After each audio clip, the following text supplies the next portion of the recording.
You're listening to the PAZNIA Radio Network.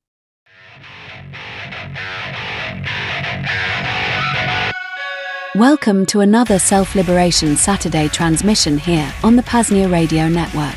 We've got a stellar lineup of entertainment and self-liberational media locked and loaded for you. Starting off with Thane Riddle's Cloak Dagger in just a few minutes, followed by Vonu in Cities Revisited with Shane and Kyle. Then, a Vonu podcast replay titled Crypto-Anarchy, Paralelni Polis, and Building Parallel Societies with guest, Juraj Bednar. Finally, we'll close out with a Lodging of Wayfaring Men audiobook sample and some samplings from the great Vonu zine, INNOVATOR. Thanks for being here. Enjoy the transmission.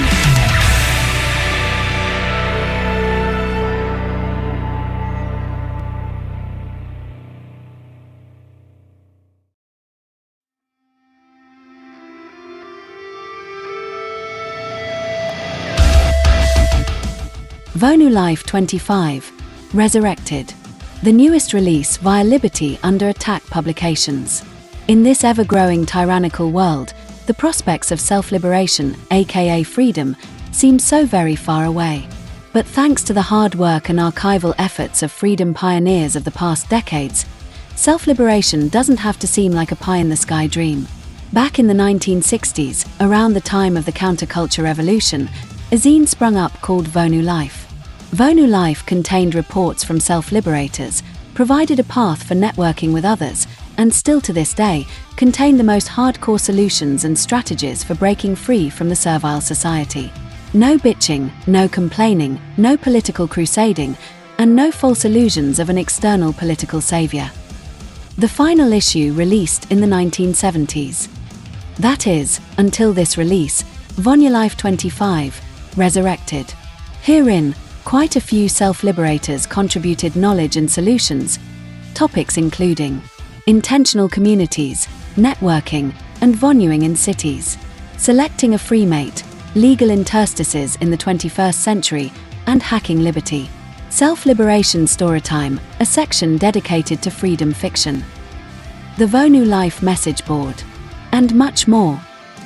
Begin, or continue, your journey of liberation from the servile society and into a liberated lifestyle of your choosing. Vonu is truly yours for the making. And Vonu Life 25, Resurrected will help you get there. Just visit libertyunderattack.com/VL25. Again, libertyunderattack.com/VL25 to purchase on site or to buy via Amazon, Bitcoin and Monero preferred. Again, libertyunderattack.com/VL25.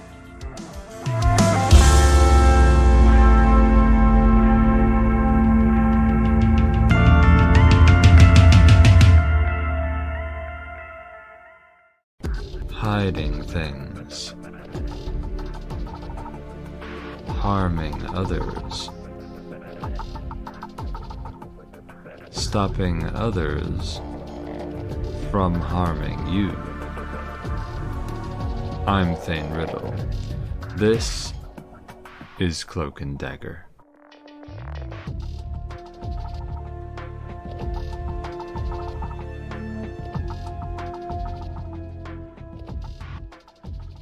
Yo baby, yo baby, yo baby. Howstrick smash regondans. This is Thane Riddle punching in for another underpaid shift boss. You're listening to the PAZNIA Radio Network, the most spectacular treasure in history. Are we live on Zap.stream? What even is Zap.stream? Is it real? Does it exist? Have we ever really been live on Zap.stream? I don't know.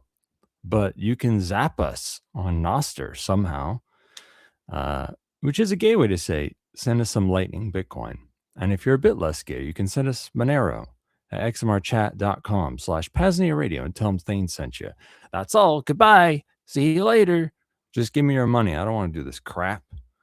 Go to PAZNIA.com/SimpleXRadio to get your ass into the PAZNIA Radio Network chat on SimpleX and deliver some free content.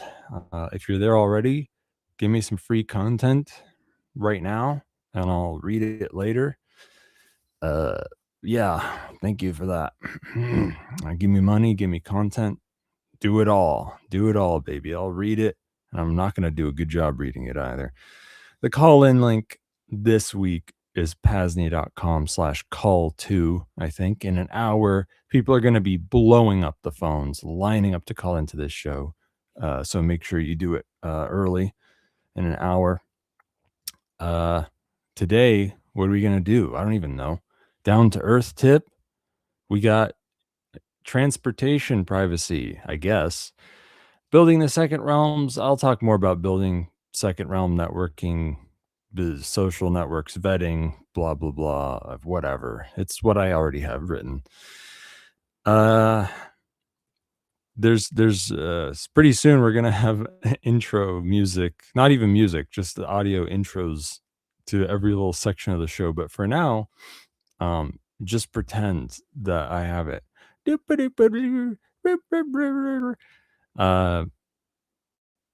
is the news section. Digital news, empty. This part of my notes is empty. I wrote digital and then didn't write anything under it. Is that a joke? Is it funny? Is it funny for me to tell you that? Not really. Economic news. Word on the price of silver. I don't know if this is like old news, if everyone's saying this, if everyone knows this, who's a libertarian fanboy.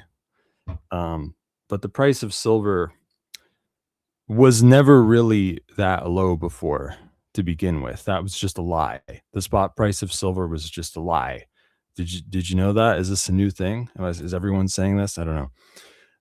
If you ever actually tried to like buy or sell silver at the older spot prices that were low, it didn't work. So the silver price was never that low. It was just manipulated. Okay, so the price going up is like not as big news as some folks think it is. It was never really that low. That was just a lie. Logistics threats news. The English Channel train tunnel went down for trains going both ways at the same time, which also fucked up some train travel deeper into Europe. I guess we're supposed to believe that it's a coincidence that both sides went down at the same time, because one side was because of an electrical problem and the other side was because the train was stopped. I mean, I guess I could believe that, but I feel like I've been hearing a lot about train sabotage, trains going down, blah, blah. It does feel like somebody is testing this stuff out to see what happens. So that's interesting. That's cool. It should not really come as a shock that railroads are not very good. I mean, they're kind of cool. I'm sorry, I know the listeners are autistic and that you love trains as a result. But and trains are cool and all, but you know, it's like the industry is the classic example of crony capitalism, right? The robber barons, like the word capitalist was like made for them. Trains, you know, it's like the opposite of flying cars. It can only go in one place. If anything goes wrong at any point along the whole railroad, then the whole train line goes down. It's like the opposite of an anti-fragile, decentralized thing. So it should not come as a shock that they're weak to sabotage and attacks, logistical attacks. So I'm sorry, autists, sell your train stocks. Another logistic news thing. Russian ship was doing some anchor dragging. I guess they just forgot to pull their anchor up. Perfectly innocent, just dragging their anchor across the bottom of the sea floor. And it happened to be where big internet cables were between Finland and Estonia. So that caused some internet stuff to go down. If you ask me, I'll say it smells fishy. And I ain't talking about herring, boss. But of course, I'm not the only one who thought it smells fishy. I mean, everybody, I think they were arrested. Everybody knows they were doing it on purpose. Oh yeah, I guess here's another logistical threats news. This isn't really imminent per se, but in California and Oregon, politicians flapping their jaws about taking down the dams in California and Oregon, which would deprive like over 500,000 people of water or something. Now, that's the kind of thing that, you know, it doesn't go anywhere when it comes to like the state doing anything out in the open, like bills passing, but it does give you a hint. The baby conspiracy theorists like to call it, what do they call it? Predictive programming. Usually that's about like some Netflix show is, oh, it's the dams go down on a Netflix show. But sometimes this is just how they test the waters or plant a seed of something happening in your head. There are a lot of ways to take down a dam. Let's put it that way. There are a lot of ways that are easier than passing a bill. Let's put it that way. So, I mean, you should know that you shouldn't, count on state water systems or like whatever corporate monopoly, state granted monopoly water systems staying in place. You should know that already, but do keep in mind how weak you are based on where you live in terms of your water supply and like how much you are likely to need your own. In party news, there's a new section of the news where we talk about parties, people throwing parties. In party news, the Mossad is hosting some pretty happening parties in Iran, also known as protests. Israeli sources claim that the Ayatollah fled the country and there's a revolution in Iran. Jews say the darndest things. Isn't it like the 10th time they've said that? Talk about crying wolf. The Iranian state, of course, goes the other way and merely pretends the protests aren't happening at all and says nothing. Which side do you pick, boss? Protests not happening at all, or Iranians have decapitated the Ayatollah and joined the Ashtar Galactic Federation by democratic referendum? You have to pick one. There's no middle ground. Middle ground is a crackpot conspiracy theory. In further party news, New Year's Eve was a hit all across Europe with lots of awesome riots and fires and cool stuff like that. Don't listen to the racist dinosaur media, folks. Shooting weapons and fireworks at stuff is how Ashwagandhans celebrate fun holidays like New Year's Eve. And this is a cultural enrichment from Ashwagandhan immigrants at its best. The West should be grateful. I mean, what the hell do you want to do? Fucking sing Imagine by John Lennon for the 50th time? You fucking faggot. I'll take 1,000 car fires over that shit any day. In Somaliopolis, PAZNIA news, our brothers are holding strong, flooding 911 dispatch with calls saying that any white guy they see near their house has a gun. And that's pretty funny. These faggot white devils are trying to shut down our great prosperous children's luring centers in Somaliopolis, PAZNIA. They're even making crazy claims that the luring center does not exist and was only a front for embezzling state grants. And they even make the bold claim that the name of the luring center is misspelled. Do you seriously think that a center for helping children lure stuff would have a misspelled name? No. Do not let the feds do this to our PAZNIan children. That fraud of a podcaster found the care centers locked and empty because the children were hiding from white men with guns, such as himself, and he knows it. And now these daycare centers have even had break-ins, most likely by racist white devils who snuck in at night to steal the enrollment and financial data for the daycare. So they can't even comply with your sham of an investigation, even if they wanted to. Their records have been stolen. Leave these poor innocent PAZNIan children alone and stay strong, my Somaliopolan brothers. We will beat this systemic racism against PAZNIan children one way or another. War news. The People's Republic of China did their yearly mock Taiwan invasion exercise. And ironically, they stole some tactics from Taiwan themselves when it comes to urban camouflage, like making a missile silo look like a fucking construction crane or something like that. It's like, what I talk about in hiding stuff. You disguise something, right? You can hide something, disguise something, whatever, make something look boring. So yeah, I mean, good on them. But what's interesting about that is if the Chi-Coms are talking about disguising their stuff, it means that they are fully expecting to be hit by missiles themselves in China, because that's why you would, want to disguise a missile silo, for example, as something else, so that it doesn't get hit, and then you can shoot the missile.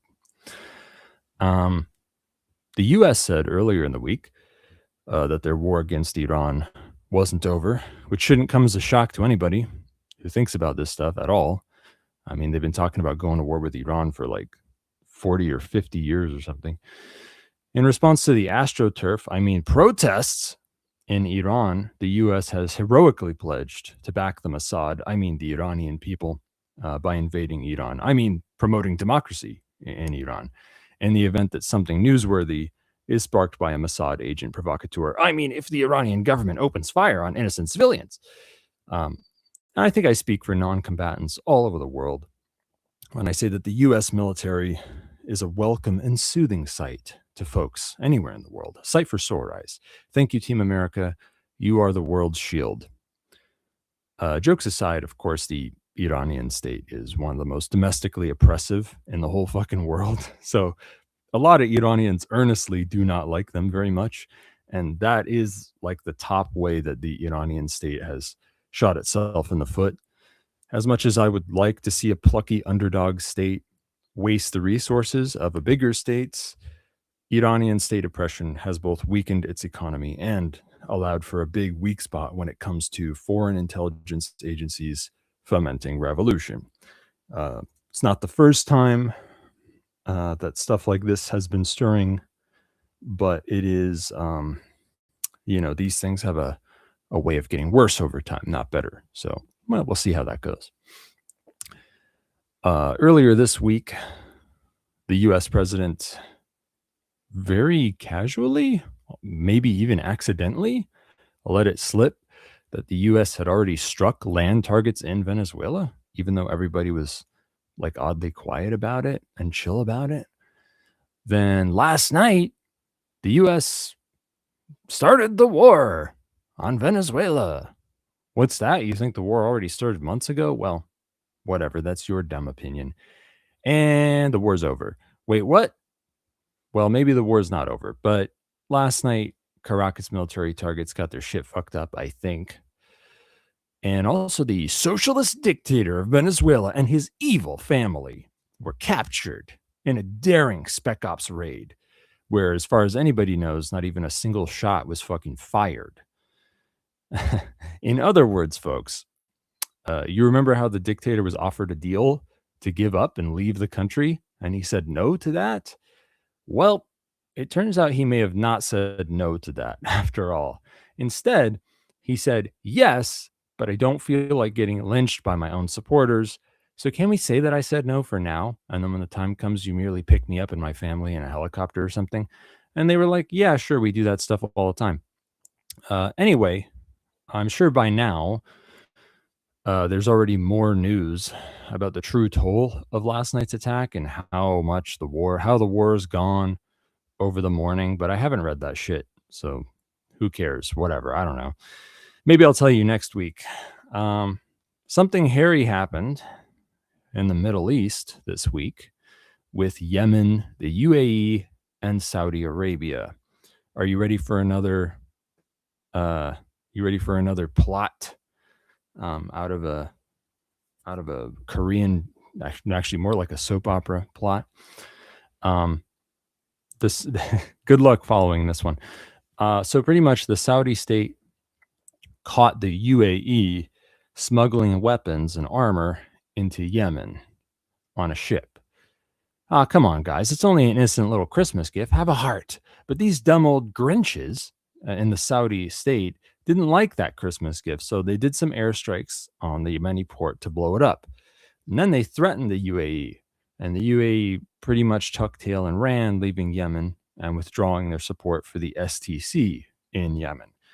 Who the fuck is the STC, you ask? They are some guys in Yemen that are against both the Houthis in Yemen and against the Saudi state.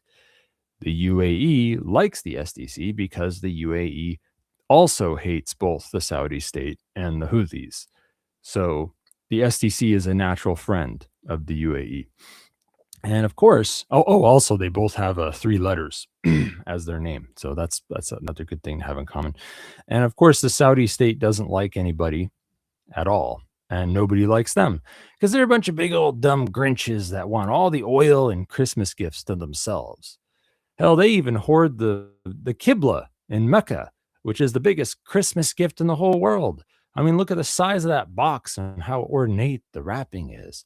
And yes, Muslims love the Qibla. They even walk circles around it so they can enjoy the gift wrapping from all angles and see if they can guess what's inside. But that does not mean that Muslims like the Saudi state, boss. Hell, the Saudi royals don't even fucking like each other. They're always pulling all this Game of Thrones shit on each other. If it weren't for the U.S. backing the Saudi state, I'm willing to guess those little faggots might have already been wiped off the map by now. Nobody likes them. So yeah, it would seem that the UAE had some fuzzy feelings for the STC, and they wanted to help them out this holiday season. And those guys in the UAE, let me tell you, boy, they can sure throw a yacht party like nobody's business. But I'm sorry to say that high-level stealth naval smuggling is a bit past their ken at this time. So the Saudis likely did not need Sherlock Holmes to work out what the UAE was doing. And in the UAE, they don't like being threatened by big military powers very much. They would much rather get back to the yacht party and forget about all the scary geopolitical stuff. So the UAE thought about it for a few hours and said, you know what? The Saudi state is scary, and we're scared. So never mind. Sorry about that, STC. Turns out we don't back you guys anymore. Now let's party, everybody. There's a New Year's Eve party on Johnny Depp's island tomorrow night. That's right, folks. Johnny Depp owns an artificial island in Dubai. I'm only half joking here. So anyway, that's an unlucky win for the Saudi state. And it could be that they will soon ramp up their attacks on Yemenis, which I guess is too bad. But I can't blame the UAE either. And Johnny Depp is a very underrated actor as well. Party on, dudes. Here you go. The U.S.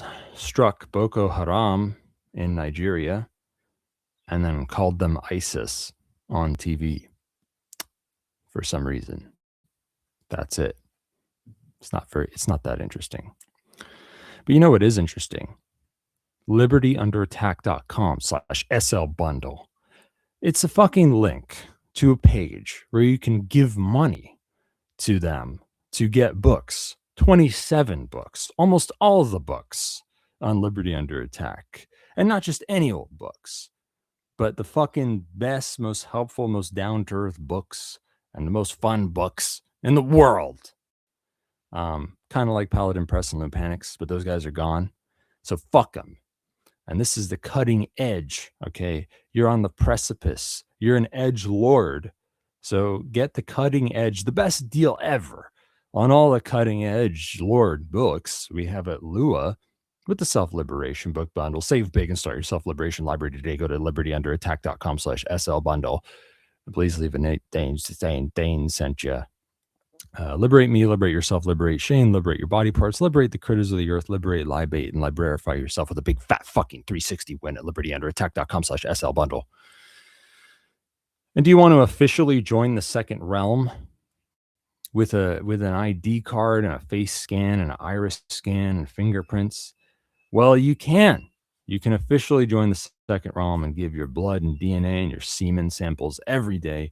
Get discounts on other hustles in the Agora, more access to the PAZNIA network, an elite organization of people who keep their New Year's resolutions for at least 3 months, and maybe even some free PAZNIA merch.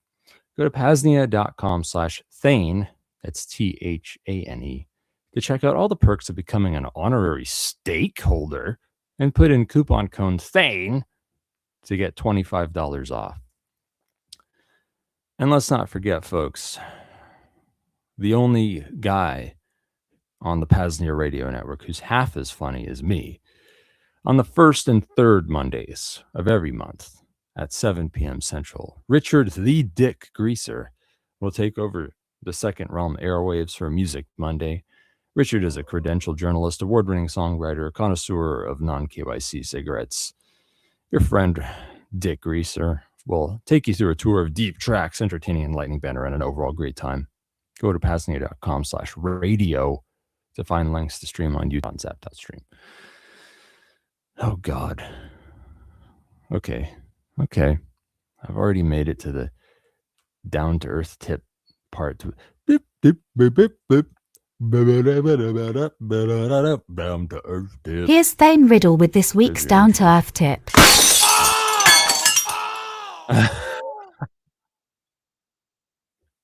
He played it anyway, so you are going to hear it. Poor Rayo too. Transportation privacy. I haven't even bothered to open my notes on it, so you get to wait while I slowly scroll and then realize that I'm looking in the wrong place, then look in another place, and then scroll down a lot, and then click something, wait for it to load, and then I have to go click something else. Let's see. This is a down-to-earth tip about clicking stuff. Okay, we click this one. This is a guide. Are you following along? Are you clicking things and scrolling? This is like it's like putting in a secret combination in your controller on the game menu to unlock the cheats, to unlock infinite stealth, perfect stealth stats. What is the shit that I wrote after sneaking around like a ninja? Here we go. It's gonna get even crazier now. The next thing I wrote is about all kinds of transportation methods, because this is how I autistically sorted it out. You can go around on your feet, sneaky styles, but you can also go on other things, such as bikes and such. Now, bikes and such includes a couple things. One thing that includes is bikes. There's these things called bicycles. They got like chains on them, and there's like pedals, and you push the pedals with your feet, and so in circles. It turns the wheels. You've seen them. You've heard of them. So what do you do how do you ride a bike privately? Oh, yes, there are ways. So for one, you want a bike in like a shade that a lot of folks have, like black. You don't want a distinct bike leaving behind all sorts of unique descriptions for people and looks on camera footage, that ends up on camera footage, and people can tell what bike it is. Just get like one that's black or something. Here's another one. Stay away from odd markings and branding. Just take it off or paint over it. How about this one? You probably haven't thought about this. Have a tire tread that a lot of folks have, so that your tracks are harder to link to you. And if the tread is very worn or like missing a chunk or something, get a new one, because forensics guys can tell, right? You have a specific chunk missing from a specific place, then it leaves like a repeating little flaw in the pattern, in the tracks. And also, of course, you can have another pair of tires with another kind of tread, so that you can get rid of the other ones quickly if needed, right? Maybe you left some bike tracks somewhere you didn't want around the kids' playground, and they told on you for watching the kiddies because you're a libertarian, and libertarians are all pedophiles. So yeah, change out the tracks and throw the tires into the old tire fire. You should always have a tire fire burning. Then there's also this thing called e-bikes. Okay, this is why I said bikes and such. There's stuff like bikes that aren't quite bikes. And something that's big these days is e-bikes. All right, everything I said for bikes is true for e-bikes too. Though I admit e-bikes vary a lot more in appearance, though there are ones that look a lot like normal bikes, like just with a battery on them and shit. These can be tweaked to go faster than the legal limit. So like this isn't really, there are things that are cool about e-bikes that aren't really privacy things, but they are for people who are into legal interstices and all that, trying to skirt the law. E-bikes fill an interesting little gray area where like they can go as fast as like a car or something, especially if you illegally modify it to go faster than the legal limit.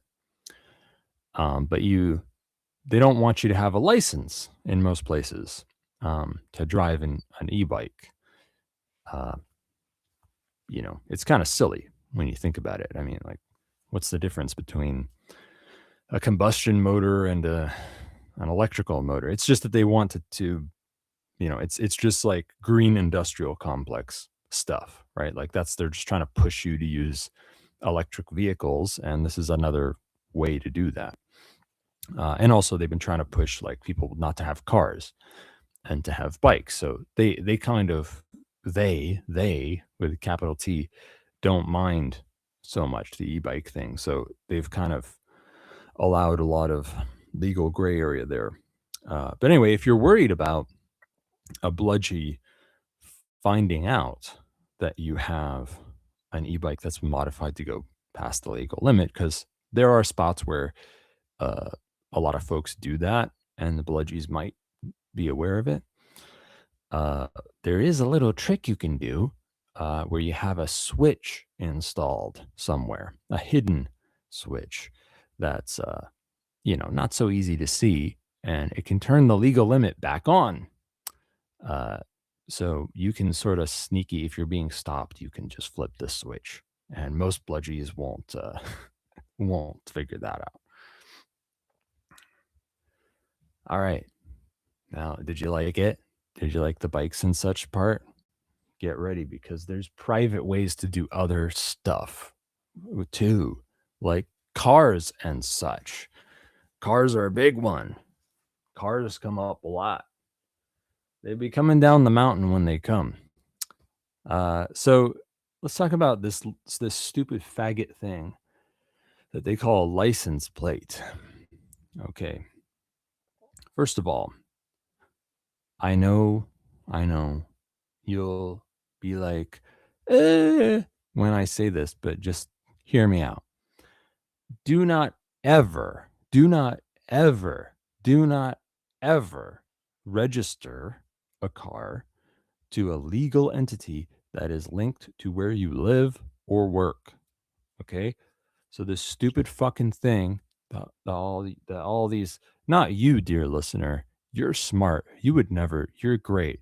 You'd never do something like this.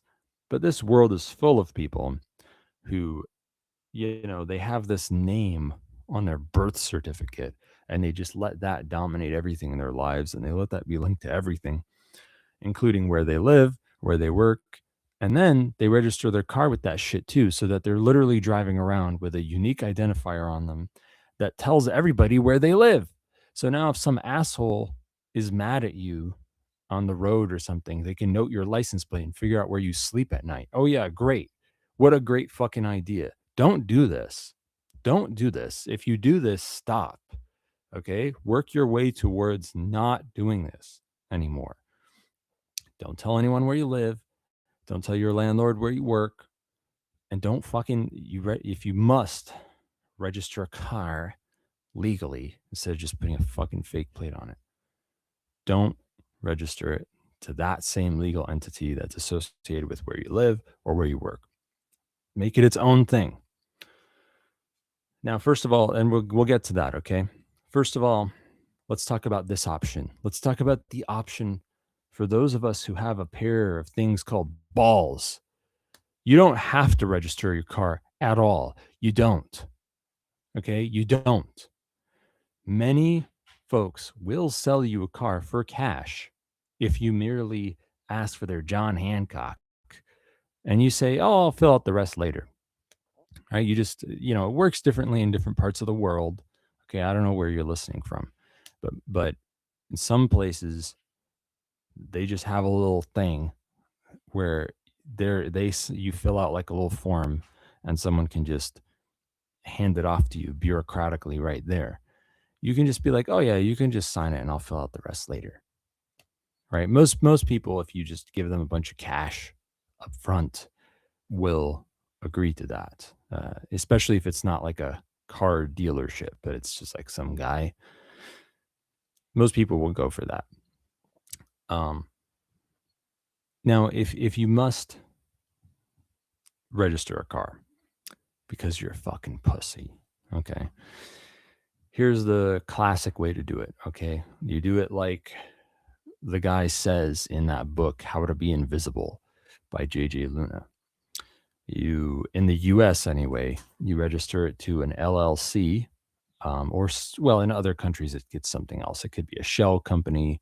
It could be, if somebody's name has to be on it, it could be a proxy merchant that isn't linked to anything else of yours. And that's how you do that. If you must do the legal interstice thing because you're a fucking pussy, this is what a lot of folks do. Register to some sort of shell company, anonymous LLC, proxy merchant. If you're in the US, you can even go to JJ Luna's website. What's that? I don't know. It's called like jjluna.com. I don't fucking know.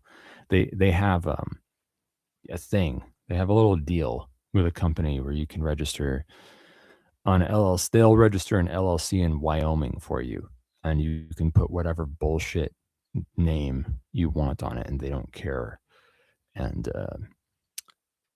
that's it. So your control of the LLC is literally a login on an online website. You have to pay a few $100 a year. That's it.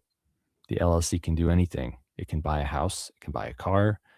It can buy a boat. But don't do the same one for the car and the house. Okay, because that would not be what I said. Right? That would be a thing where you were linking where you live with the car. Okay, that wouldn't be good. Now you can also put, let's go back to having balls. You can also put a fake or a found, quote unquote, found license plate on a car that you bought from somebody, or you can find/make one yourself. Whether you have any true, quote unquote, true license plate for the car or not. So I say this because, look, even if you can do both of these things, okay? Even if you register the car to an LLC because you're a pussy, you can also have fake plates too. You can do the thing where, oh, I'm worried a cop might pull me over, and I'm too much of a pussy to just shoot him or intimidate him, like Billy Bob Thornton's character in the Fargo show. So I'm gonna, I want to put a real license plate on. So you register to an LLC or whatever, but do not let that stop you from having the fake plates ready or the found plates ready, because you never know when all of a sudden whatever plates are on your car are hot and you have to remove them. It can happen at any time. So I recommend having at least one set of fake plates, if not, more than one, because you might want to run through one or two while you're running away and then go to yet another one when you're hiding out, right? So it's really good to have a whole stack of little fake plates ready. I'll talk more about making fake plates some other time, I guess. I almost did a third submission to Vonu Life 25, believe it or not, where I talk about making one way of making fake license plates. I didn't do that, but whatever. Maybe some other time I'll talk about one way of making fake license plates. Of course, there are folks who sell, novelty license plates, or they sell like real ones that are just not used anymore. Because I don't know, you know how like 50-year-old fat guys who drive Winnebagos and wear cowboy hats, they like to cut up license plates so that they can like, make a United States map where each state is made out of a plate from that state. Ooh, wow, that's cool. So it's totally legal to like buy and sell old plates that nobody cares about anymore. So you can just do that, honestly.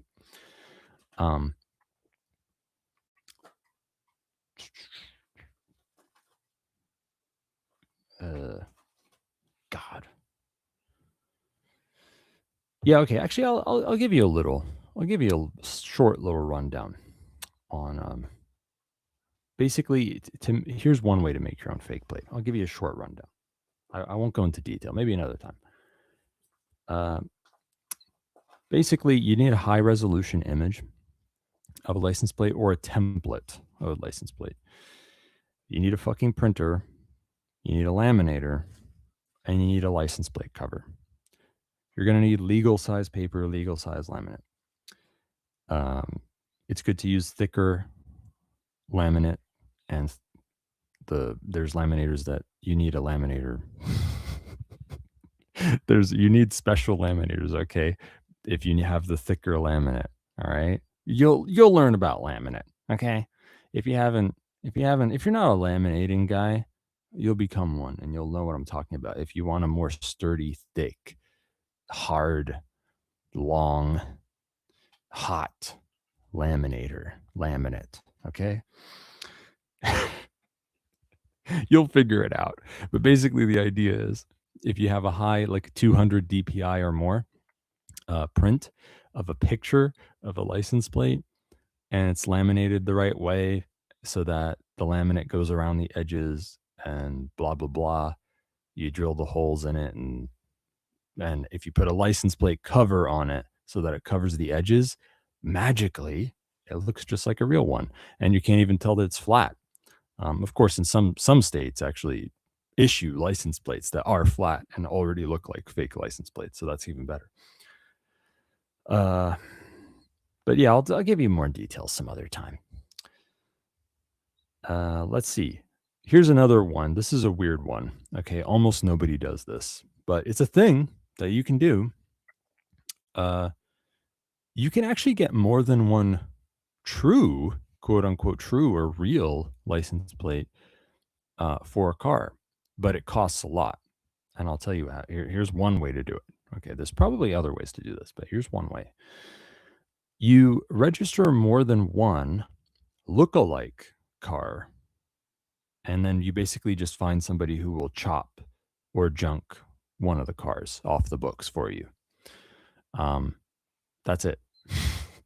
You can take some shitty beater car that doesn't even hardly work, that looks like your real car, and actually register it somehow, and then you can just go get it chopped, make it disappear, and then bada bing bada boom, you got two plates that if a pluggy runs the plate, it will say that it goes to a car that looks like that, and you'll actually control the registration. You'll actually have control of the registration, as opposed to making a copy of a real plate, which is, I'll get more into that in a second. And so yeah, basically that's a good segue into, you might want to think about the specific marker that you're spoofing, and what would a bludgy see if they ran that plate? Will it be registered to a car that looks like yours? or not. Now, believe it or not, mostly this doesn't happen. But like you can really just throw any old plate on your car and it visually looks right. And that's really, 95% of the work is done right there because no one will look twice and think, oh, that's probably a fake plate. Nobody ever thinks that. People even see it up close and that nobody ever thinks that it's fake. However, it is something that can happen, that a bludgy could maybe run the plate. And yes, there are these things called automated plate readers that are on more and more bludgy cars these days. And some of them are even on stationary cameras now. And this is becoming a worse and worse thing. So this is kind of a developing situation. It's not going to get better anytime soon. So yeah, I mean, you might want to think about it. Now, so what does that mean? What the fuck am I even saying? Think about it. How? God damn it. So this is where we get into open source intelligence, which is something we're going to actually be asked a question about that today. But you can use open source intelligence to look up, if you have some high resolution pictures of plate markers, of plates, you can actually figure out what kind of car those markers are supposedly registered to. Now, the information might be out of date. There's only so much that you can trust open source intelligence tools and data leaks and things like that. Like if this is just some random picture of Lord knows what license plate, it might not, the registration might be defunct. Or if it is registered, you'll figure out what car it's registered to. So it is a thing that you can try and get a plate marker that is registered already to a car that looks more or less like the one you have. Nobody can tell the exact model year just by looking, unless there's some sort of car genius savant. You can tell maybe the generation though. So like you can tell within a few years or something. Like obviously you can tell the difference between a 1990s Ford F-150 and one that's from like 2012 or something, right? So yeah, just imagine what a bludgy would see if they ran the plate. If it says, oh, it's a white, fucking whatever, this type of car, what does it look like? Something that they would just go, oh yeah, that's, as opposed to obviously not the right car.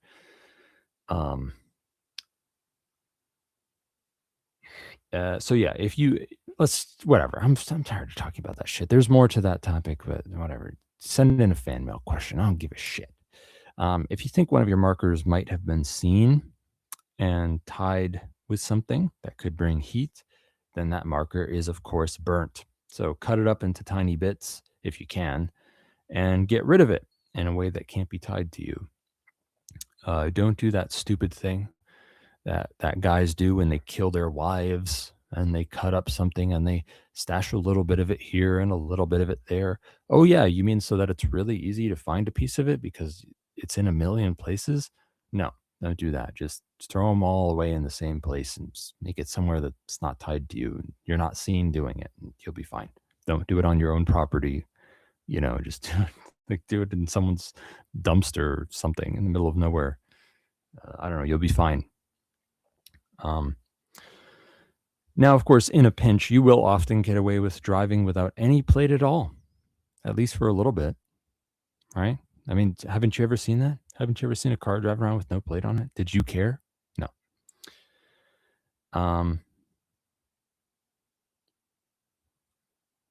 Let me talk for a moment actually about, there is one risk I want to talk about.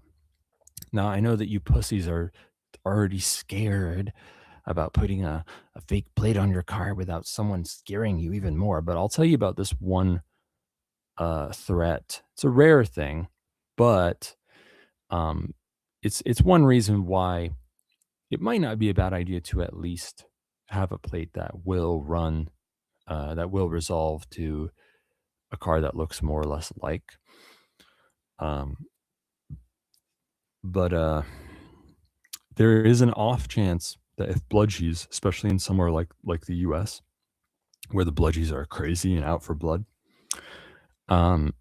if they think that there is a quote stolen license plate on your car, or the plate is wrong, they'll assume that the car is stolen, and they might assume that you are in the progress of committing some kind of felony, right? And that's why you have spooky fake plates on, even though you just printed it in your fucking printer and you're just some autistic nerd libertarian, okay?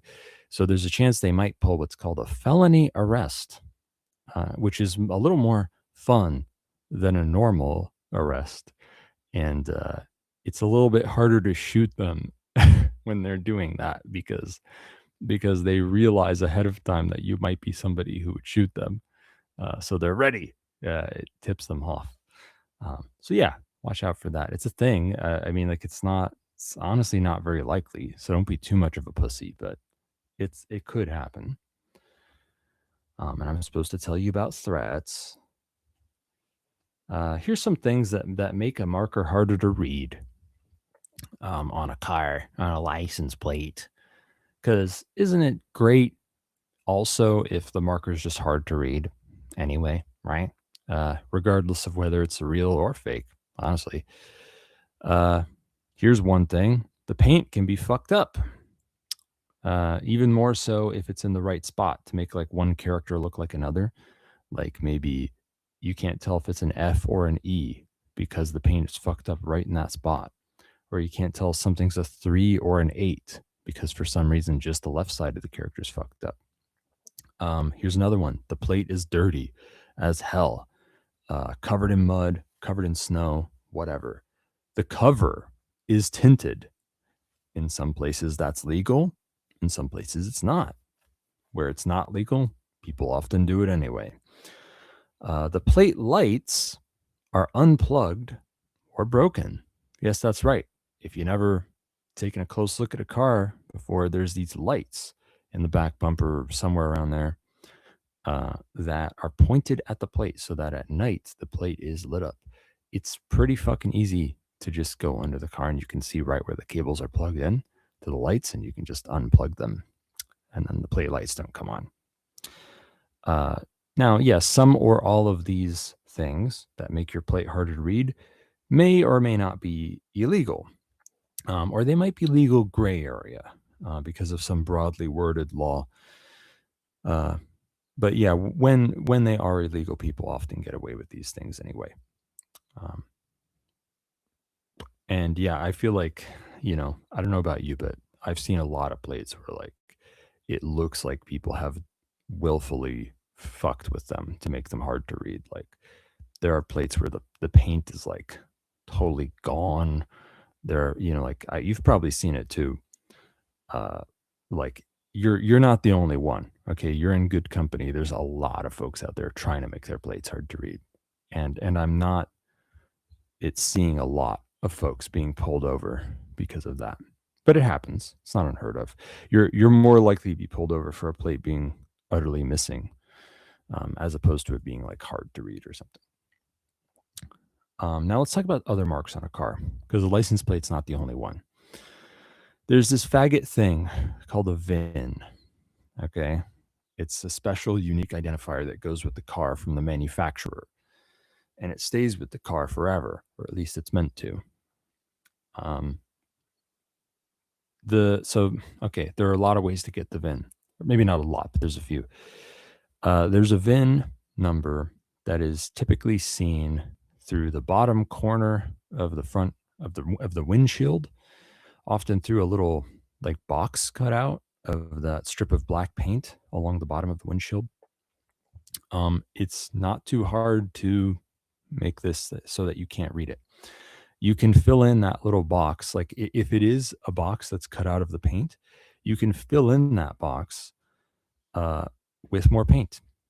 So like if it's a black strip and there's a little clear box cut out of it so that you can see the VIN, you can like push the dash down and just like take a brush of like black paint and fill it in the box. And it looks like perfect.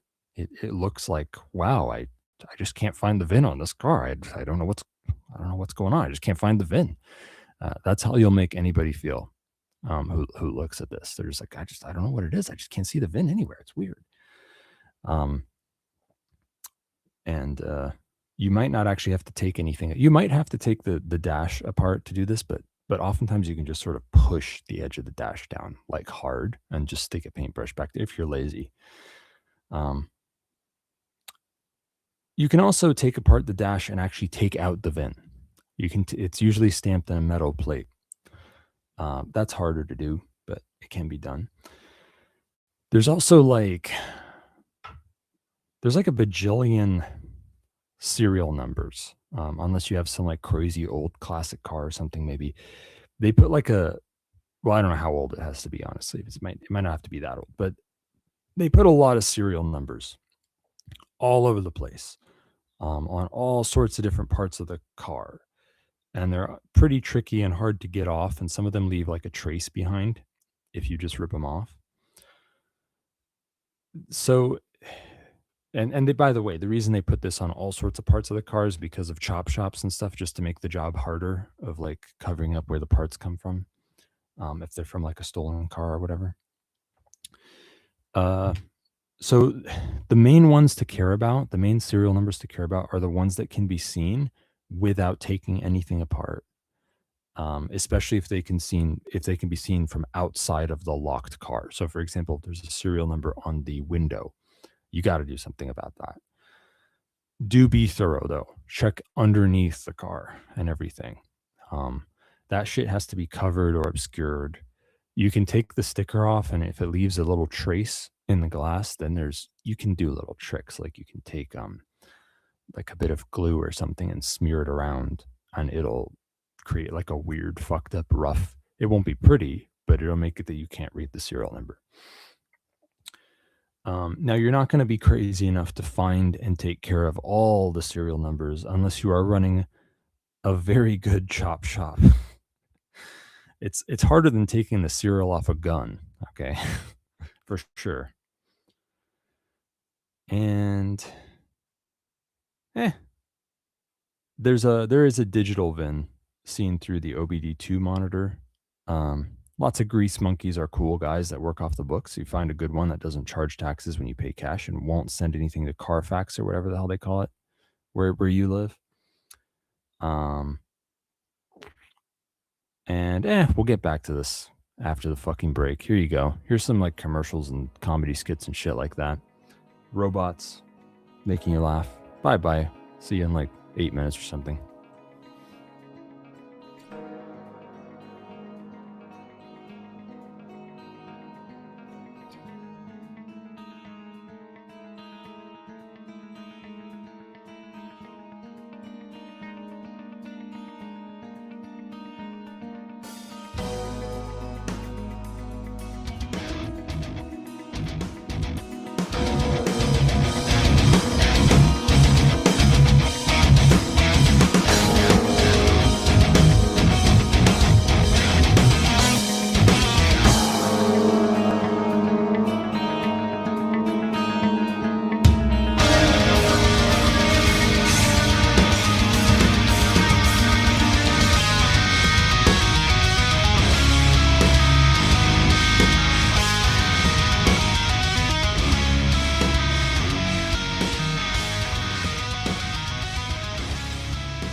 You're listening to the PAZNIA radio network. The most spectacular treasure in history. Developed over decades by cypherpunks across different continents. It was finally completed by a mysterious cypherpunk named Satoshi, whose keys were hidden somewhere in the digital realm. But he left clues for us hidden in plain sight, waiting for us to find them before the CIA discovered the treasure and its potential. Keeping this treasure out of the hands of the spooks, Michael, is your destiny. You're Bitcoin investors, aren't you? We're more like Bitcoin savers, actually. All his life, Michael Saylor searched for a thermodynamically sound asset no one believed existed. Don't you get it, Michael? The asset is a myth. I refuse to believe that. But what he thought was the final clue was only the beginning. It's hidden in plain sight. It's in Satoshi's white paper. You think Satoshi's keys are encoded in the white paper? It's a cipher. And how do you know that, exactly? We don't... Is the cipher in the room with us, right now? But Michael Saylor isn't the only one who discovered the hidden treasure. The CIA is working around the clock to crack the code. Hell, they might have already cracked it. Now, he's in a race against time and against spooks to recover Satoshi's wallet before it's too late. We have to get our hands on those keys and distribute Satoshi's coins to podcasters through fountain boosts before the CIA gets them. The CIA gets them, and then what? Everything Whitney Webb warned us about comes true.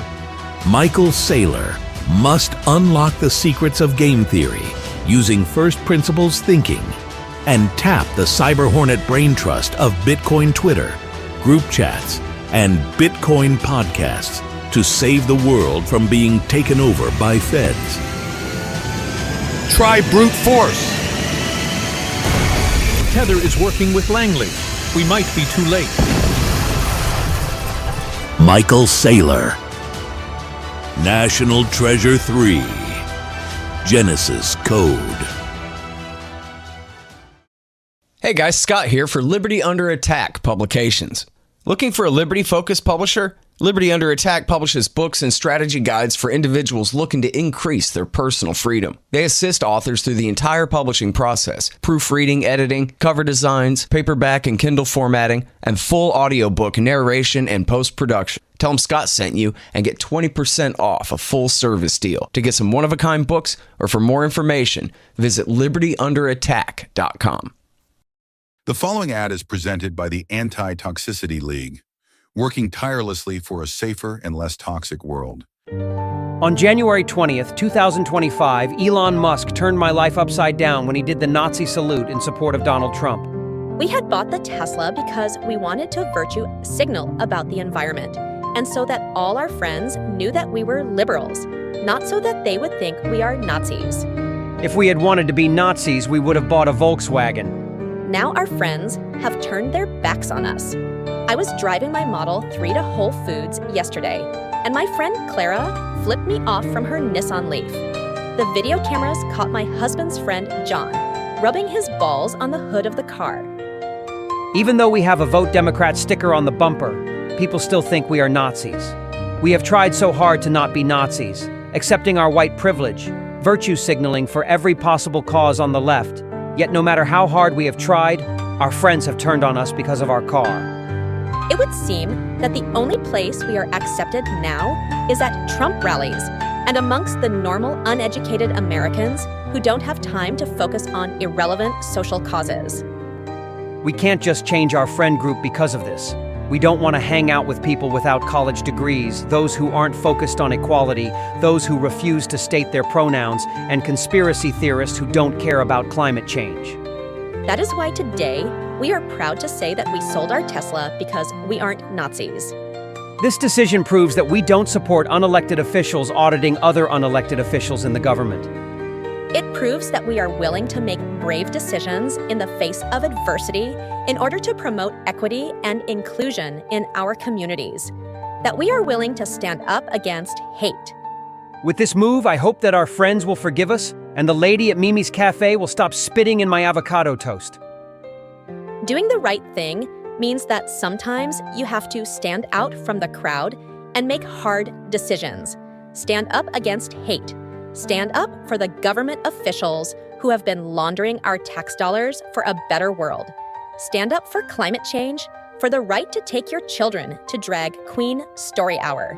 But more importantly, choose to be brave and to sell your Tesla. My name is Fred Smith. And my name is Janet Smith Schuster. And we are choosing to stand up against hate.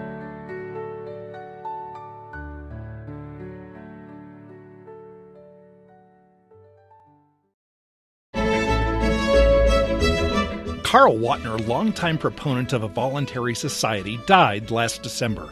You may have seen his articles published on his website, voluntarist.com, in his newsletter, The Voluntarist, the Mises Institute, or elsewhere over the last 40 years. His newest book, I Must Speak Out, Volume 2, The Best of the Voluntarist, is now available via Liberty Under Attack Publications. This 430-page second volume spans the years of 2000 through 2020 and includes articles by Carl Watner, Hans Hermann Hoppe, Karl Hess, Benjamin Tucker, George H. Smith, Lysander Spooner, Pete Eyre, Joyce Brand, and many others. I Must Speak Out is for the newly initiated, the veteran voluntarist, or anywhere in between. Buy the book now at libertyunderattack.com/voluntarist. For more great content on building a voluntary society and for Carl's extensive archives, check out voluntarist.com.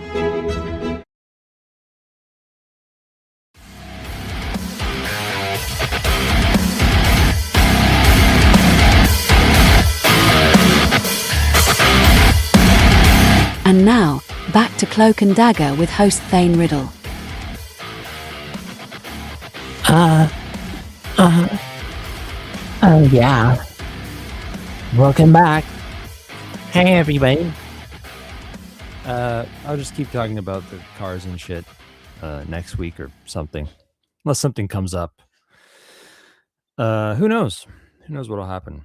Are you excited? Are you excited? Because this is not bad, actually. It's not a bad thing to talk about. It's kind of a big one. So whatever. Talk about car shit next week. Now you can call in if you want to. See if I care. You think you can stop me? You think you can disrupt this show with your questions and your comments and your sounds and noises? Go ahead, try. Go ahead and try. PAZNIA.com/call2. See if you can try. Just try and stop me. In the meantime, let's read the things that people have written. What have the things that people have written? Let us look. We got a tip from Thought Crime Boss this week. And he says, "Hey, Thane, let's pretend you wanted to do a reverse OSINT investigation on one of your identities to see what kind of information is out there. What are some of the tools and techniques you might use?" Well, you are dead set on outing me as a fraud, aren't you? Aren't you, Thought Crime Boss? You're asking all these hard questions that are good questions that are not like super easy to answer. Well, I'll start by saying, truthfully, OSINT is not my greatest strength. For those who don't know, OSINT stands for Open Source Intelligence. And it's a funny little word that they use to mean intelligence that is publicly available in theory. Now, first of all, keeping your folds apart, keeping your folds spread wide apart is going to be top of mind before we even start thinking about this stuff. All right, keeping your different shit that you do and your identities apart from each other, unlinked from each other, is top of mind. If you're careful enough with that, then hopefully there isn't even classified intelligence linking your folds, let alone OSINT, let alone open source intelligence, so-called open source intelligence. So OSINT won't give you much good intel unless you're very fucking bad at OPSEC, I think. Anyway, let's try answering this. First, let me talk about the OPSEC of OSINT gathering itself. First of all, open source intelligence is a misnomer. It kind of pisses me off a little that they call it open source intelligence. I mean, are Google and Facebook open source? Because like those are like two of the biggest tools for open source intelligence, right? Are they open source? No. If they were, you could download all their data and search it offline for yourself in utter privacy, but you can't do that. And these are two of the biggest so-called open source intel sources these days. So when niggas talk about open source intelligence, they are in truth talking about closed source mass surveillance operations that give you some neutered, censored access to their data. And in so doing, they are getting even more surveillance data by logging and analyzing what you are searching for and how you're using their shit. If somebody told me that they were thinking of looking for OSINT on their own folds or identities, the first thing I'd say is stop, wait, think this through before doing anything. And let's keep your threat model in mind, because investigation also has its own OPSEC. In other words, if you aren't careful about how you look into yourself, you might tip somebody off that you're doing it or that somebody is doing it. Anyway, this is true, of course, when you're looking into somebody else as well. So the first thing to think about is your threat model, as it pretty much always is. If your foe is somebody who could maybe find out if somebody was looking this stuff up, then your top pick would be to hide what you were doing. The strongest but hardest way to hide what you're doing is to get your grubby little paws on the whole database that you want to look into so that you can search it offline. A weaker but not as hard way to hide it would be to, and of course it depends on what is the database that you're trying to search through, but a weaker but not as hard way to hide it would be to make it look like you were one of many folks being looked into, and it looks like why you're doing it is something boring. So let's say that you have a goal, like you want to see what address you can find linked to a name. And let's say that you already know that you could likely find out that this name belongs to somebody who has bought a lot of sports supplements. So maybe you can like make believe that you're a marketer trying to build a mailing list of folks so that you can send some junk mail to them, advertising sports supplements. So you make it look like you found this name because of that, and that it's one of many names of folks in the area who bought lots of sports supplements. And then you try to find an address for all of them. So even if somebody was watching your searches, they would hopefully think nothing of it, seeing that whoever you are, you must be somebody merely trying to sell sports supplements. That's just an example. Of course, if you were in a very advanced cat and mouse game, you could even go from covert ops to black ops, like show them that somebody was looking into you, but make it look like it was somebody else in such a way that it tricks them. Like, what if your foe is trying to find the so-called true identity behind one of your pseudonyms? And like maybe they know the pseudonym is guilty of a crime of some kind, and then maybe it's Bludgy is looking for a criminal. Now, what if you happen to know that they have suspects besides yourself? And what if one of those suspects was somebody that you don't like very much? Maybe you could make believe that you are that faggot and use their info to make your accounts for the OSINT searches. Bludgies see very shitty OPSEC all the time, so if you hand somebody to them on a silver platter, they will eat it up more often than not. And that's framing somebody, of course. Anyway, I know, you're not James Bond. I'm getting carried away. You guys are no fun. But yeah, even if it falls outside of your threat model and your foe is not somebody who can see your OSINT searches, you are still going to want to think about your OSINT gathering OPSEC anyway. And the least you can do is, plausible deniability about who is looking into one of your folds, obviously fucking doing it over Tor and VPNs and all that crap. Of course, over Tor, it's often hard to automate OSINT because of all the captchas and shit. However, I will say this.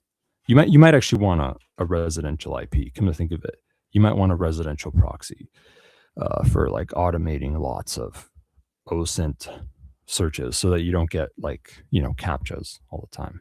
But then you'll also have to think about rate limiting and stuff like but that's a whole other, that's the same with scraping any API or any kind of automation. I will say this though. Don't only think about the threat model for one of your folds. Think about the threat models for all of them.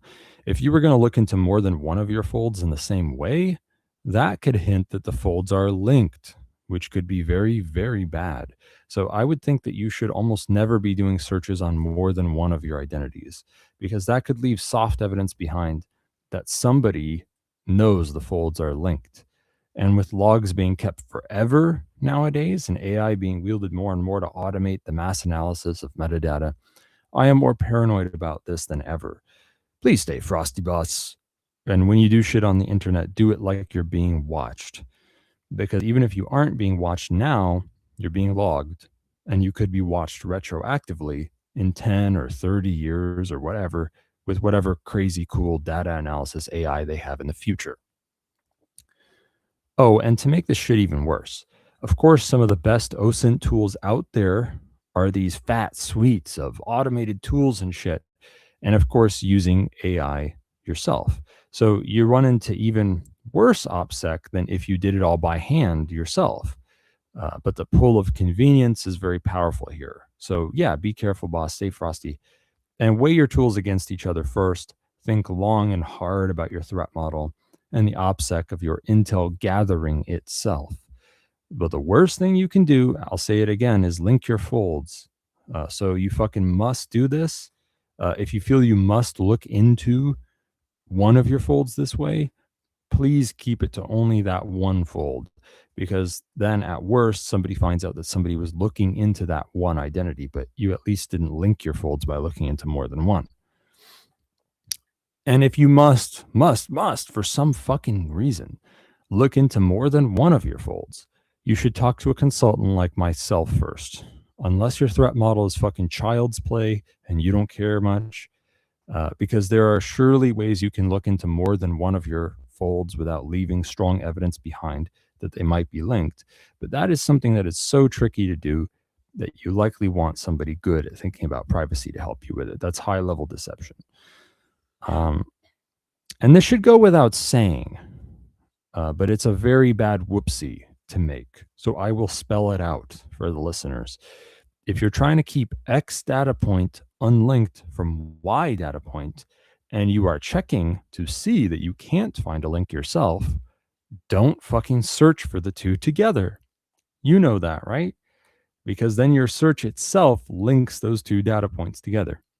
So if you're trying to hide that John Smith lives at 123 Main Street, please don't search John Smith 123 Main Street, because then you are creating a link between the two yourself merely by searching for it. But you already knew that, right, boss? Think back a couple months ago to a news story I had on here on the show. I made fun of those Mossad agents who they did a bunch of searches on Charlie Kirk assassination related stuff, on the doctor who would do the autopsy and on this and that to do with the Charlie Kirk assassination before it happened. Okay. And they did that from Israel with no VPN or anything. So then after the assassination happened, people stumbled on this data because guess what? Google just gives that data to everyone. It's what they call open source intelligence, what the search trends were for certain keywords and which countries the searches were coming from, and when the searches had an uptick at a certain time.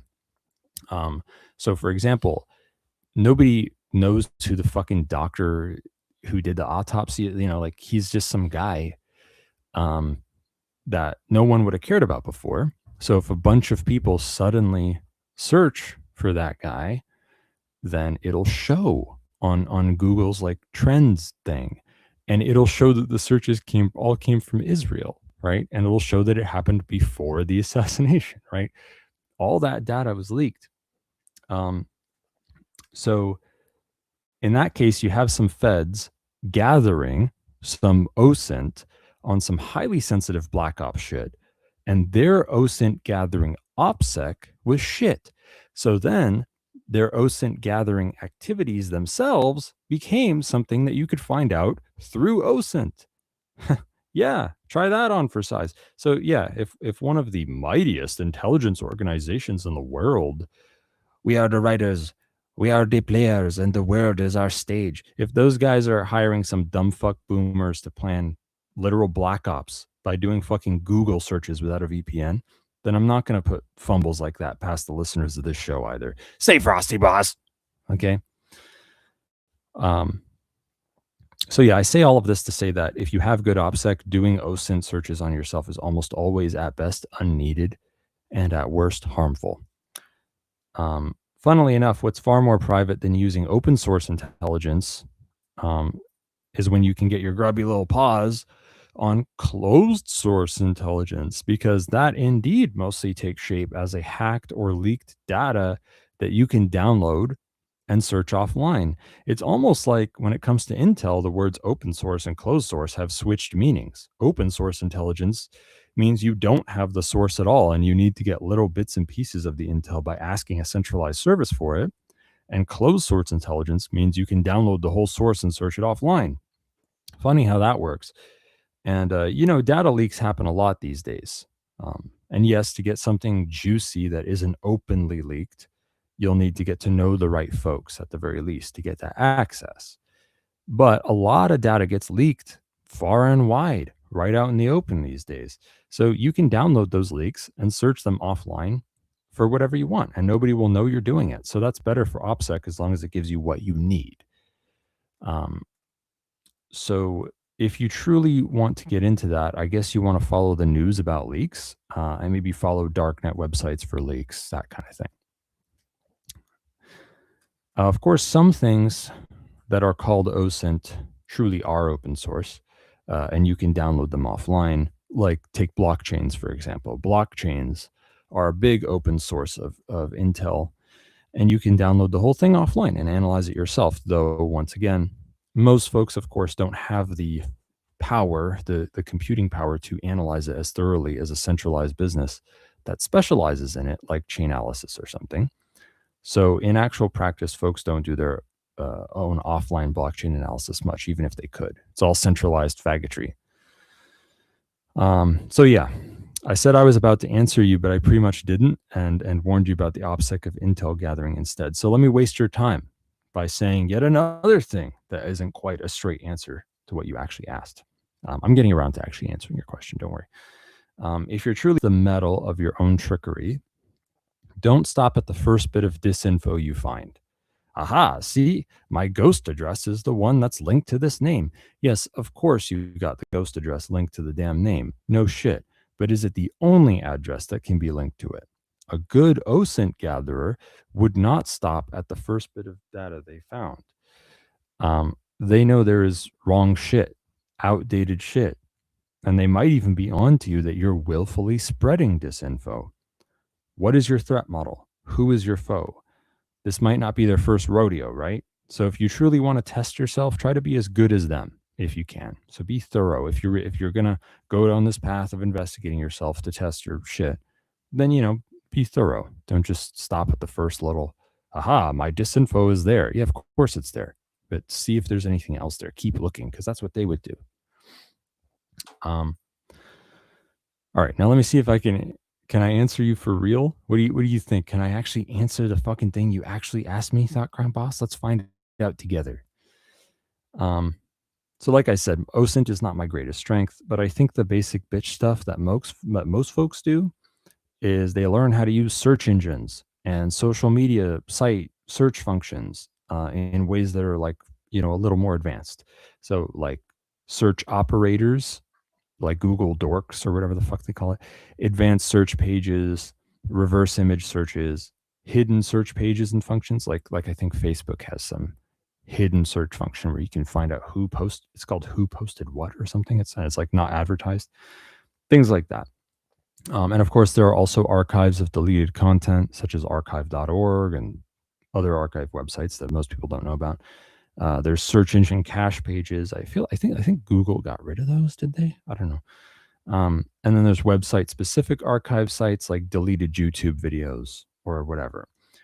And of course, there are all kinds of little shady fly-by-night websites that have all kinds of searchable data on folks as well. In other words, the bread and butter of OSINT is shit that 12-year-olds have been doing on the internet for about 20 years. I think all that's new is that folks call it OSINT and they make it sound much cooler than it is. And there are also OSINT specific tools being pushed on folks to help them meta search many sources of data all at once and shit like that. So that you can have yet another middleman spying on your searches and analyzing your search activity, right? Not only is it, Google and Facebook and everything that's seeing that someone's looking into this identity, but it's also the OSINT tool. It's also the centralized OSINT meta search that sees it. And these faggy centralized OSINT services have all kinds of specializations, discovering all of a person's online accounts, data leak tracking, corporate employee records, tracking Telegram users and groups, social network and relationship analysis. And there's all sorts of AI tools coming up now. But if you want to find that shit, all those links to all those faggot centralized, websites that are spying on your searches, you can do so, ironically, by typing OSINT tools into a search engine or something. So I'm thinking that if you're asking me, it's because you want something cooler, maybe, than what you're seeing in these listicles. So I made a little list of tools for you that I'm not ready to say that, oh yeah, they're super cool and great. Keep in mind, there are privacy problems with using most of these things. But I've made you a list of using things of things that seem a little bit less gay to me than some of the more like mainstream SaaS OSINT tools. So hopefully this list is helpful to you in some way. The first one, I got to give a special mention to a tool called Overpass Turbo. And the reason I give a special mention to Overpass Turbo, so what all it is it's about cross-referencing geolocation data. So like, let's say I want to find all the waterfalls that are next to waterfalls. I meant to say water fountains, but why not? I want to find all the waterfalls that are next to purple statues of Barney the dinosaur.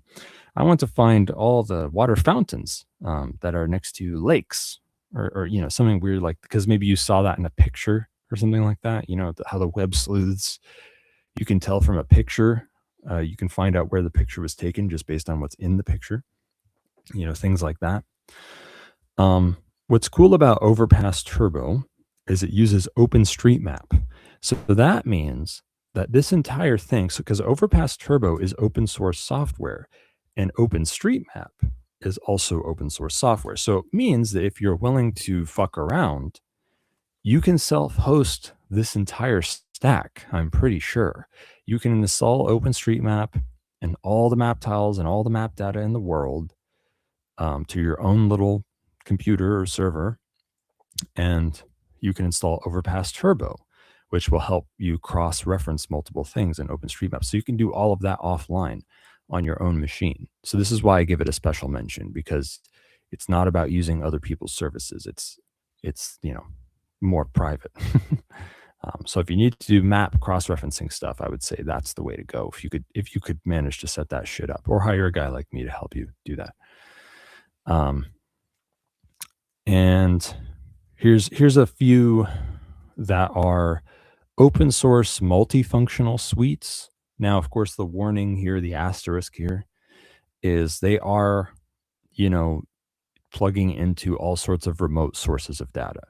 So once again, they will reveal to these services that you're using, based on how you configure it to work, will reveal to them somebody's making these searches, and so forth. But they're still open source and they still look pretty neat. And they're all multifunctional OSINT tools. The first one is called Spiderfoot. The next one is called Datasploit, like DATASPLOIT. And the next one is called Snoint. That's Sierra November 0, India November Tango. Snoint with a 0 instead of an O. Multifunctional open source suites that talk to all sorts of little services and things. I got a couple open source single function programs for you that are also, they're they're pinging remote services. One is called Sherlock, and Sherlock is just used, I think, to check if the same username was registered across multiple sites. So if you have someone who's using the same username, you can see if you can find them on multiple different sites. And then there's one called Holehe. I don't know how to say it. It's Holehe. Holehe.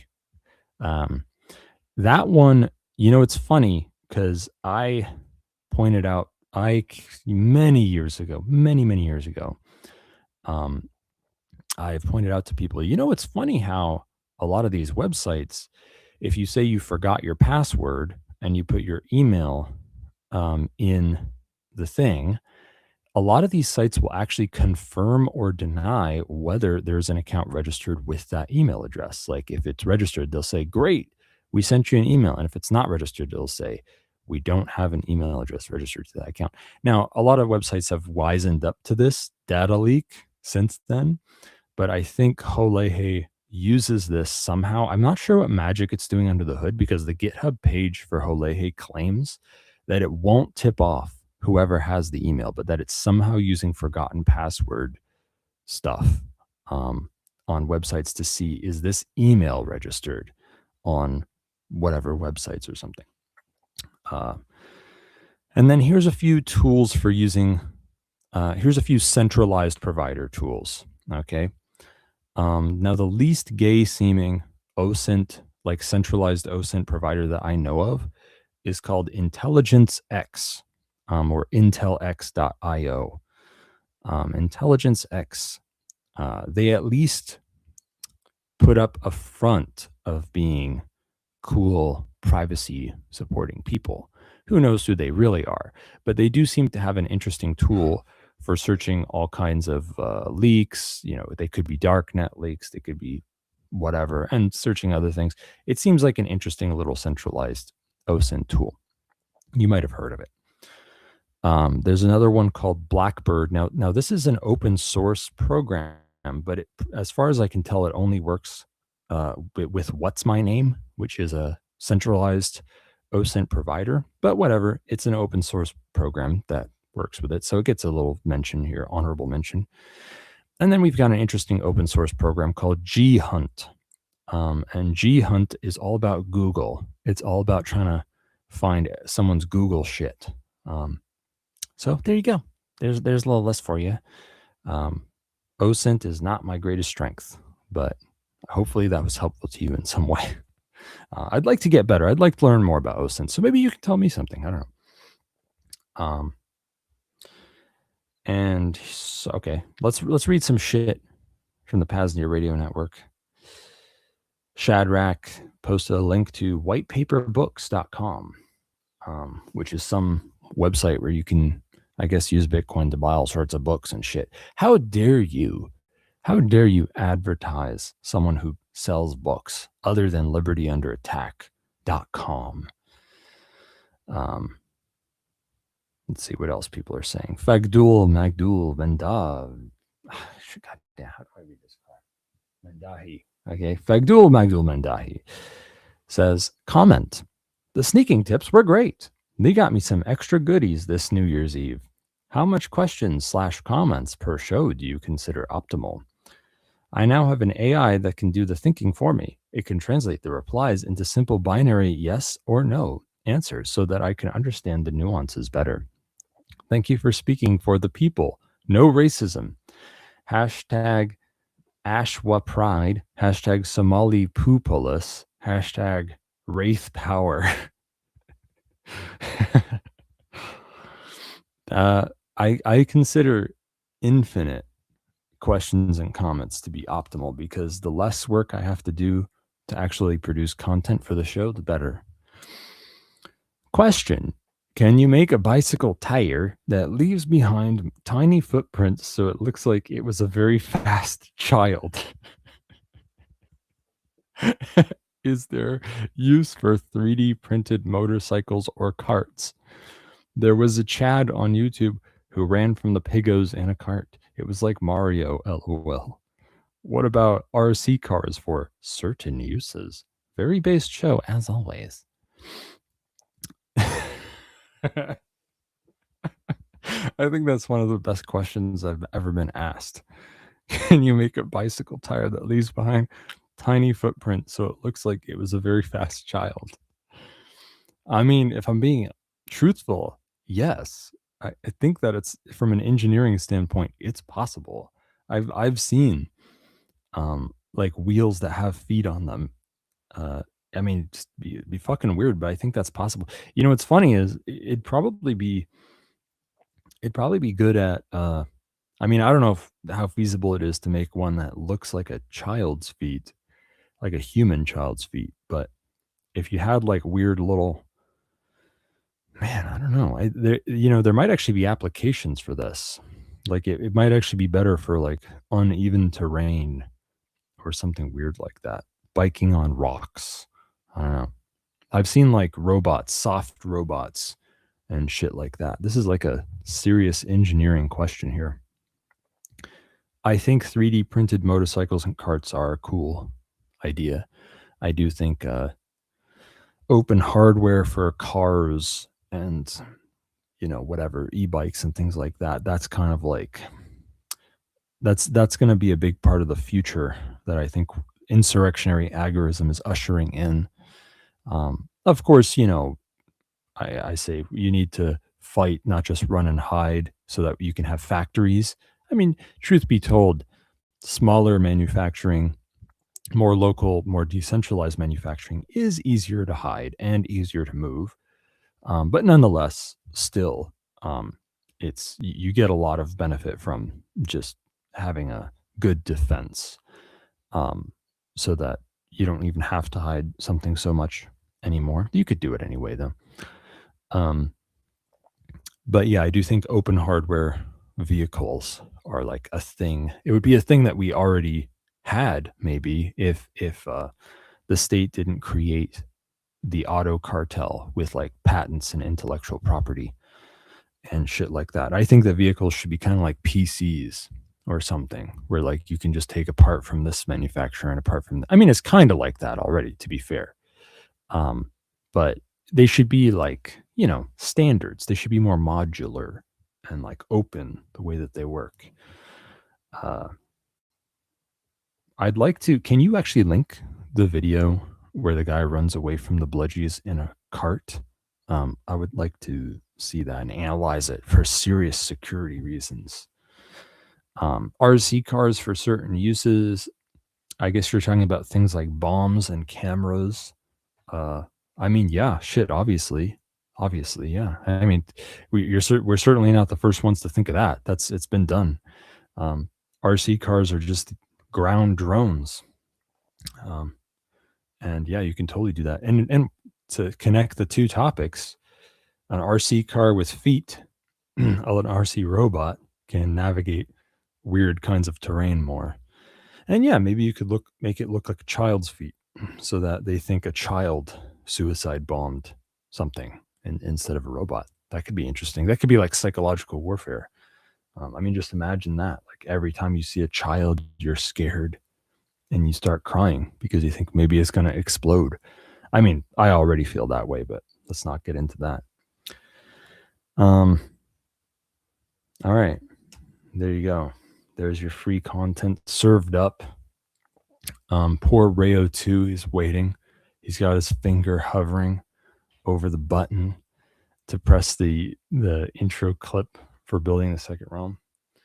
I guess you can do that now. I think this is the time when that happens, isn't it?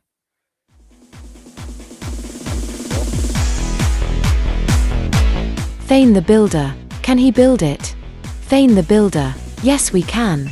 Building the second realm. Tips, tricks, and advice on expanding the parallel network, the Free Republic of PAZNIA, and ways to ensure its thriving. Here's the bell of the build, Thane Riddle.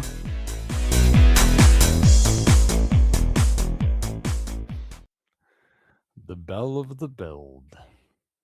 Here I am. You'd think that I would have used that time to actually navigate to my notes, instead of just staring off into the distance. But that's not the way. That isn't the way of Thane Riddle.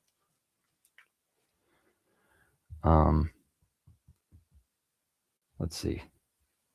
We're supposed to be talking about building second realm networks.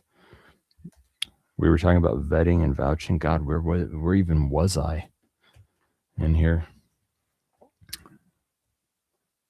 Okay. I went through the benchmarks. Okay, I kind of finished talking about vetting, so I lied to you a little bit.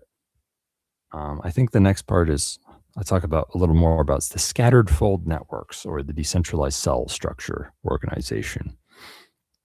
Now, the keen listener may have noticed already, may have caught on, but folds can be linked to each other, and indeed they're all linked anyway in some way or another.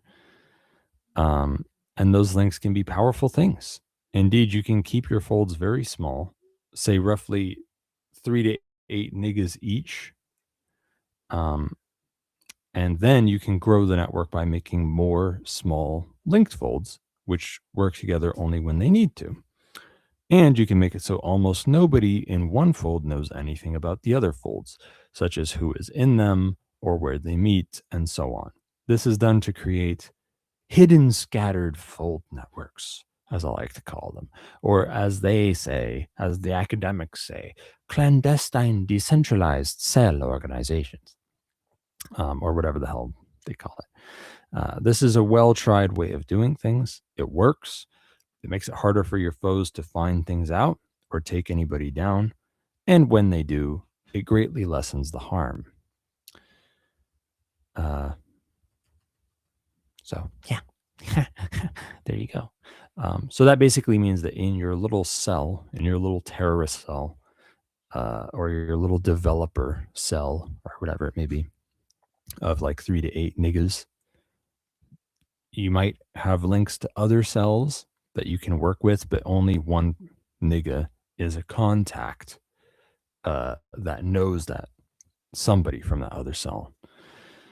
And that's your only way to coordinate. Now, this is how you do it in the 20th century way. The 21st century way will involve more cool stuff than that, like zero knowledge proofs, zero knowledge reputation scores or whatever, so that you can have zero contacts with another cell and have a smart contract automatically match you up. And that's when shit gets real crazy. But in the meantime, do it the old-fashioned way. Now let's talk for a second. Since we're talking about building second realms, let me talk to you about a very big lesson that you're going to learn the easy way or the hard way. Everything must be a business. All right? We shouldn't have to tell this to the ingenious listener, right? The libertarian fanboy, the Austrian school economics fanboy. Markets are a big deal. All these networks should be run like a business. I shouldn't have to tell you that, right? Since you're some sort of cool libertarian genius or some kind of market anarchist or whatever jargon you prefer. I hope it's true. I hope it's true that I don't have to tell you that your shit should be run like a business. Your organization should be a business. I hope that's true, but I've seen some things that make me think that this needs to be said. It needs to be said a lot more. Some people, some folks that I've spoken to or seen, some networks I've seen, some organizations I've seen, or hopeful budding organizations I've seen, are not practicing what they preach. So let me give you some do's and don'ts, okay? Here's some things that you are not going to do, all right? I'm the king of the world, and I'm telling you, here's some things that you're not going to do. Listen up. Start a community. Gross, okay? Don't use the word community. It's disgusting. Here's another one. Collective farming. Do you want to fucking die of hunger, retard? The moment that you no longer have external markets to trade with, do you want to fucking die Okay, then do collective farming. Okay, look up the story of the Plymouth colony if you want to see what happens when you try collective farming with no external market. These communes that exist right now, where they do collective farming and they have low standards of living and low spending power, they only keep puttering along because they have an external market to interface with, to trade with, to copy homework from and see what the prices are in the market. The moment some shit happens and you can't trade with them anymore, you have to be self-sufficient. Collective farming will literally kill you. Don't even think about it. Here's another thing you should never do. Start a committee of anything. Don't start a fucking committee of anything, ever. Retard. Don't make decisions with committees, ever. Here's another thing you shouldn't do. Pick anything with a vote or a consensus reached through discussion. Fuck off, fascist. Consensus reached through discussion. Vote. Democracy. Ew. Never do that. Only do that if you want to make poor decisions. Never. And look at this show. Okay, look at this show for an example of this one. How great this works out. Never raise funds, only through donations. Wow, yeah. How's that working out for you? You make money only through donation. It doesn't work very well, does it? Don't do that. Okay. And here's another one. And this one's not as bad as the other ones I've said, but I still got to say it. Don't rely solely on barter. Oh, we're going to barter. Oh, yeah. Oh, I'll give you some eggs for a blowjob. Go back to the Ren Fair, geek. This is the 21st century, and we have something called money. It works better. Try it sometime. Now, here's some awesome, cool stuff that you're going to do instead, boss. Okay? Listen up. Here's what you're going to do. Start a business that's as decentralized as you can fucking make it. Not top down, but bottom up as much as you can make it. Not because you're a commie, okay? But because the decisions about things need to be made by the people who know about those things. That's why you want it to be decentralized, just like the market is decentralized, to avoid the economic calculation problem. So decisions are made by people who actually understand the thing. Start a business that's as decentralized as you can make it. Split up land into chunks, okay? If you want a bunch of people to live on some land to live by each other, split it up into chunks. And each motherfucker can do whatever they want with their own chunk, and nobody owes anything to anybody, okay? Everybody just owns their own chunk, okay? It's called private property. You should check it out, Mr. Libertarian. Here's another one. Everybody can start their own businesses or their own protocols as needed, as wanted. They can do whatever they want. The goods that people need are provided through a free market and division of labor. Decentralized planning. You will not know for sure how it's going to work out. Okay? You don't need to know, oh, how are we gonna get meat and milk and this and that, and we're gonna, oh, who's gonna have security? Oh, I know, I'll make a committee to decide. No. Oh, we'll put it to a vote. No, shut the fuck up. Just if you want to fuck off to the woods, you want to go live on a farm with a bunch of idiots, fine. Okay? You want to hate your friends by living right by them, fine. But don't do anything collectively. Don't do anything collectively ever, not even once. Split up the land into chunks. Everybody owns their own part and does whatever the fuck they want. So that means if you think that there is a need for a certain good or service and you think maybe you can provide it, then you can start the business to provide it and see how it works out. And multiple people can start businesses in the same field and compete if they want to. And then you'll have these things called prices and division of labor and blah, blah, blah. It's called the market. You should try it sometime. So yeah, just pick what you want to offer for sale and what you want to buy. Leave everybody else to pick for themselves. Okay, no centralized planning, no collectives, no committees. And raise funds by working and selling goods for money that is worth more to you than what you're putting in, also known as profit. Check that out sometime. Real cool stuff.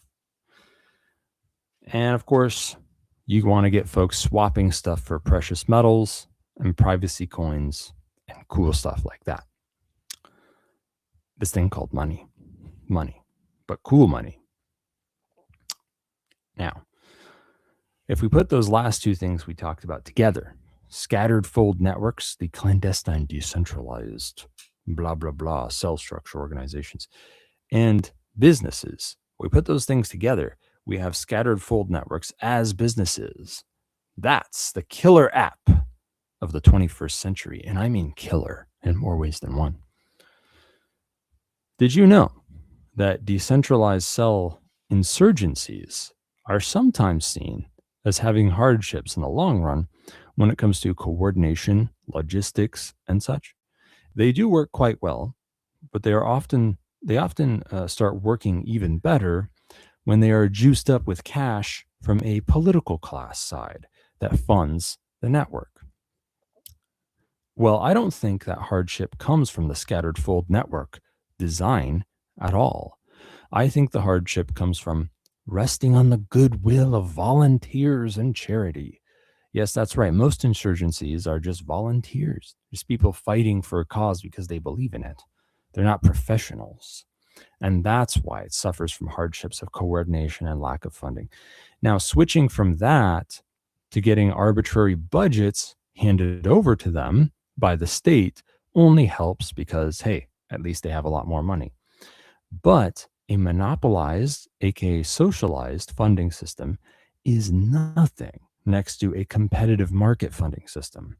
The world has not yet seen what happens when an insurgent scattered fold network is run for profit, a decentralized cell network of mercenaries. I think the world is about to see what happens. And I think what happens is a worldwide insurrectionary agorist revolution run by you, boss. Of course, any monetized distributed network in the 21st century will likely work at least somewhat through cryptocurrency and decentralized applications. So this is why I promote building such. So get your ass into the fucking, what is it called? Go to, what is it? It's something / PAZNIA.com / SimpleXP2P. That's probably it. To get into the PAZNIA anti-national security chat and talk about cool stuff like monetized mesh networks and distributed data storage and decentralized mercenary networks and things like that, and how to build that stuff and actually incubate those ideas and fucking do it. Okay? PAZNIA.com / SimpleXP2P. Now, I'm pretty sure I can get away with ending the show early. Thank God. I'm supposed to have like a quote or something at the end. Oh yeah, let's not forget that I'm a genius privacy consultant, the best in the world. Okay, even though I barely know what OSINT is, the best in the world. I have my strengths and weaknesses. Okay, everybody does. If you need help with privacy stuff, blah blah blah, then talk to me. Go to vonupodcast.com / CD, and you can find my shit on Session and SimpleX. I promise that wasn't my Windows tone. Don't worry. Next show, what am I even going to talk about on the next show? I'm going to talk about the cars thing. I'm going to get back to the privacy of transportation. And for building the second realm, I seriously have no fucking clue what I'm going to talk about next week. So that's exciting. It'll be a mystery topic. Oh yeah, we've got something real special for you next time. I have no clue what it is. I happen to have a poem. Open in a tab, I think. Why don't I read the last two? Here, I'll read the last two verses of of Child Roland to the Dark Tower Came, which is like an old, centuries old dark fantasy poem. Not here, when noise was everywhere, it told, increasing like a bell, names in my ears, of all the lost adventurers, my peers, how such an one was strong, and such was bold, and such was force in it, yet each of old, lost, lost, one moment knelled the woe of years. There they stood, ranged along the hillsides, met, to view the last of me, a living frame, for one more picture, in a sheet of flame. I saw them and I knew them all, and yet, dauntless the slug horn to my lips I set, and blew. Child Roland to the Dark Tower came.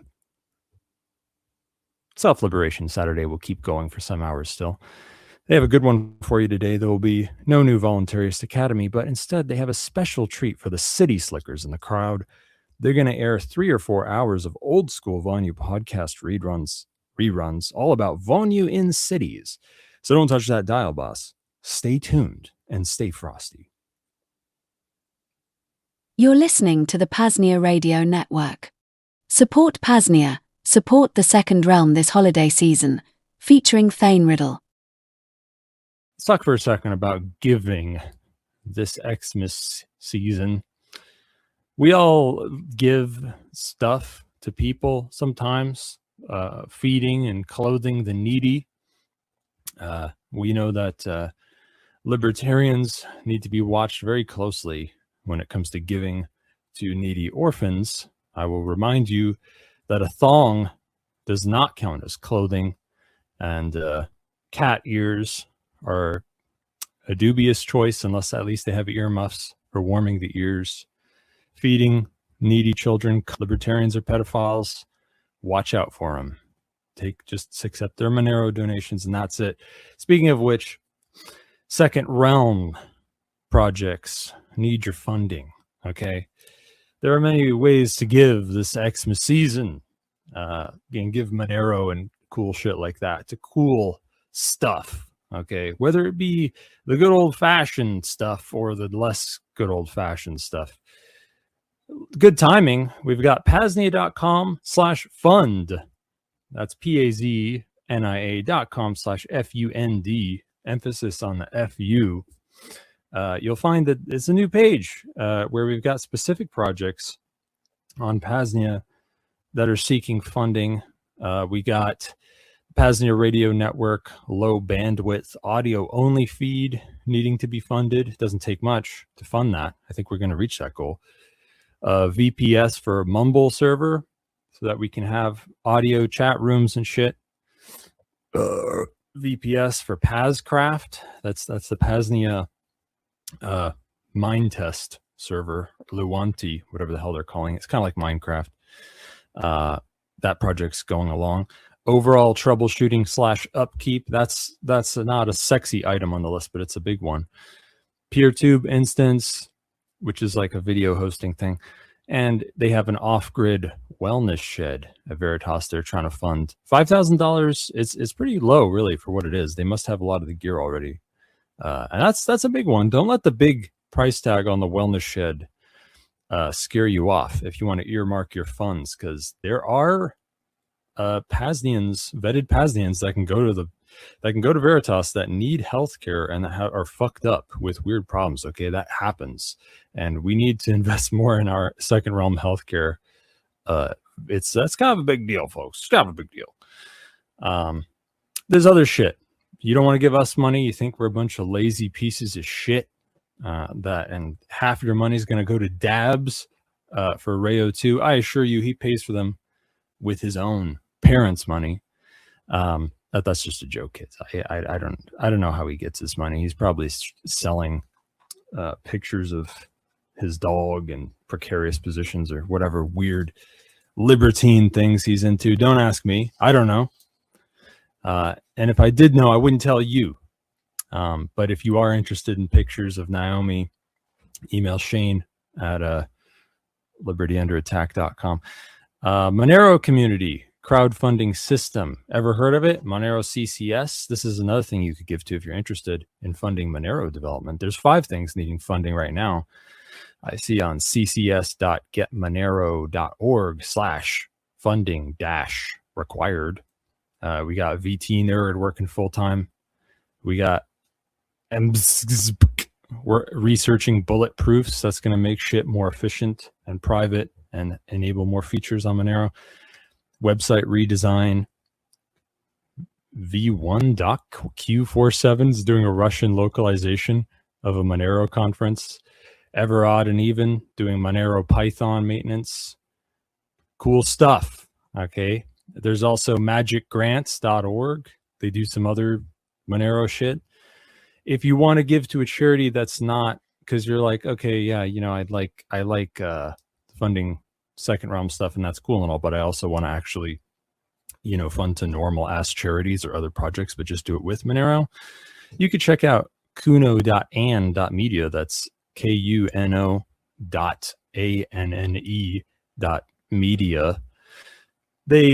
Anyone can list their fucking fly-by-night scam charity project there, so check that out.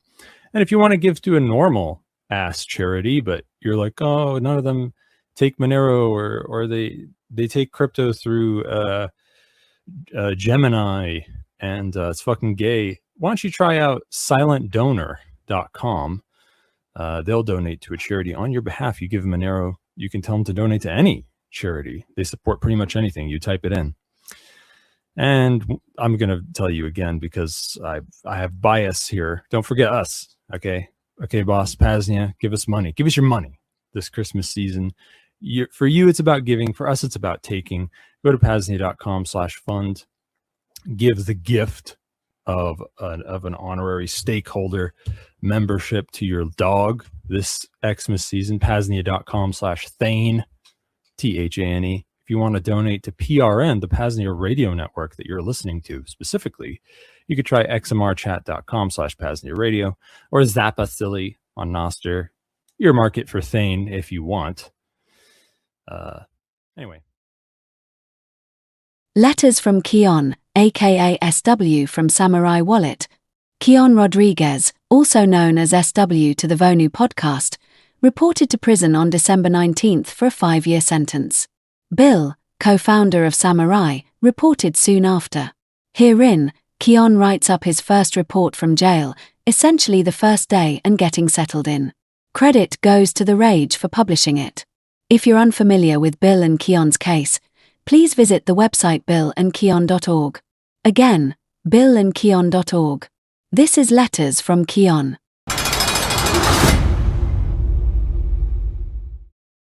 Hello, reader. I am writing to you from the FPC Morgantown in West Virginia. I surrendered myself on December 19th to begin my 60-month, 5-year sentence. Surrendering yourself to prison is a fundamentally confusing and unnatural experience. On the one hand, you are grateful to have been given a little more time with your loved ones, and more time to prepare.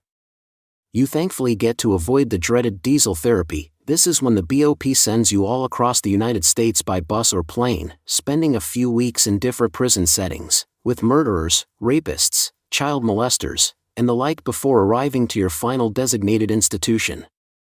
All the while, because you are unable to take classes, you are not earning the possible credits needed to reduce your sentence, and come in on your own terms. On the other hand, turning yourself into be incarcerated tugs against every fundamentally primal instinct we have as human beings. The absolutely surreal memory of driving myself to the prison, my wife as my trusted passenger, riding together like we have done so many times before.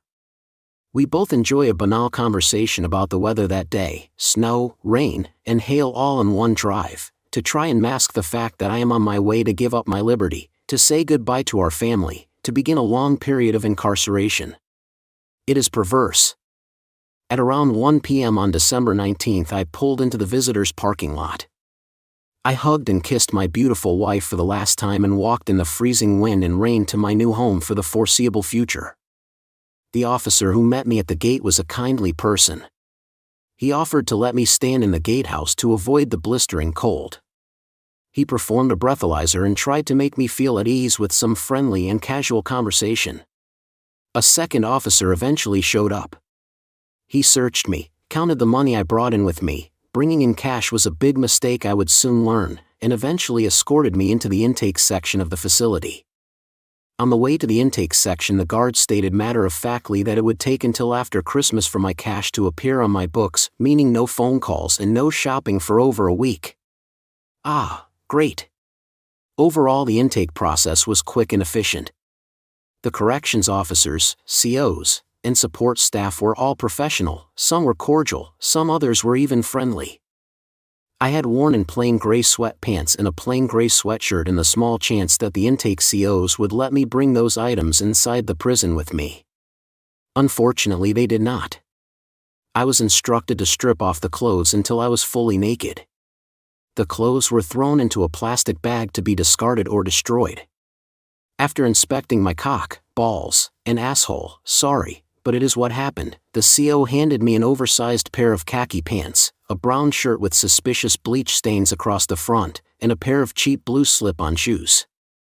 After getting dressed in the uniform that would scream newbie, to everyone who encountered me I was instructed to meet several members of staff. First on the carousel of rubber stamps was psychology. I mistook the psychologist for another inmate going through intake. A big man, mean-looking, a long scraggly beard down to his chest. If you told me he was on the last 5 years of a 30-year bid, I would have said of course he is. Anyway, he was the psychologist I was instructed to meet. His concern was primarily my mental health and if I was suicidal or not. Like every other member of staff, he was respectful and professional. I was then instructed to meet with the physician's assistant to be medically cleared. Besides a TB test and DNA collection by use of an inner cheek swab, this was as average of a medical exam as one would find in a school nurse's office.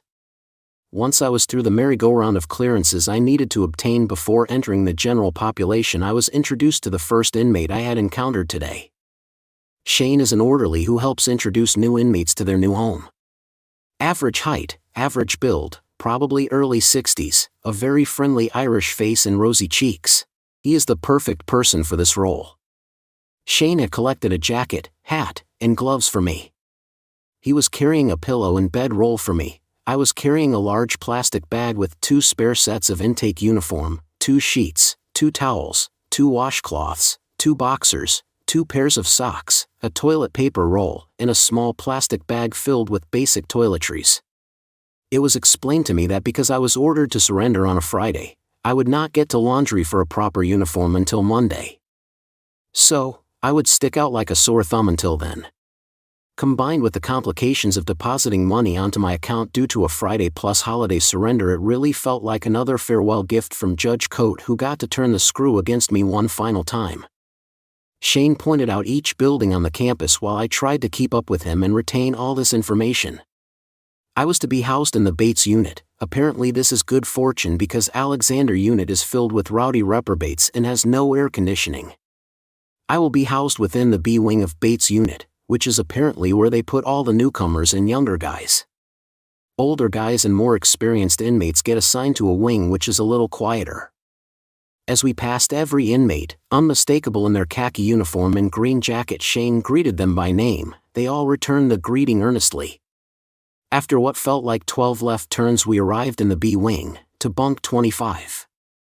I was introduced to my cellmate, or Sully Mike, who I was told only arrived here a week ago from a camp in Lexington.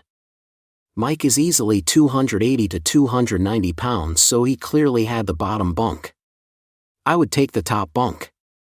Trying to take in the sights, sounds, and smells, I noted that I may have been lucky to get Mike as a cellie. His cell was fairly tidy. He seemed mature and respectful. I felt at ease with Mike, which is a good thing to feel when you are going to be living with someone in such close quarters. Once Shane dropped me off at bunk 25, he was off. I was left standing like a deer in the headlights. Nearly immediately Mike was handing me some cup-o noodle chicken soups and a water bottle. I didn't know if this was some sort of loan that would need to be paid back or what, but as I had literally nothing but the newbie uniform, I took the handout and made a note to repay him when possible.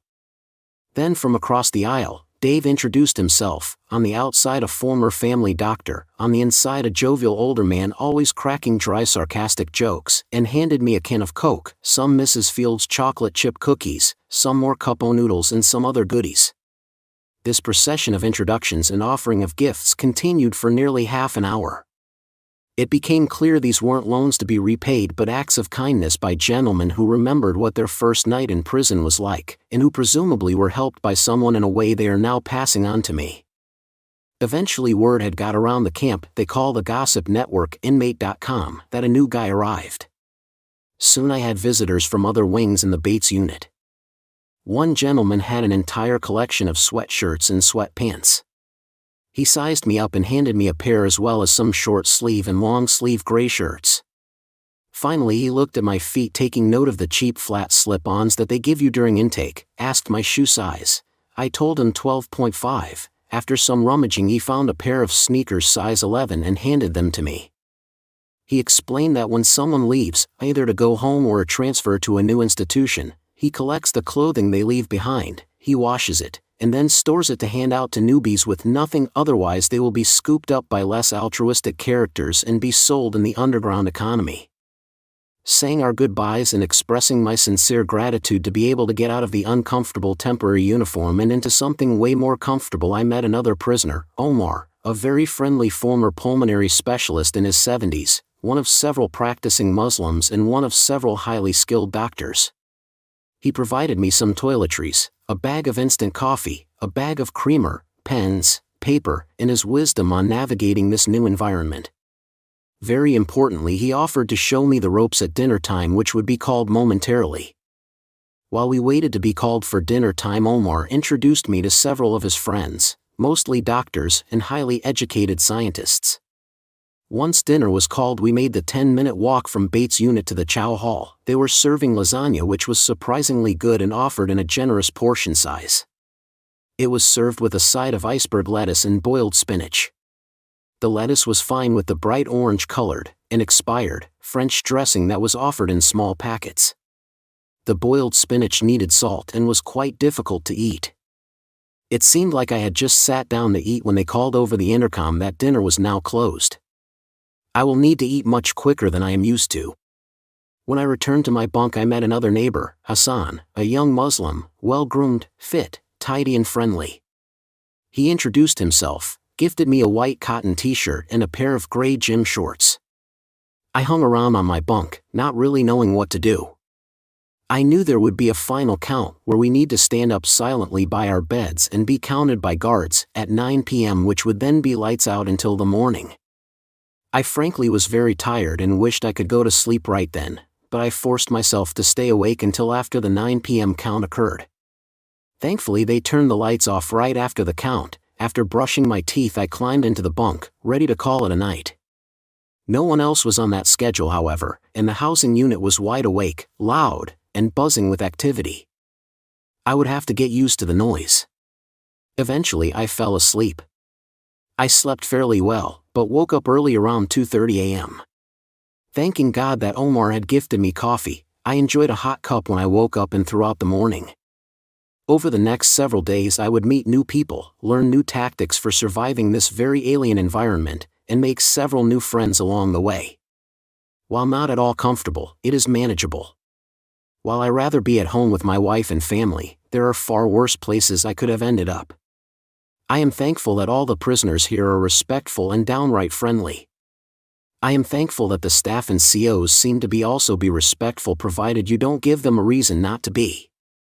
This letter recounts the first day on the inside, December 19th.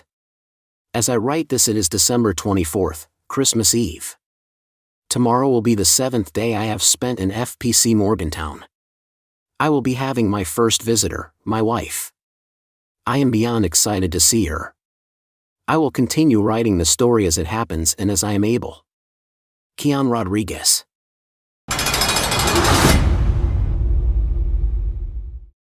You've just heard Letters from Keon, a coming somewhat regular installment to the PAZNIA radio network. Though, we at PRN would love for the series to die following a full pardon. Nonetheless, if you're unfamiliar with the Samurai Wallet case or just want to learn more, please visit billandkeon.org. Again, billandkeon.org.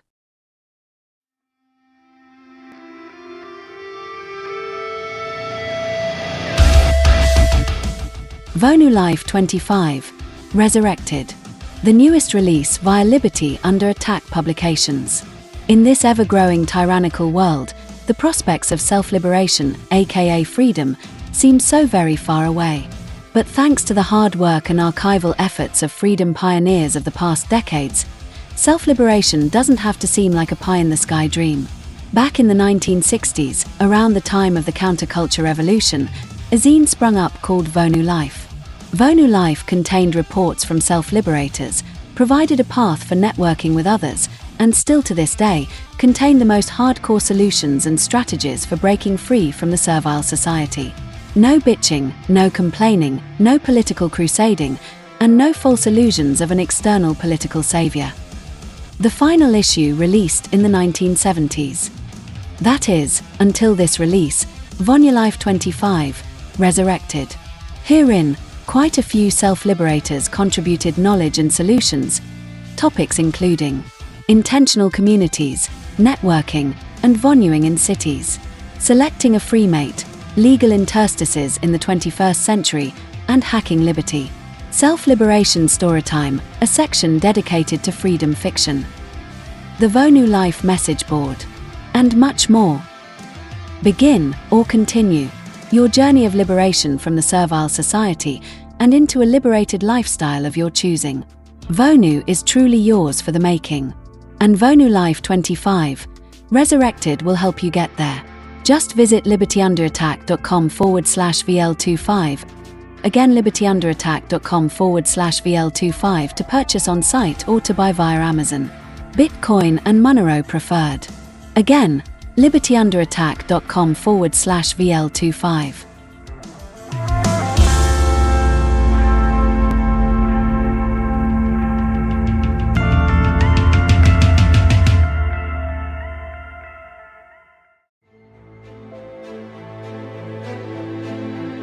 Hello, friends, fellow self-liberators. Dr. Gatherer here, coming to you with a health and wellness message. The Pain Liberator, Miracle Muscle Pain Reliever, is now back in stock at libertyunderattack.com. For your basic aches and pains, to more extensive injuries, and even pains like headaches or migraines, the Pain Liberator is here to liberate you from discomfort. The Pain Liberator is a 20% DMSO, dimethyl sulfoxide, /80% colloidal silver water base, blended with enough aspirin to provide 30 milligrams of aspirin per spray. Beyond just pain relief, all three of these main ingredients provide enormous benefit to the body in general. DMSO also helps to bring the aspirin and colloidal silver into the skin for maximum bioavailability. Individual benefits include colloidal silver is antibacterial, antifungal, used for sore throats, sinus problems, tooth infections, and candida overgrowths. DMSO has over 40 known pharmacological properties, helps with acne, heals shingles, is radio/EMF protective, painkiller, and heals stroke and heart attack damage. Aspirin is one of the safest, cheapest miracle drugs in existence.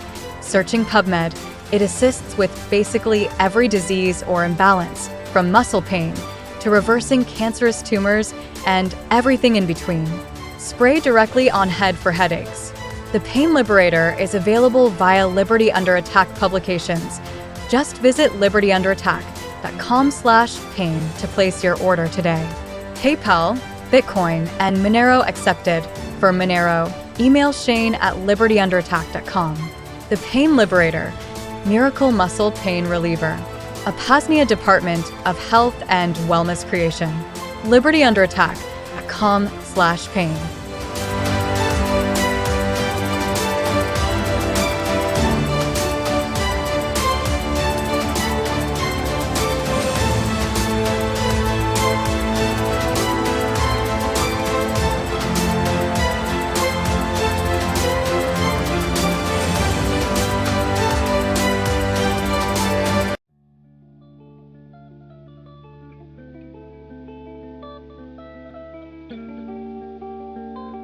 Hello friends, fellow self-liberators.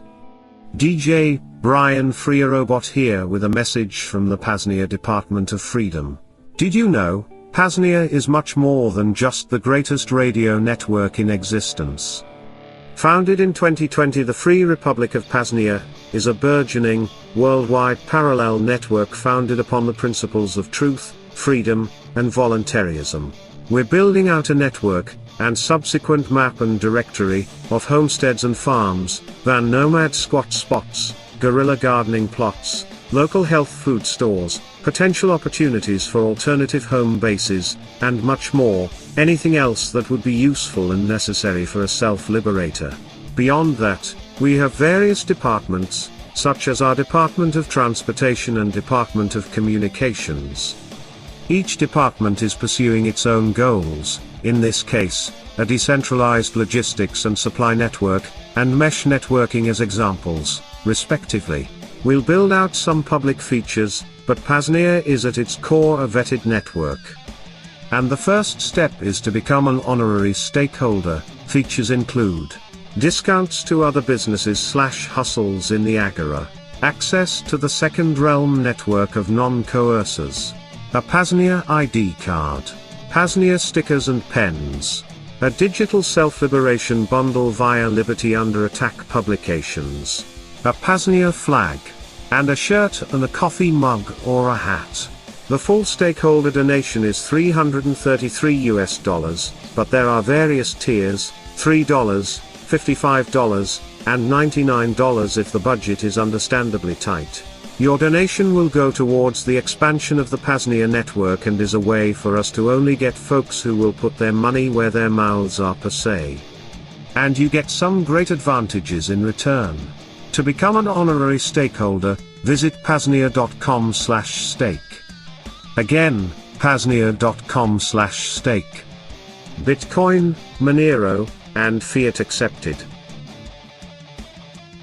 Thanks so much for tuning into the PAZNIA radio network. Let's get back to the deprogramming. DJ Brian Free Robot out.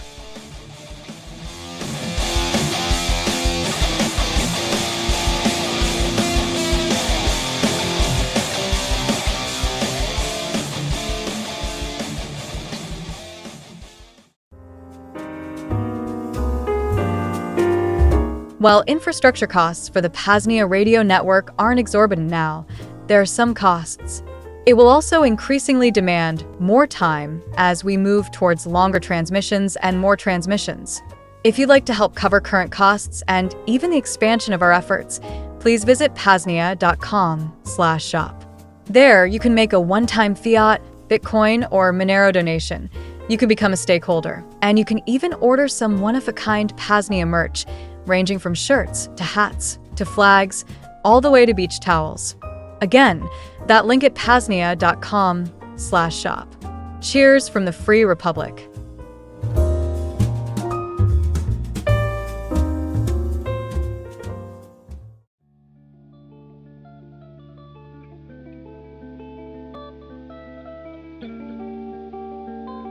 Hello friends, fellow self-liberators. DJ Brian Free Robot here with a message from the PAZNIA Department of Freedom. Did you know, PAZNIA is much more than just the greatest radio network in existence. Founded in 2020, the Free Republic of PAZNIA is a burgeoning, worldwide parallel network founded upon the principles of truth, freedom, and voluntarism. We're building out a network, and subsequent map and directory, of homesteads and farms, van nomad squat spots, guerrilla gardening plots, local health food stores, potential opportunities for alternative home bases, and much more, anything else that would be useful and necessary for a self-liberator. Beyond that, we have various departments, such as our Department of Transportation and Department of Communications. Each department is pursuing its own goals, in this case, a decentralized logistics and supply network, and mesh networking as examples, respectively. We'll build out some public features, but PAZNIA is at its core a vetted network. And the first step is to become an honorary stakeholder. Features include discounts to other businesses/hustles in the Agora, access to the Second Realm network of non-coercers, a PAZNIA ID card, PAZNIA stickers and pens, a digital self-liberation bundle via Liberty Under Attack publications, a PAZNIA flag, and a shirt and a coffee mug or a hat. The full stakeholder donation is $333, but there are various tiers, $3, $55, and $99 if the budget is understandably tight. Your donation will go towards the expansion of the PAZNIA network and is a way for us to only get folks who will put their money where their mouths are per se. And you get some great advantages in return. To become an honorary stakeholder, visit paznia.com/stake. Again, paznia.com/stake. Bitcoin, Monero, and fiat accepted. Thanks so much for tuning into the PAZNIA radio network. Let's get back to the deprogramming. DJ Brian FreeRobot out.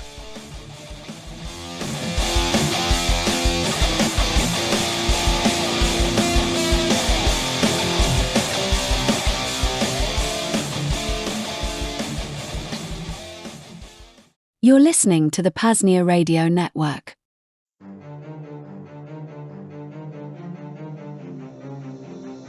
Financial independence, country shopping, van nomadism, security culture, ethical enclaves, crypto-anarchy, legal interstices, survivalism. Join your hosts Shane and Kyle as they explore this freedom strategy known as Vonu.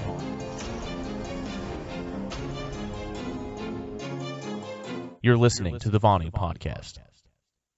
And welcome to the Vonu Podcast, the podcast making you invulnerable to coercion. So this episode is titled Vonu in Cities, and the show notes can be found at vonupodcast.com/29. So not an intermission episode. This is, one of the mainline Season 2, episodes. So we've covered a lot thus far on this podcast, such as wilderness Vonu, van nomadism, minimalist sailboating, intentional communities, etc., all of those requiring drastic lifestyle changes, and for the most part, strategic relocation, or just temporary autonomous zones, mobility, in general, to areas unfamiliar to most in the servile society. When you're when I don't remember the percentage, but the large majority of people are, I guess, relegated to these urban areas. And I'm sure a lot of Vonu listeners are too, myself included, and Kyle, you too, there in Austin, right? So a lot of these strategies we've talked about, where you kind of leave that society behind, may, be strange and unfamiliar to a lot of listeners, don't you think? Well, yeah, it was I've even written about this before. It was CIA World Factbook mentioned that approximately, 80 some odd, 83%, whatever the precise percentage was, well over 3/4 of Americans live in urban areas, cities. Maybe they also threw the suburbs in there too. So never mind people who live in small towns, never mind people who live in rural areas, and never mind the people in those rural areas who are truly independent in terms of their own electrical production, food production, plumbing, sewage, et cetera, et cetera, et cetera. All that kind of what you would normally think of as basic infrastructure. We're talking, at that point, you're talking about what? Arguably 5% or less of the entire population, and there's approximately 300 some odd million Americans, 320 million, whatever the latest census figures say. So yeah, the fact that you have over 3/4 of those 100 millions in cities is not an insignificant detail when it comes to looking at lifestyles and whether changes to said lifestyles are worth anything. Right. And this is why I think I've said this before, maybe I remember exactly when, but I really do think, this topic, Vonu in Cities, could be the most popular set of episodes that we do because, Kyle, subjective value, right? A lot of people don't want to go, live in rural areas. Some people, like some things about the city. And you just said, over 80% of, Americans live in cities. So this is going to be a couple of episodes that will certainly appeal, or at least or at least come to the same level as a lot of folks that may be listening.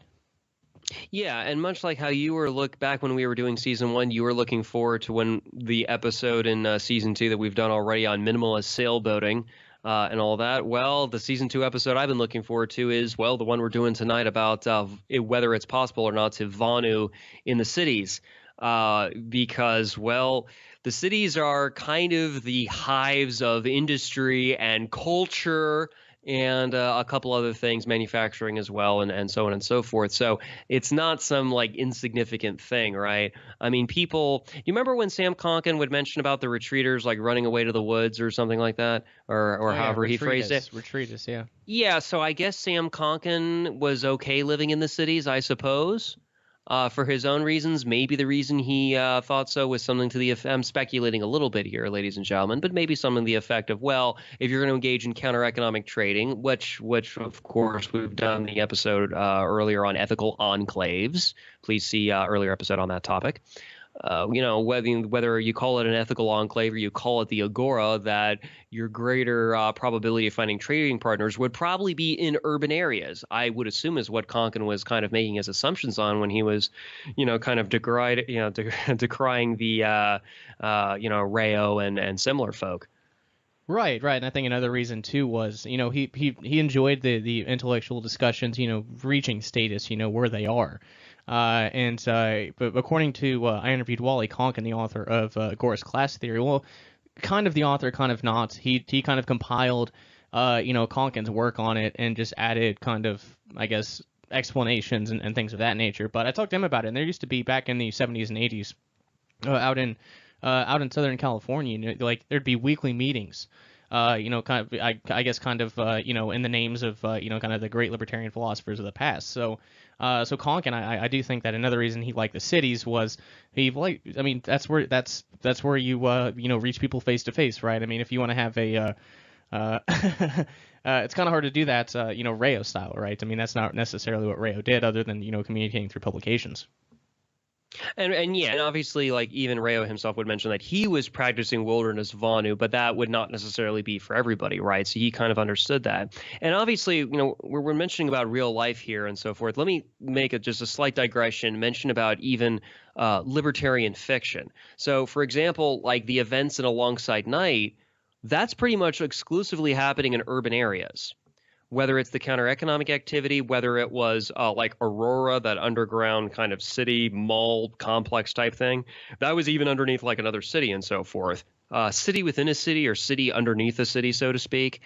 If you look at like hashtag Agora, most of that's happening in Germany and in urban areas, whether it was, Berlin or Dresden or wherever else, and even other locales not in Germany were mostly in the cities, except for like one scene that was in a rural area. So there was like a homage paid to finding independence of some sort in a rural area. It was actually on a farm. But and I think they were producing raw milk and selling it too in that novel. Oh, you criminals! Yeah, exactly. To keep with the theme, because it was a big thing of actually crypto-agorism specifically. But even in that novella, hashtag Agora, most of the events that were happening and most of the characters were themselves, city rats.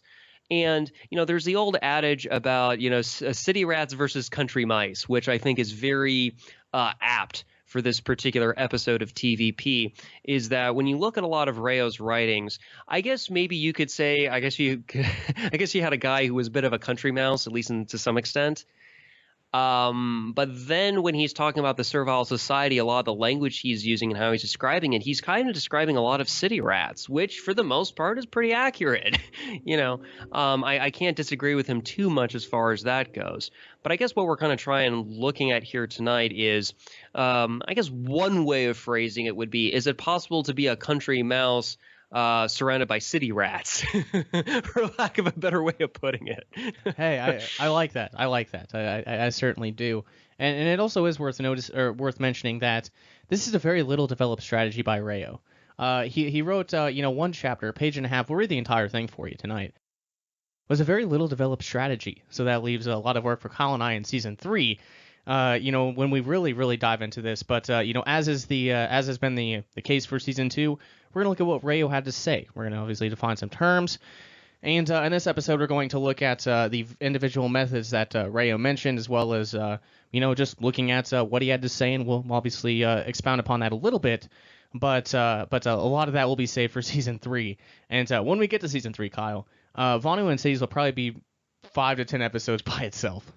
Oh yeah, easily. I can totally see that. Oh, and one other thing too, before we get into definitions, I think another major reason why even exploring even the possibility of whether one could be Vonu within the cities is because for a lot of people who may not yet be financially independent, such as yours truly, there's not a lot of options to necessarily kind of wing it and go it out in the rural areas. Not to imply that it takes a lot of money. It really doesn't, right? There's guys like Alex Ansary and others. Van nomadism, man, it's cheap. And more specifically, yes. Yeah, of course. But then again, not everybody wants to live in a car or van or RV. So there is a little bit of a give and take. There is some people would be a quality of life issue. Other times it's family, right? Some people, they're not living alone. And even if let's say hypothetically, even if John wanted to live in a van, Becky might not want to because that's not the lifestyle to which she has been accustomed, right? There's a lot of shades of gray here. So for whatever my point is, for whatever the reasons are, being able to at least be a little bit veneer within the cities has a lot of potential for people who were the other methods that we've already discussed this second season might not necessarily be available for. So even if somebody was interested, say, in minimalist sailboating, but for whatever reason, even if they're like already, reading books on sailboating and all that, in the meantime, while they're preparing, for example, to do the sailboating, they can at least increase their invulnerability to coercion while they're still in the cities before they go sailboating. So it's also, again, there's kind of like a sequence of events thing kind of going on here too, while they're also pursuing another method. Right. No, you're exactly right. You're exactly right. But yeah, I guess getting back to it, let's talk about the methods that Rayo mentioned here real briefly. Not going into a lot of detail because he will. I guess he won't really go into a lot of detail, right? I guess we'll go into a lot of detail when we get to those certain points. But here are the methods that Rayo mentioned as possibilities. And since you were talking about van nomadism, Kyle, you don't just have to do that in so-called national parks. You can do van nomadism with city squat spots. I think Alex Ansary did that for at least a little while. Going down the line here, park squatting, which that may be a little difficult now, considering kind of the spikes in the benches for homeless to deal with the homeless, as has been kind of a very contentious issue. Hidden bed chambers, which he mentioned in previous episodes, in ghettos, a possibility, sure. And then anonymity, kind of practicing the gray man, which Jason Booth and I actually talked about that in last week's episode. As a way to practice Vonu in the city. We touched on it very, very briefly, but you can also, I guess, urban anonymity, where you practice the gray man, you practice very good security culture, and you kind of just blend into the environment, which is much like living in a ghetto, which we'll get into more. But anything there? Yeah, that's kind of a good overview, and we'll go into more detail on the anonymity, the ghetto, the park squatting, the bed chamber, and the van nomadism with city squat spots as we go along here. But yeah, those are the 5 methods that Rayo mentioned were what he thought of as practicing Vonu in the cities. But I wouldn't be surprised that maybe going into season 3, maybe there's more, but we'll save that for then. Oh yes, we will, and I think in season 3 might even be able to come up with some new possibilities. But gotta leave you in some suspense so you keep listening, right? Not that you wouldn't. Hopefully you would, anyways. But let's get into definitions here. And since I'm the lead guy for this episode, that's you're the definition man. So what is urban Vonu? Urban Vonu is defined as enjoying comparatively more invulnerability to coercion, being veneer, within a metropolitan area despite city psychological pressures. Yeah, very, very simple. It's it's just Vonu, becoming as invulnerable to coercion as you possibly can, only within a city. Now, what did Rayo have to say about this subject? Not a whole lot. But I'll start with this kind of a shorter quote. We'll discuss that, and then I'll read the chapter. Well, we'll see what I do with the chapter. I might stop and we might stop and comment on it. We'll see. It's a very short article, so we can do it either way and it'd be fine. But we'll deal with that as we cross, as we cross that bridge. So this first one, quote: liberation does seem to be easier in uninhabited areas, at least as a do-it-yourself thing, which it necessarily is for the first pioneers. But it is also possible in large cities. Imagine, for example, an old expensive building which appears to be only a private club, but which conceals an entranceway to apartments and workshops tunneled underneath, end quote. That's from Libertarian Connection number 5, November 17th, 1970. Keep in mind, Libertarian Connection was this big, massive publication. I actually found an issue of it that someone took pictures of. I'm going to digitize that at some point. There's some that's illegible. But it was cool to look at the table of contents. So you had Walter Block, like the second article, then you had Rayo in like the fourth. So like I posted that picture on the Vonu podcast page. Like, that's pretty neat, right? You know, like Rayo, just two articles below Walter Block. He's obviously got his problems, but just somebody with his notoriety today, being placed, in the same publication as Rayo. Just pretty cool. Just kind of a side note there. But something that Jason Booth has said often, in those intermission episodes, is that when you're an uninhabited, the more people there are, the more coercion exists, right? In that area. If you live in a big city, that's more enforcers. That's more. That makes it more difficult to become more invulnerable to coercion. But in uninhabited areas or in very, very small cities with 50 or 100 people, there's not a lot of coercion there. There's not. He calls them limited coercion zones. Is kind of the way that he. That's a very, very good point to kind of start off with. Maybe you'll have a response. Maybe I'm sure you will. But it's obviously easier in uninhabited areas. But what do you think? I disagree. I don't think it's the number of people. I think it's the density. Consider, for instance, a prison cell. There's only at most, even when they're kind of shoving a bunch of prisoners into a cell, there's not that many. What, 4, 5, 6, however many the state's now doing nowadays? But there's plenty of coercion if the prisoners really don't like each other or they just want to rape each other or whatever it is. So that doesn't take a lot of them, but there's definitely more of it. Or even if it's not something like a prison, even if it's like a bunch of people who technically have their liberty, but they're all like in a one-bedroom apartment, that's a greater probability of coercion automatically. At least I think so, because there's no boundaries. And more to the point, they're all densely packed in tight. Also look at, even in certain, even with those storms that happened, a few months back.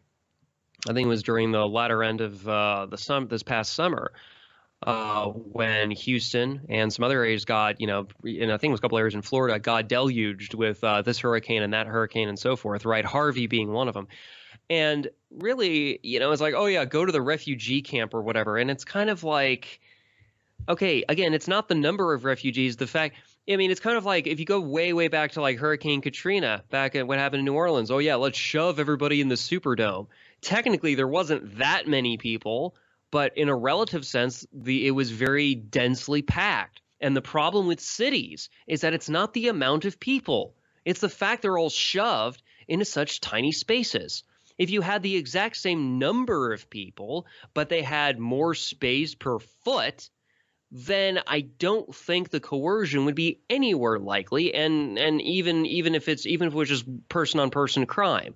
That's also a reason why I think at some point, especially once the state is abolished, if that ever comes to pass, or close enough, then for people to go spacefaring as they are able, because that's another way of branching out, of reducing density too. So even for the environmentalists who are concerned about this thing going extinct or not enough water or whatever the hell they're worried about, it doesn't matter whether climate change is real or not. If people can get off this planet, well, human race's survival is pretty much not a guarantee, but looking a lot better, because there's less of density. We're not limited to one planet. We can spread out, spread out, spread out. And that's part of freedom too.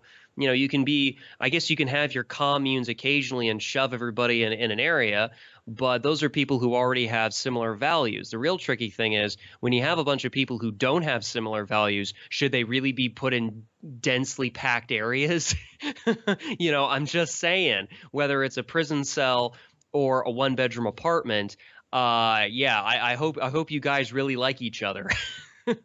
Right. And I can certainly understand what you're saying there. I guess I guess it was more so a comparison when we discussed it in previous episodes, like the Siskiyou region versus, say, Chicago. And maybe it's not the only factor too, but generally speaking, I mean, smaller towns like where I went to high school, government schools. It was a very small town. There wasn't a lot of coercion, minus the property taxes, which are pretty outrageous. The property theft. But as far as I guess the daily tyrannies that we've talked about before, there really weren't there really weren't a whole lot of them. There was one bludgy in town, and he was a lazy piece of shit. And there was an alley, and he would park his car where you could see like the police, so you could see kind of on the side of the car, so you'd slow down before you got to him, so you didn't have to like take the time to write you a ticket, which I appreciate the hell out of that. I don't know about other people. He got fired, a couple of years back, I think, but regardless, I do think kind of like the smaller towns, and also where the town nearest to where I'm going to be homesteading, where we go riding and camping. It's a small town of like 50 people, and they don't have police. They have a volunteer fire department, and then there's a county sheriff from somewhere else that comes every once in a great while, but he's not really there. So I guess in some of those anecdotal examples, I do think it certainly is correct that the less people, the less coercion. So I think that kind of factors into it too. If there's less people, there's less money to be put into public services. I think that's a very great thing. So he kind of lays out some initial, and this was just kind of for some context on this quote. This was just something from the end of an article where he kind of proposed a couple of things, and he develops it more in the article we're going to read next. But yeah. It's possible in large cities, an old expensive building which appears to be only a private club, but which conceals an entrance with apartments and workshops tunneled underneath.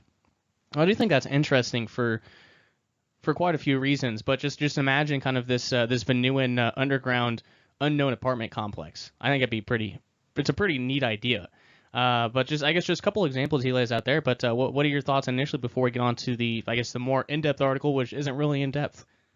Speakeasies. Remember those speakeasies like during alcohol prohibition and whatever else? Yeah, those would be kind of like like an underground, sometimes quite literally, right? They had their own structures and so forth, and they had to be as invulnerable to coercion as possible, which wasn't always 100% because remember the speakeasies got raided and such. That was kind of a normal thing.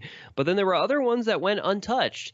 Either the cops were paid off or they honestly didn't know about them or whatever. So yeah, when you were reading that, that was the first thing I thought of were the speakeasies. So maybe some inspiration could be taken from those. Oh yeah, if it's underground activities. I mean, even in the there's another book on Loom Panics. I can't remember if it's Guerrilla Capitalism, or if it's How to Do Business Off the Books. Both great books by Adam Cash. One of them is out there for free. Just go to libertyunderattack.com/guerrilla capitalism to get that one. But I remember which one it was, but there was a chapter in there, learning from actual criminals. Vonuans could learn some things from them. They have to stay underground, they have to stay hidden, lest they end up in a cage, right? So let's go ahead and get on to this, the final, I guess the final excerpts here. This is from Vonu Life publication. This is number 5, January 1972. Let's go ahead and get into it. And this is called, very appropriately, Vonuan Cities. Crazy how we came up with that title. So let's get to it. Quote, most discussions of Vonu living assume unpopulated or faraway places. Concerning urban possibilities, 5 possible approaches come to mind. The first and simplest is anonymity. Be visible but not noticeable. Conform outwardly while doing your own thing in secret. Be inconspicuous, as Alan Humble says in his article, but most of Humble's advice concerns what not to do. Where does Humble go to do his own thing? Probably not to his apartment. Renting under a nom de plume does not prevent inspection by landlord or police, or overhearing by nosy neighbors. Humble speaks of children, but I wonder if he has any. He says to keep children out of sight during school hours. I wouldn't want the job of keeping children quietly cooped up in an apartment during slave school hours. Incidentally, I've heard that California has lowered slave age to 6. Regarding Humble's recommendation to avoid paying by check, I agree if the transaction is face-to-face, large, or repeating. But selling small items by mail, like Vonu Life, for cash only isn't feasible, so you are welcome to pay by check. Urban anonymity offers no protection from such dangers as nuclear war. Despite these criticisms, I agree with most of Humble's recommendations, many of which apply to all Vonuans, not just urban anonymites. I live much of the way Humble advocates before taking up van nomadism. For me, anonymity alone was unsatisfactory because of city psychological pressures. I was immersed in an alien culture with values hostile to my own. Whether or not I was especially vulnerable, I felt vulnerable. I know of quite a few Vonuists and libertarians who live Humble's way, but I know none who seem to like it for very long. Perhaps there are ways to cope with these psychological pressures. If you think you have found a way, tell us. But personally, I prefer to live far enough back in the woods. End quote. We'll stop there. So yeah, that would be the urban anonymity approach. And Kyle, I do think there are certainly ways to pursue this strategy of Vonu, but I don't know, man. The city psychological pressures, no matter how great you are at being invulnerable to coercion, I don't know. I dislike people. I dislike the state survival society. So that seems like it would be quite difficult to me. Okay, so there's at least two elements at play here. There's kind of the security culture part of it, and then there's I would agree, the city psychological pressures. So let's take these one at a time. So there was that article I wrote a little while back, which was entitled "Blending in the Art of the Gray Man." And this was more about, well, the concept of the gray man, which is a technique of the good security culture. And I think that's what, when Rayo was kind of mentioning about what Alan Humble said in his own article about urban anonymity, what they're really kind of talking about is being the gray man, right? And hiding in plain sight and so forth, and not causing a ruckus, and kind of being bland and drab as possible, at least in some sense, right? And, there's different elements to that. It's not just appearance, it's also behavior. And then at the same time, there's also, you have to have good situational awareness. And then, of course, as the survivalists and so-called preppers would call it, you should consider having some sort of everyday carry items on you of one kind or another. A little bit of a different topic. I'm only mentioning it here because that would be really being kind of anonymous in an urban context, right? Where you're just kind of like, oh, I'm just, John Doe, I'm nobody special, but yet you can pretty much handle whatever kind of comes your way. And you're closer to being invulnerable to coercion within that context. And I think that's definitely something worth, if not necessarily a lifestyle change, at least learn how to do it. So if you do need to use it, or you do choose to use it, then it's kind of like a skill set you've already developed. And I think that's kind of good on its own merits. Regarding the other, I guess so one point there, and I'll mention Adam Cash again. Mm-hmm. And certainly these things are possible, and there are strategies to I guess there are solutions to the issues that may arise if you're pursuing Vonuans in a city. But I'll kind of reiterate this again. I think it'd be very, very difficult. From Adam Cash's writings, he practiced good security culture, thankfully, but he did seem a little bit like a controlled schizophrenic. I mean, he talked a lot about the Constitution and the law, and and there were some statist things in there, but at the same time, there were a lot of great strategies that he proposed at that time. The banking and finance world has changed quite a bit, but at the same time, I do think there's some valuable things in that book, but well, I think Adam Cash, I don't know. I think he's kind of an example of maybe the city psychological pressures. Being very, very good on some things. Avoiding the theft known as taxation. And proposing strategies for others to pursue, but I still think that there's that kind of underlying theme here, what you're about to get into, is the city psychological pressures. Yeah, and I'm glad you mentioned Adam Cash. So I think that's kind of an example where somebody's kind of focusing way too much on practicality and not enough on philosophical grounding, because without a philosophical grounding, it's pretty much game set match. It's pretty much a fait accompli that said individual is going to become a controlled schizophrenic sooner or later, because if you don't believe in something, you'll fall for anything kind of thing. So if you don't have a philosophical grounding, then yeah, of course, you're going to start contradicting yourself without realizing it and so forth. That being said, even if somebody were to practice their urban anonymity and practice good security culture more generally, and being, really good at being the gray man more specifically, the yin to that yang would, of course, be the city psychological pressures. And it's not just the pollution. It's not just the traffic noise like outside my apartment. It's not just the stress of traveling in the traffic to get to work, or if not necessarily to work, to run other errands, whether it's grocery stores or, pick any one of the different services that such an urban area provides and so forth that you have to pay for with Federal Reserve notes or preferably with something better. It's not just that. It's also the culture, right? It's the servile society in its most concentrated form, at least in some sense, because there's a whole bunch of people who are essentially pushing this, as Rayo himself kind of put it, an alien culture with values hostile to his own, and that's something you can't really easily get away from, right? I mean, we can have a lot of discussions about infrastructure, whether it's certain types of industries, whether it's more physical things like bridges, tunnels, and so forth. But then there's culture, there's behavior, and so forth, and certain assumptions that people are making. And that can get kind of messy real quickly in the sense of, like, how do you deal with that? So, I mean, me personally, if people were more kind of less densely packed in and more spread out, the ease of which to exercise one's freedom of association and disassociation both, I think would be a lot easier, as opposed to if you're all crammed in pretty much the same area, then even if you do try to ostracize somebody from your own social circle or even work circle or so forth, if you're all packed on top of each other, or shall we say, we see each other in rush hour, hypothetically, or whatever, it gets kind of uncomfortable really quickly. So, right, I don't know. right, and I guess one other thing too, you mentioned the culture, and if you're, I mean, let's look at Rayo for a moment here. So, what was he exposed to out in his polyethylene tent early on, and probably some sort of more of a troglodyte dwelling, more completely underground or partially underground? What was he exposed to as far as culture-wise, or kind of those very dangerous ideas that culture propagates, such as nationalism or war or theft on a grand scale called taxation? How much was he exposed to that? Well, I would say, unfortunately, it's sad that that this was true. But I'm sure in some of the publications he received, the libertarian publications, he did see some of those things. Kind of that.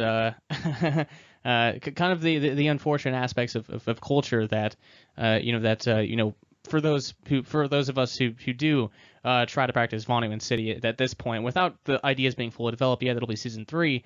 It's kind of a bombardment of these things. Any sort of entertainment you attend or partake in will likely, 99.9% chance will be just filled with those very nasty, dirty things that states like to do. So I guess the point here is, got to have a very, very strong mind to deal with all of that. And then secondly, and I get to mention this, Kyle, this is what I was going to say in the beginning of the episode, you got to be utilizing that trivia method. You got to have the correct, all of the grammar you can get, come to the right conclusions, and then be able to make those turn those conclusions into actionable things. If you're dealing with bad grammar, if you're dealing with bad information, you're going to come to wrong conclusions, and then the actions that you take, or the hopefully not, but the policies that you advocate for will be wrong. They won't be based on truth. So yeah, I think in order for this to be possible, I really do think those two things are very necessary. A very strong mind to be able to deal with that, and also gotta be utilizing that trivia method, man. And Kyle, just in the past few months, I've really been digging more into that, more so than I ever have before. And I think that's kind of the main issue. I guess that's the core issue that that's the core reason why the state of surveillance society exists, is the lack of the utilization of the trivia method, the lack of critical thinking, and then obviously the government, schools, and the indoctrination that comes with that. Yeah, and not to belabor the point too much about this, but the city psychological pressures take more than one form, right? Whether it's certain pressures on the job, or here's actually a non-job related one, waiting in line. I don't know about you guys, but I can't remember the last time I was in a rural area or even a small town where I was waiting in line for anything, even with the local government bureaucrats. There's like no such thing as lines. It's stressful, man. But in cities, there's a line for everything, even the so-called free market activity. There's lines. Grocery stores, pick a place. There's just, it's density, I think. And see, that's the other thing too. Even if it's like a day off, whether it's the weekend or something else, and even if you're just, let's just say hypothetically, let's just say you're quote unquote shopping. Let's just say make it like a part day or all day thing. It takes a lot of time to go, especially if it's different stops you have to make for whether it's different errands or even something that's fun.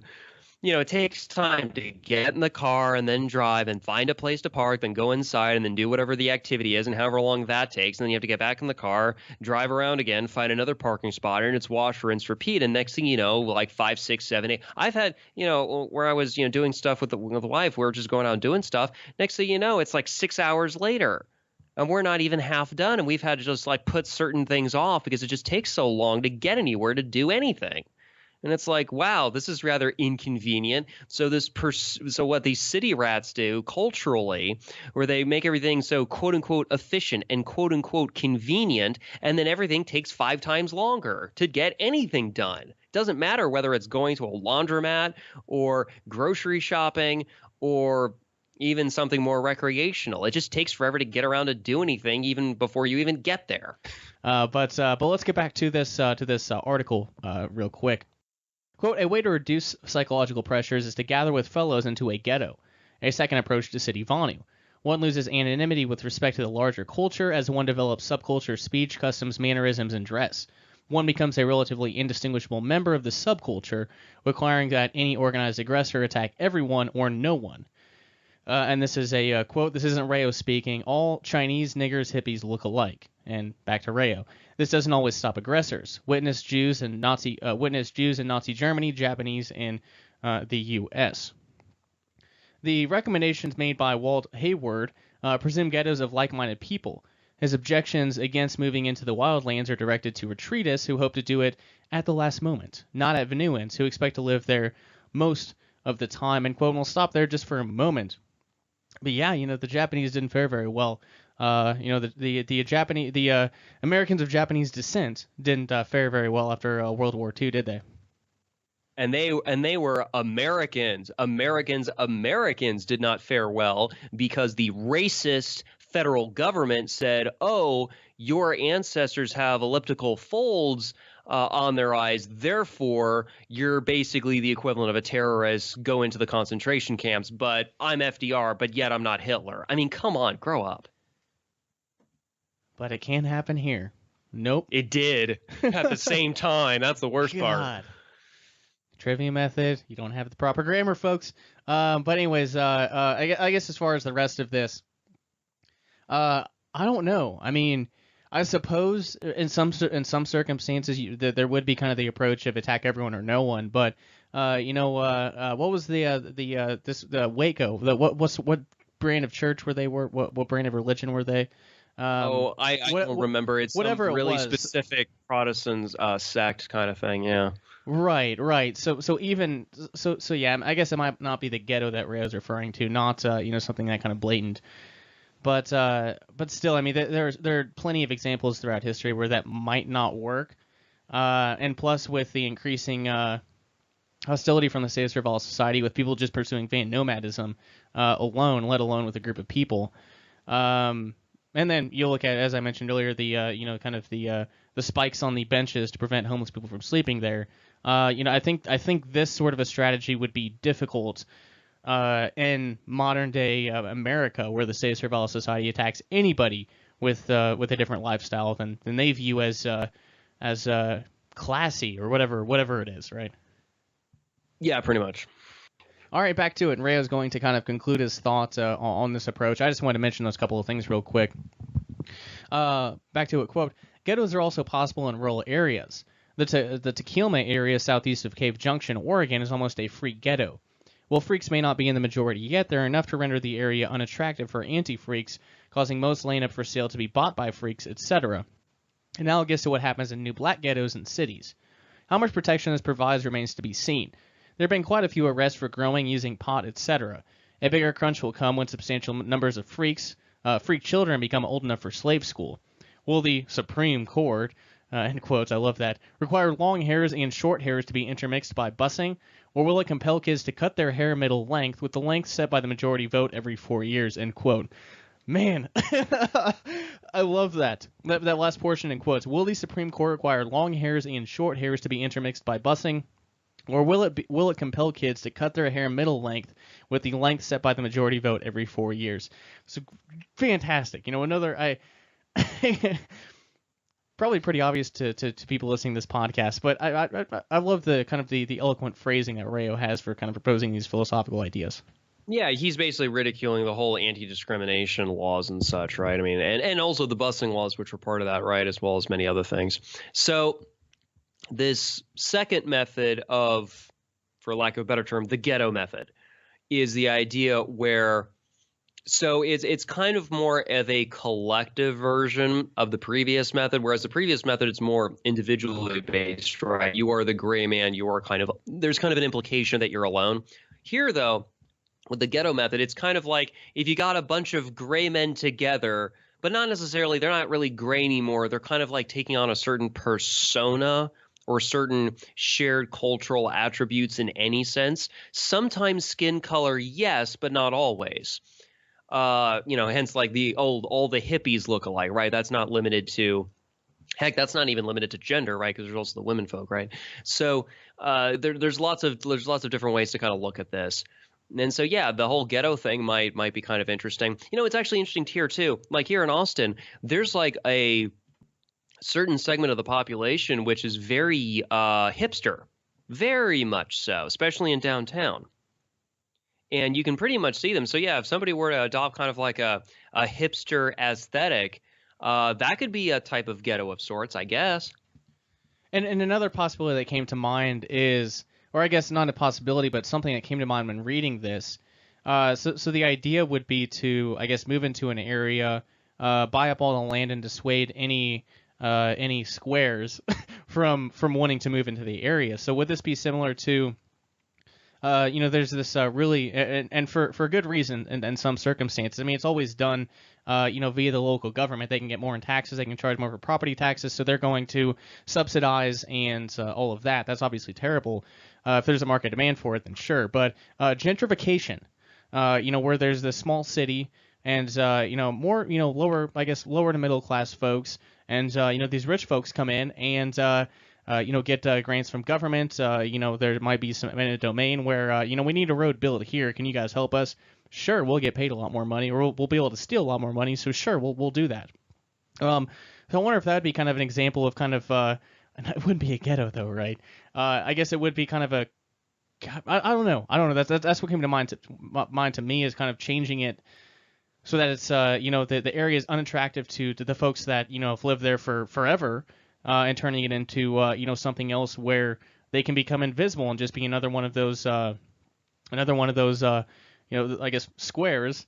The people who buy a house in suburbia, kind of have the really uppity Main Street sort of things. I don't know. Maybe that'd be kind of a counter ghetto. I don't know.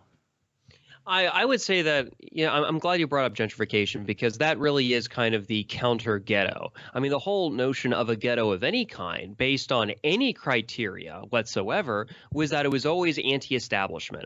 Not that necessarily any particular ghetto was necessarily ethical or worthwhile, but that it was uniquely distinctive, even between other ghettos.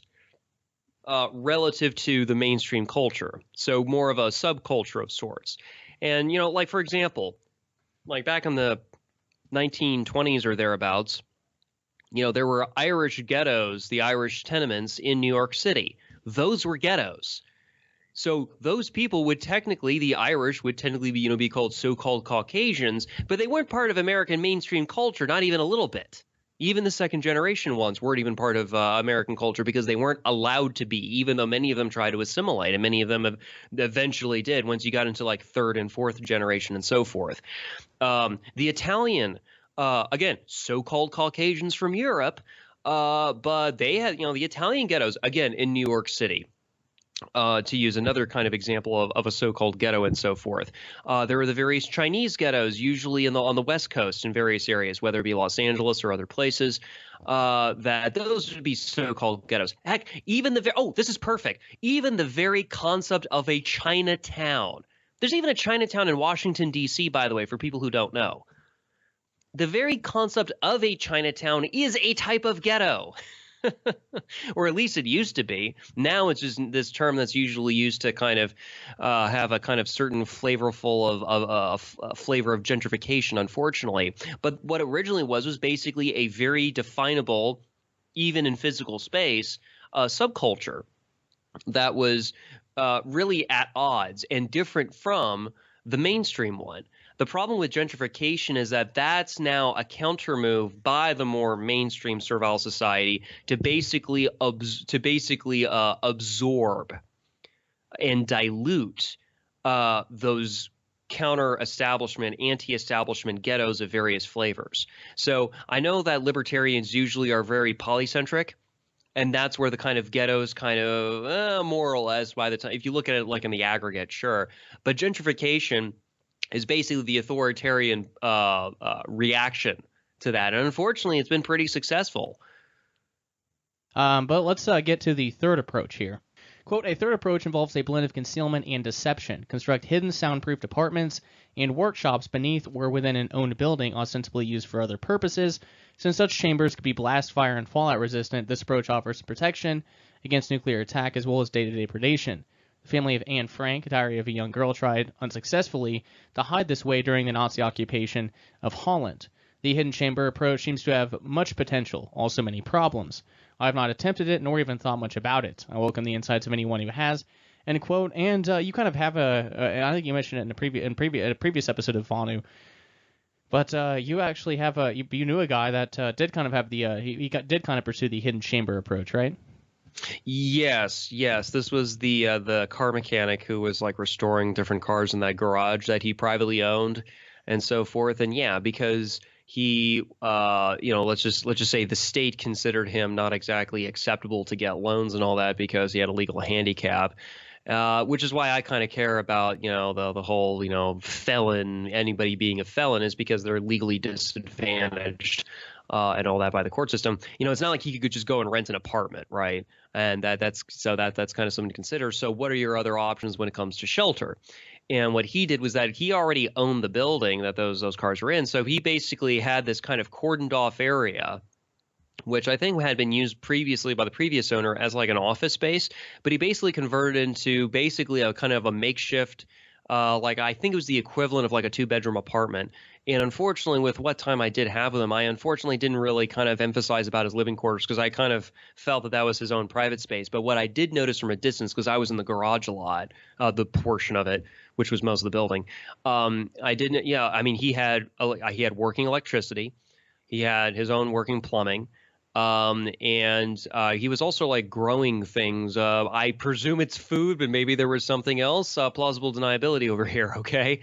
But yeah, he was pretty self-sufficient for being, and technically I guess that was more of a smaller city where he was, but I would say even a more built up, like more larger city, kind of like Austin or even kind of or even a really big metroplex like the Dallas DFW Metroplex. Or I should say Dallas-Fort Worth. I think like a method like that hidden bedchamber, like what that car mechanic did, I think would be potentially viable. And unlike the previous two methods of, I guess, that kind of purely individual gray man anonymity or the ghetto approach, I think the hidden bedchamber has a lot of potential that I think is rather untapped.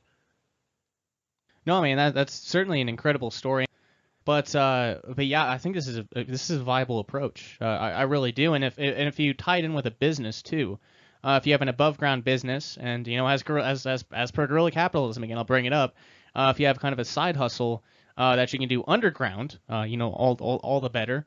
Like a mechanic shop, if you were to do work on other people's vehicles as kind of his underground occupation that he did on the weekends or something, and he could kind of tie that in, and he could buy the parts through his business, and that would be something that'd be tax deductible, all those good things. And then also, if he tied in with his business and it was actually at the mechanic shop like it was, I know there's something here in Illinois, and maybe it's more widespread, I don't know, but if there's an actual property, or I guess if there's an actual home on a property, they increase your taxes. So if you tie it in with the business, then I think that'd be a cheaper route to go. So I mean, there are a lot of benefits that come from that if you're kind of doing the above ground and underground thing. For pursuing Vonuans, I think it would be an interesting kind of it'd be interesting. I think for freedom pioneers, I think it'd be a fun way. How can I trick the state? How can I do this? I think it'd be a very fun venture. Yeah, and like I mentioned in previous episodes, I still like my potential idea, which still needs to be tested, about maybe doing something in an industrial park.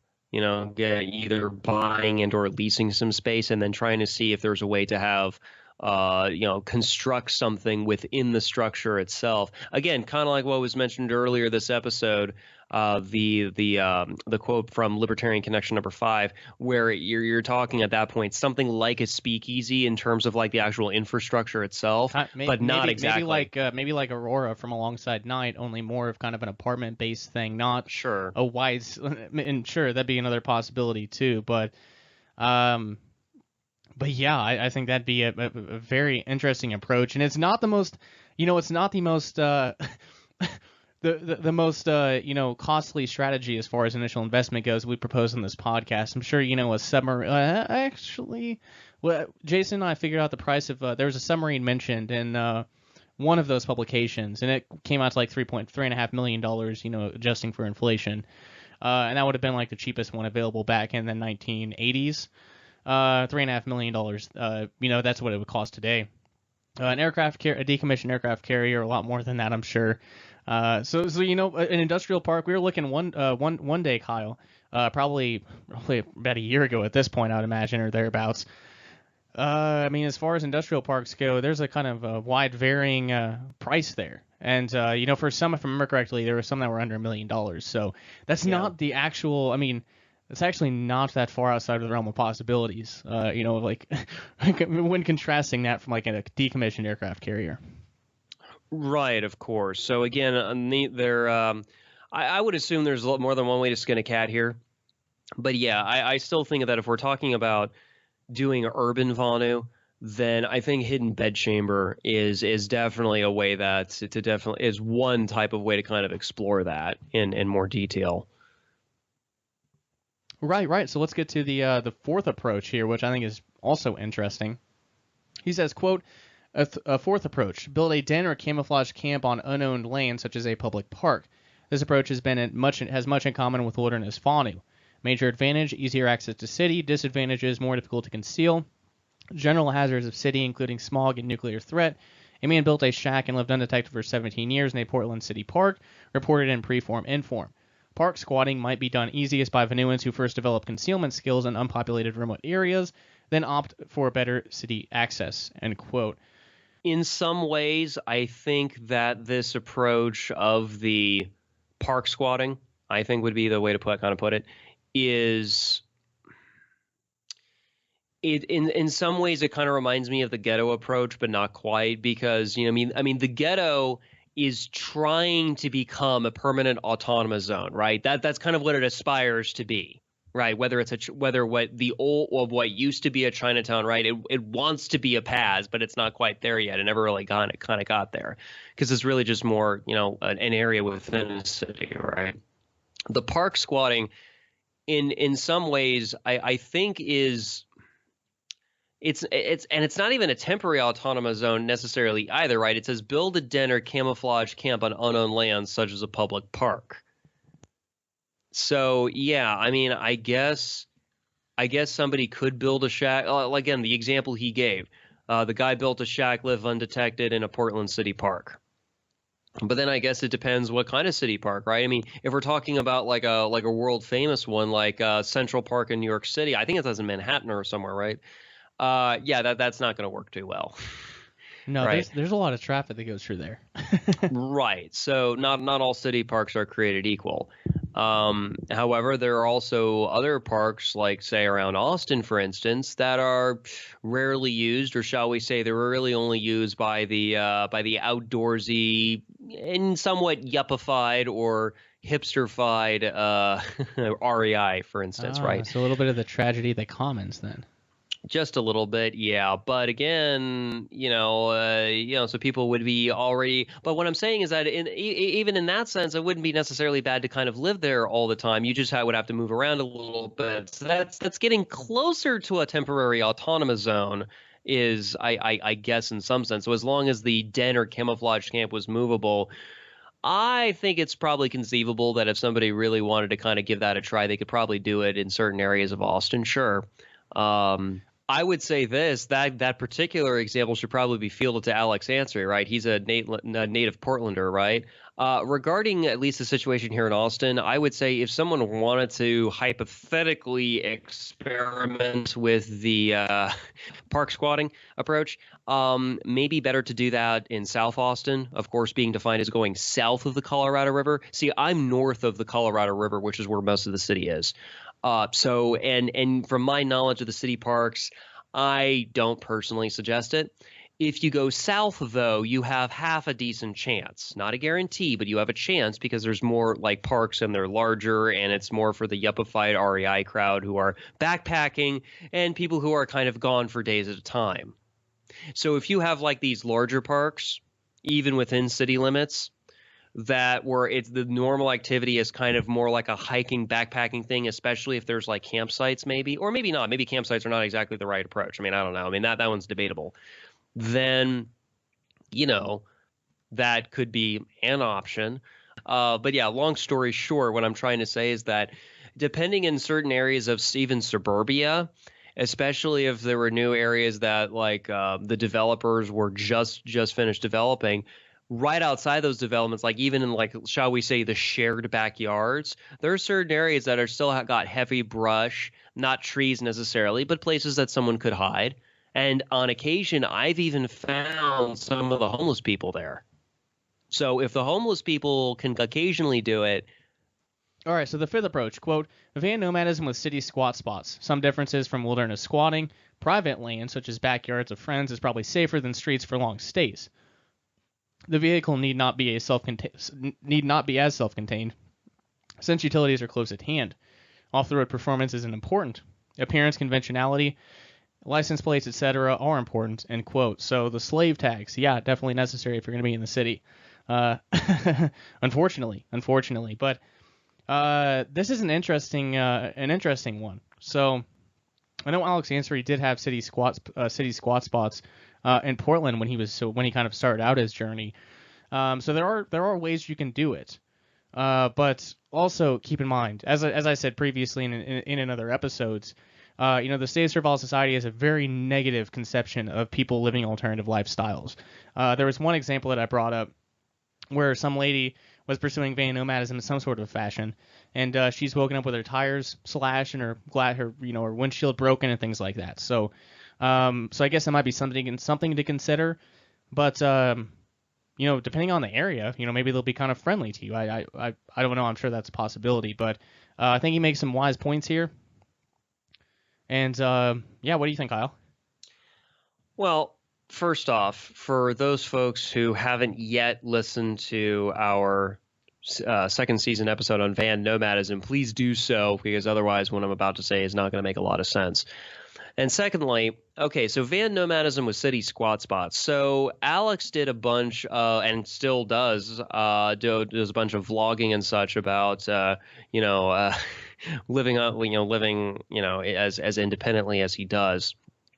And, whether he was in certain areas of Colorado or even when he would have his adventures in New Mexico, such as around the Taos area and so forth, yeah, there were times where, yes, he would be on like the BLM land and park, and like there was like a legal, maybe not an interstice necessarily, but a loophole of sorts at least, where you could stay there for, like 10 days at a crack before you have to get a permit or whatever. So he would do that. And then there were other times he'd go into the city like Taos and other places and just kind of find good places to park for the night.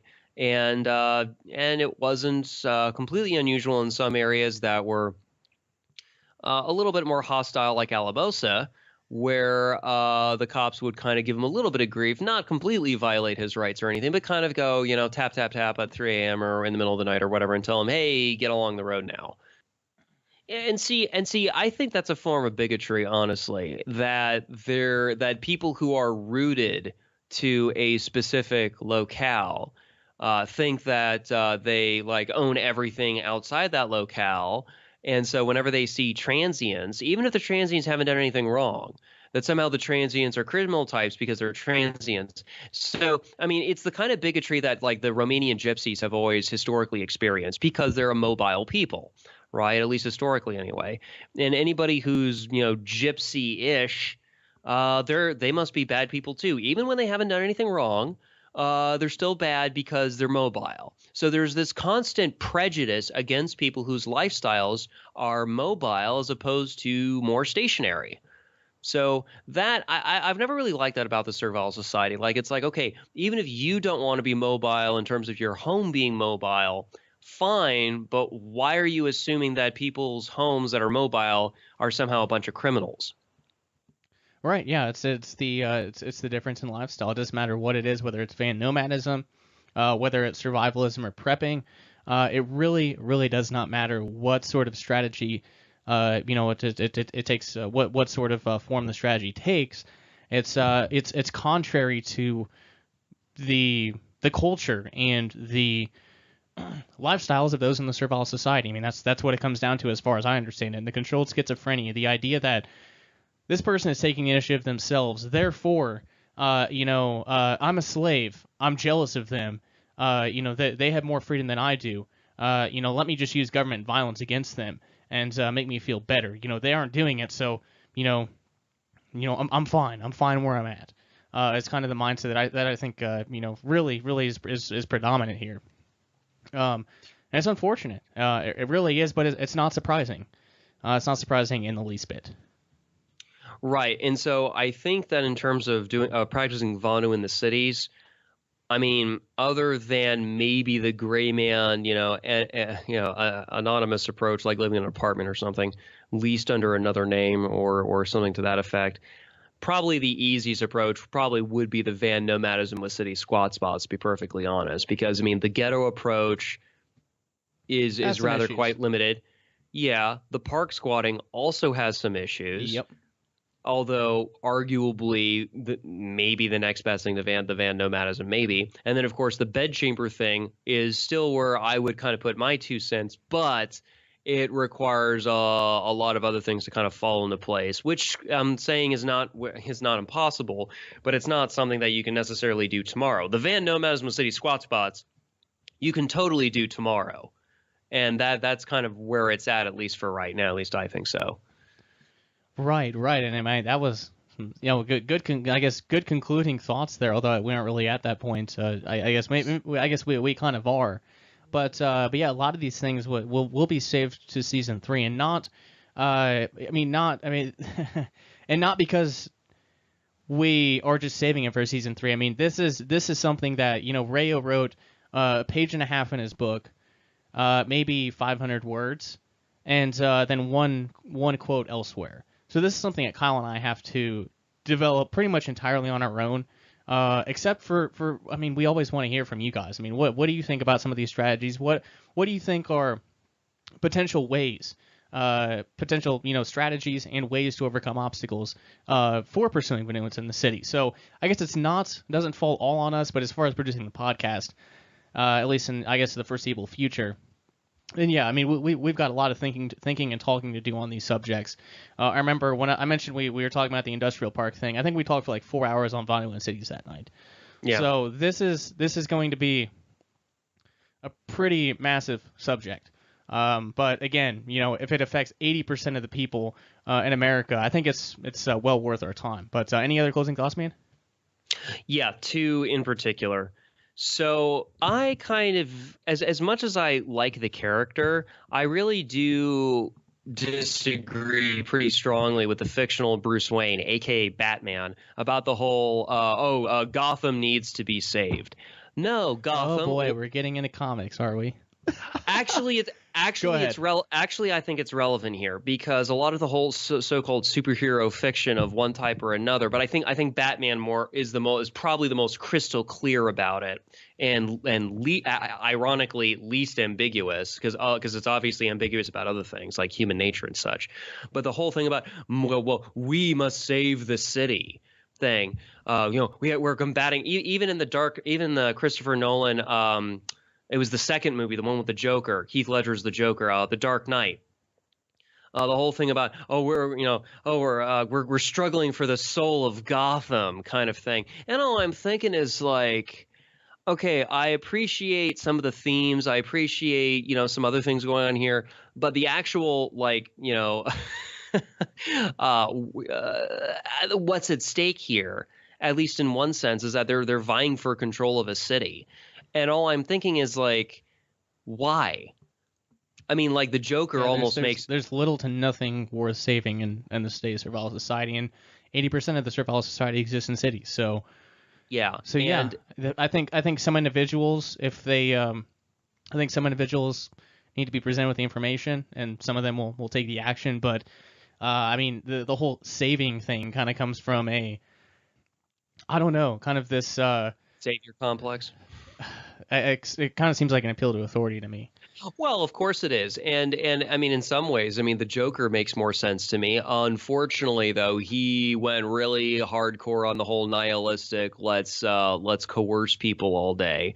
But he was right about at least a few things, at least I think so, that people are controlled schizophrenics. Because remember, he said, their moral code is a bad joke. Watch when the chips are down, these people will show you what they're really like, and they'll eat each other. But then remember, as a psycho, he also admitted, I'm not a monster, Batman. I'm just ahead of the curve. So he knew he was bad, but at least he was honest about it. He was just also trying to expose the hypocrisy of other people as well. So he, it was kind of like the bad guy trying to point out that other people who think they're good are actually bad, just like himself. But at least he's honest about it. So not to go on too long about that, but I think the Joker was a lot more on point there, rather than the whole we need to save the city because reasons. Like there's no explanation there at all from the so-called other side, because it's a false debate. I mean, the city's not worth saving, period. It's not worth saving, and I would disagree with the Joker that it's even worth destroying, because remember, that's what he was more about, because he's a nihilist. So, it's not worth saving or destroying, just like it kind of has a life of its own, so let them nuke themselves and try not to get caught in the middle kind of thing is kind of how I view it. Right. No, I think it's an interesting example to toss in there, but your second point. Oh, yes. Okay, so this is kind of going more into kind of a different subject about the second realm. I would say this, in terms of developing Vonu in cities more generally, I think what was mentioned in the book, what was it called? The Second Realm book on strategy, was the notion about anonymized remote-controlled access control. So in other words, using some stuff you would kind of get from the more crypto-anarchists, whether it's using cell phones to like digitally control locks, for example, to actually kind of have defined borders, in a sense, between of certain physical spaces. Borders, I'm triggered. Go ahead. Yeah, really. Borders of sorts. Private property borders is what I'm talking about, obviously. That is a form of segregation of certain areas within, let's say, a city, which is that first realm, which is where everybody's getting coerced. That's the survival society. It's basically the same thing. But then segregating that off into the second realm, which is kind of like where a lot of us live.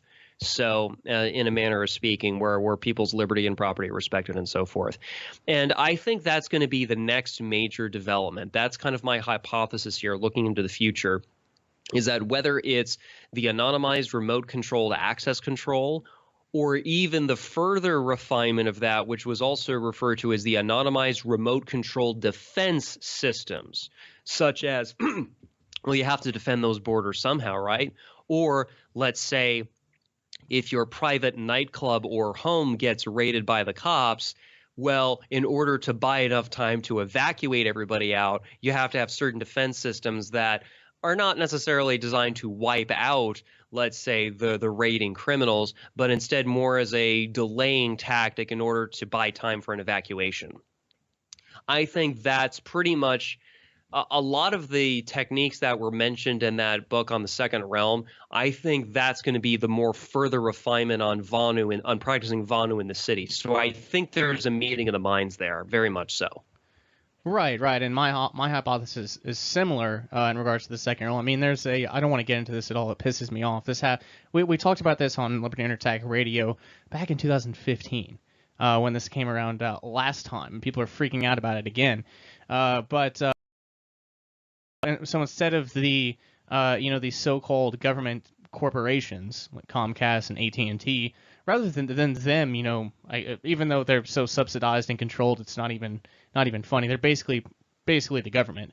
Handing that over to the FCC directly seems like a terrible strategy, but I don't even care about it. I'm not worried about it at all. And it's because the Second Realm and infrastructure is coming about, especially when you consider off-grid energy, which is ever decreasing in price, and then kind of mesh networking for the internet. So and blockchains for the financial, I guess the financial portion of it, and also a lot of other things too. So I mean, don't forget the whole concept of urban homesteading. And by the way, there are publicly avowed urban homesteads right here in Austin.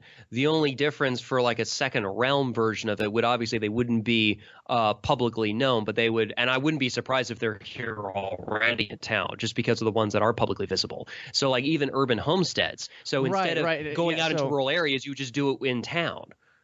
Right. So that's another aspect too. And I had Jim and Baconic back on to talk about permaculture farming and crypto-anarchism.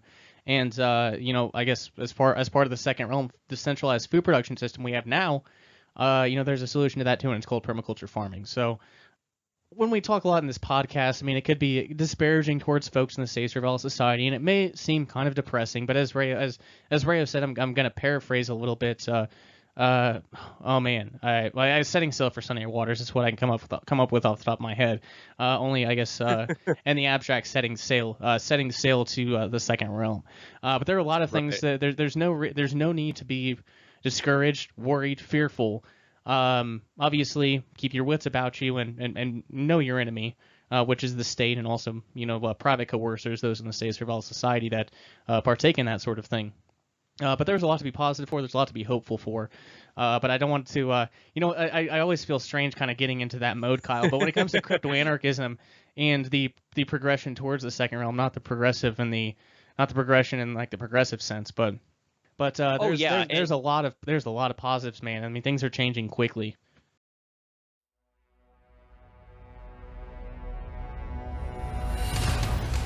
Because that's really the issue that we're dealing with these ghost phones, ghost pads, whatever, is that there's no way that you can organize with other people and have these distributed tribes if you have a snitch in your pocket all the time. People are literally wearing wires all the time.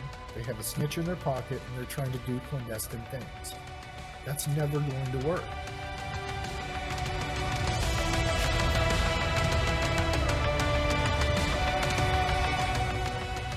I'm focused on this project now because I really see how the unfettered flow of communication is what really has prompted this, shift in consciousness. And that if this can't continue this way and people can't communicate freely with each other, then all the distributed networks that have formed aren't going to be very effective, and they're not going to be able to do what they could do. If you can't communicate, especially when you're basically part of a dispersed tribe at this point, if you can't communicate without being monitored, it basically hamstrings anything, anything going forward. Step up your privacy and order a ghost phone today. Just visit libertyunderattack.com/ghostphone. Again, libertyunderattack.com/ghostphone. And make sure to keep a lookout for more ghost pads, privacy tools, freedom boxes, and more. libertyunderattack.com is the website. Liberty Under Attack Publications. Share your story, find your freedom.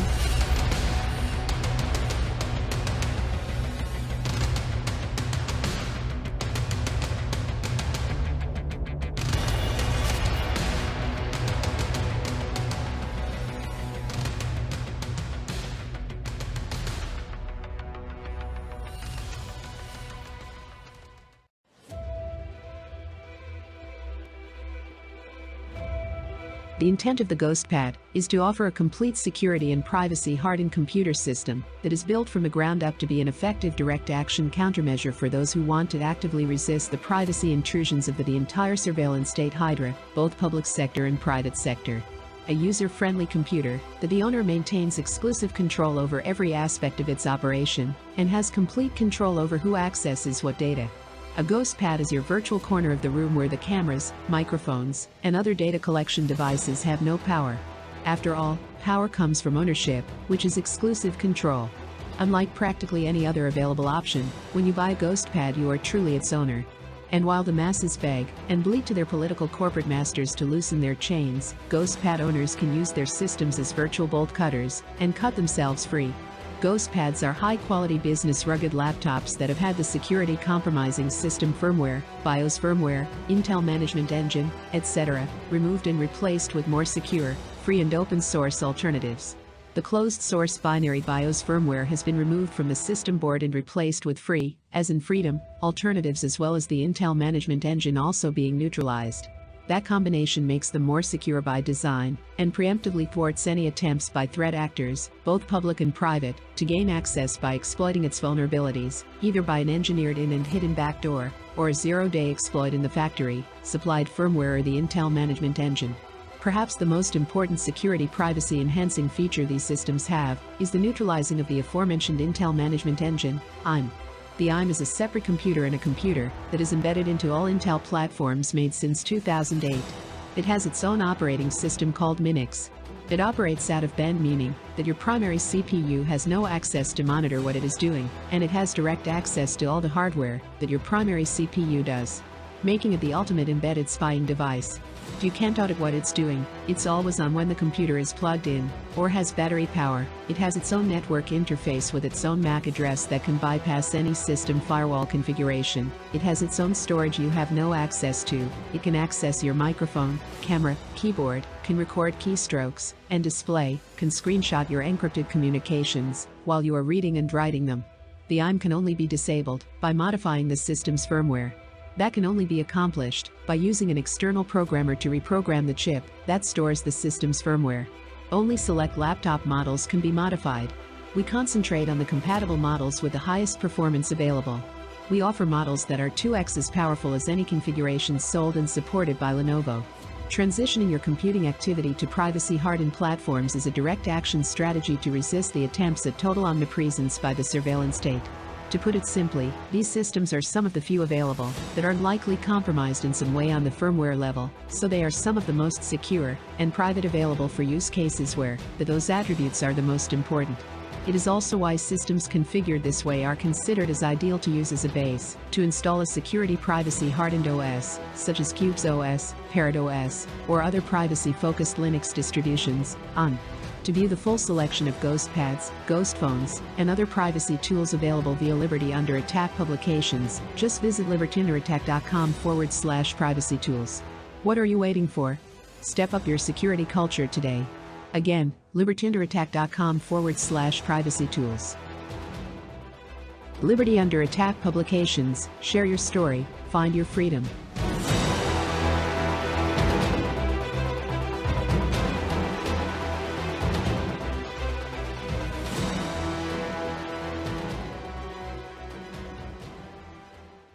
You're listening to the PAZNIA Radio Network.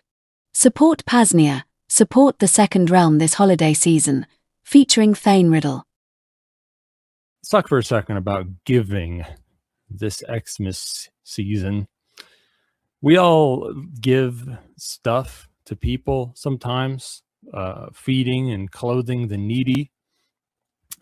We know that libertarians need to be watched very closely when it comes to giving to needy orphans. I will remind you that a thong does not count as clothing, and cat ears are a dubious choice unless at least they have earmuffs for warming the ears. Feeding needy children, libertarians are pedophiles. Watch out for them. Just accept their Monero donations, and that's it. Speaking of which, Second Realm projects need your funding. Okay, there are many ways to give this Xmas season. and give Monero and cool shit like that to cool stuff. Okay, whether it be the good old fashioned stuff or the less good old fashioned stuff. Good timing. We've got PAZNIA.com/fund. That's PAZNIA.com/FUND. Emphasis on the FU. You'll find that it's a new page where we've got specific projects on PAZNIA that are seeking funding. We got PAZNIA Radio Network, low bandwidth audio only feed needing to be funded. It doesn't take much to fund that. I think we're going to reach that goal. VPS for Mumble server so that we can have audio chat rooms and shit. VPS for PAZcraft. That's the PAZNIA mind test server, Luanti, whatever the hell they're calling it. It's kind of like Minecraft. That project's going along. Overall troubleshooting / upkeep. That's not a sexy item on the list, but it's a big one. PeerTube instance, which is like a video hosting thing.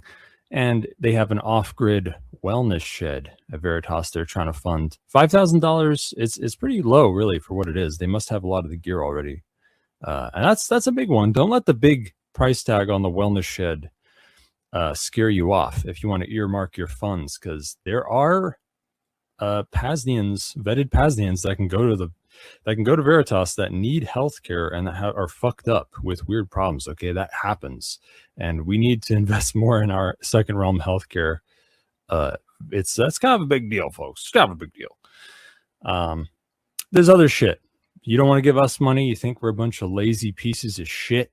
And half of your money is going to go to Dabs for Rayo 2. I assure you, he pays for them with his own parents' money. That's just a joke, kids. I don't know how he gets his money. He's probably selling pictures of his dog in precarious positions or whatever weird libertine things he's into. Don't ask me. I don't know. And if I did know, I wouldn't tell you. But if you are interested in pictures of Naomi, email Shane at libertyunderattack.com.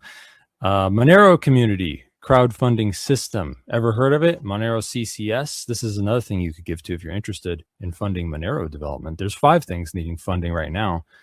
I see on ccs.getmonero.org/funding-required. We got VT Nerd working full time.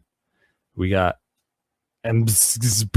we're researching bulletproofs. That's going to make shit more efficient and private and enable more features on Monero. Website redesign. V1.Q47 is doing a Russian localization of a Monero conference. Ever Odd and Even doing Monero Python maintenance.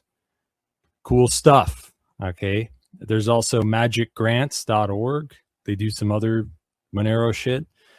If you want to give to a charity that's not, because you're like, okay, yeah, I like funding second realm stuff, and that's cool and all, but I also want to actually, fund to normal ass charities or other projects, but just do it with Monero.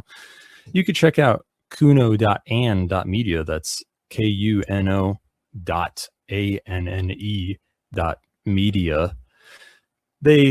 Anyone can list their fucking fly by night scam charity project there, so check that out. And if you want to give to a normal ass charity, but you're like, oh, none of them take Monero or they take crypto through Gemini and it's fucking gay, why don't you try out silentdonor.com. They'll donate to a charity on your behalf. You give them Monero, you can tell them to donate to any charity. They support pretty much anything. You type it in.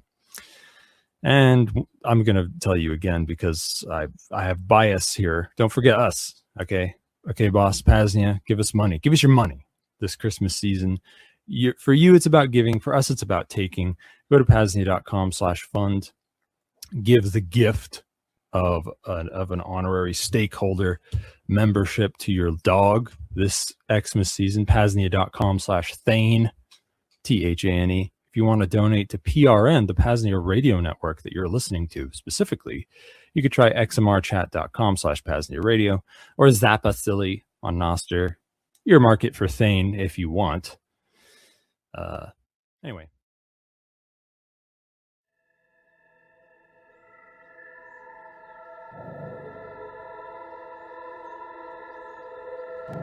The following is an audiobook teaser from Paul Rosenberg's amazing work of freedom fiction, A Lodging of Wayfaring Men. This is an essay by James Faber, one of the main characters, discussing the servile society backlash from the development of a free digital economy. A Lodging of Wayfaring Men and Paul's newest book, The Breaking Dawn, are now available via Liberty Under Attack Publications. You can purchase individually, or get the bundle and save. Just visit libertyunderattack.com/Paul, again libertyunderattack.com/Paul, to secure these two critically important, inspiring books.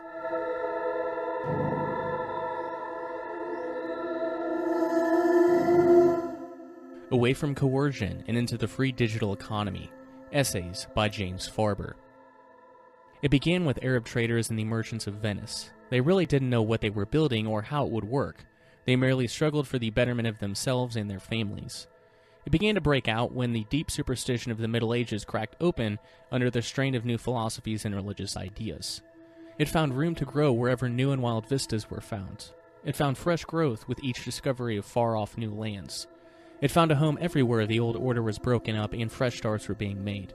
It took a firm root in America and flourished there for over 100 years.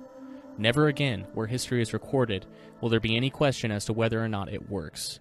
It is the great discovery of the modern era, the positive sum game.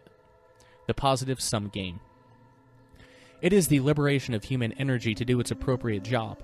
It is the operation of creation using the only counter-entropic force we have, free human energy. You can see it work everywhere from the research lab to the front office, to the construction site. It is what drives the entrepreneur to develop and produce a new product or service, and it is what gives the construction worker pride when his skill overcomes a difficult problem, making a way for his blueprints to become a functional structure. Why is the construction worker proud, and why does the entrepreneur exult? Because they have done the one thing that all humans have the impulse to do, to create something good that would not have been otherwise. Human energy is the great creative force in the world. Without it, things tend to entropy. As the second law of thermodynamics states, closed systems tend to entropy. Without active and creative human energy, everything goes back to an animal level of existence. This human energy does not function by obedience and compulsion. It cannot, no matter how many rulers wish it were otherwise. Look at the command economies of the dead socialist world. Within several decades, their occupants were reduced to an animal existence. Look at the millennia, when constrained people lived at the pleasure of their kings, seeking permissions from their rulers to live and work. They continually starved and died. It was only when a few freelance merchants began living according to their own minds and breaking away from the permissions of their rulers that things began to change. When human energy is free to move, creativity goes wild, as do motivation, happiness, and the accumulation of wealth. When it is restrained, the descent to animal existence takes over again. The discovery of this fact is what differentiates us from the Middle Ages and not much else. Do you think the people who lived in those dark times were inherently less intelligent than we are? They were not. You and I are their direct descendants, not many generations removed. We are essentially the same.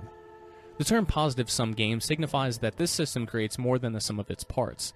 The only real magic, human energy, creates more than it started with. Take some raw materials that are of themselves or of little worth, and when you add human creativity, you can create vehicles, computers, and spaceships. The materials themselves have been around since the creation of the Earth. If they could have turned into something great of themselves, they would have done it a long time ago. But they cannot. It is only when humans manipulate them according to their own ideas that they gain any value. Thus, $5 worth of materials becomes a product worth thousands of dollars. They who do not play the positive sum game instinctively fall back into being motivated by envy. Ultimately, they find reasons to feel that there are only so many pieces of the pie. This is the seed of destruction. The next thing they say is, if you have a bigger piece of the pie, then someone else has to have less. That is a zero-sum game. The idea that nothing is really created, just moved from one hand to another. Not only is it false, but it is also the credo of every envious looter who speaks of fairness and equal distribution of wealth, but who secretly hopes to get a share of wealth held by others. The real controversy of our time is this. Is human energy allowed to work in the world, or will it be tied down? The miserable experiment of communism has taught the world's rulers that the positive sum game is necessary. So, their plan now is to allow human energy to work, but to siphon off as much wealth as possible without killing it altogether. We productive people are carrying the governments of the world upon our backs. Are they worth half of our efforts? Half of our lives? They take half of our earnings away from us continually by a vast web of taxes, fees, and regulations. For what benefit? To help the poor, they say, and clamorously infer that if you disagree, you are a heartless and dangerous person, and further that all will despise you. But if our money is forcibly taken from us, is not the state robbing us? Any dictionary will tell you that this is so, but it is considered poor form to say so, even to consider it. And are the poor better off? Certainly, some of our money goes to the poor, although most is eaten up in the bureaucracy. This feeds their bellies insufficiently, while at the same time locking them to a life of dependence that wages an unending war upon their souls. Is that a good thing? Or are the poor better off for this robbing of producers and living in a state of dependency? Many of you will gasp and reel in shock that I would challenge the respectability and honor of your tradition, and you fear to let yourselves consider my case. You have come up against someone who does not share in your conspiracy of compliance. You must either turn away from these subjects or face the prospect of becoming a radical and of people saying bad things about you. Are you angry? If so, it is not because I am wrong. If that were the case, you would simply walk away. You are angry because I am ill-mannered enough to bring up subjects that you wish to avoid. My ideas bother you. When they come up, you divert your mind to pat phrases like, "This is the price we pay for our society." You dodge reason and shun your thoughts away in order to keep your mental comfort level.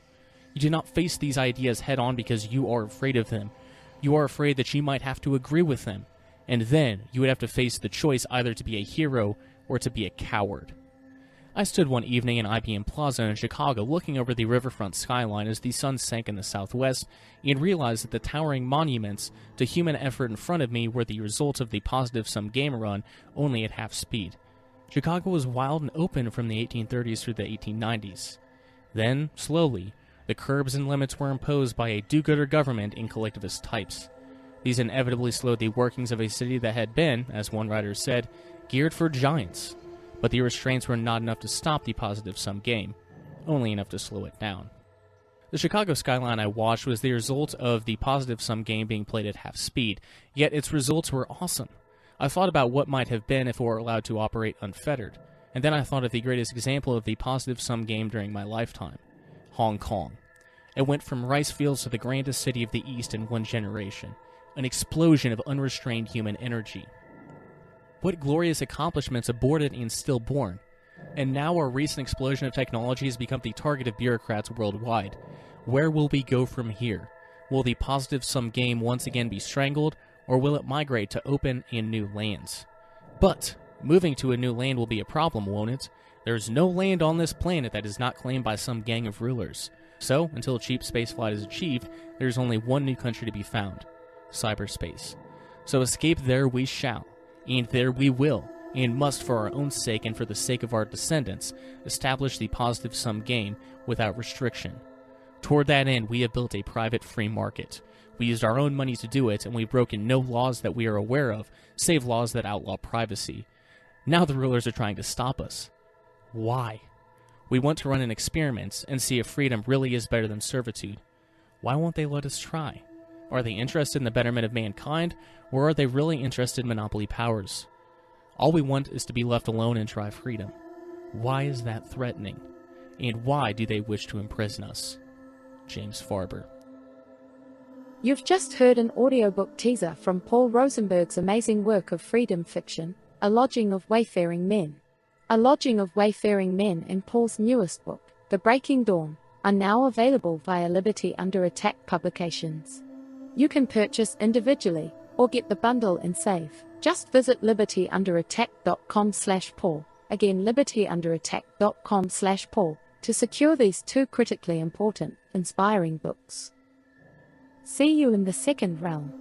See you in the free digital economy.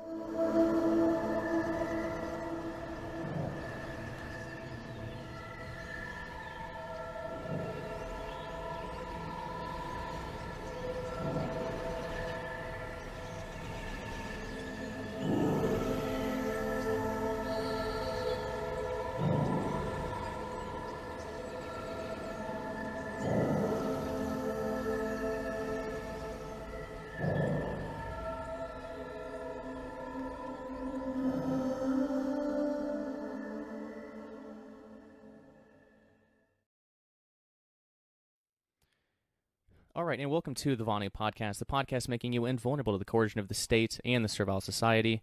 I'm your host, Shane, Rayo2, coming to you from the Free Republic of PAZNIA, the Self-Liberator's Paradise.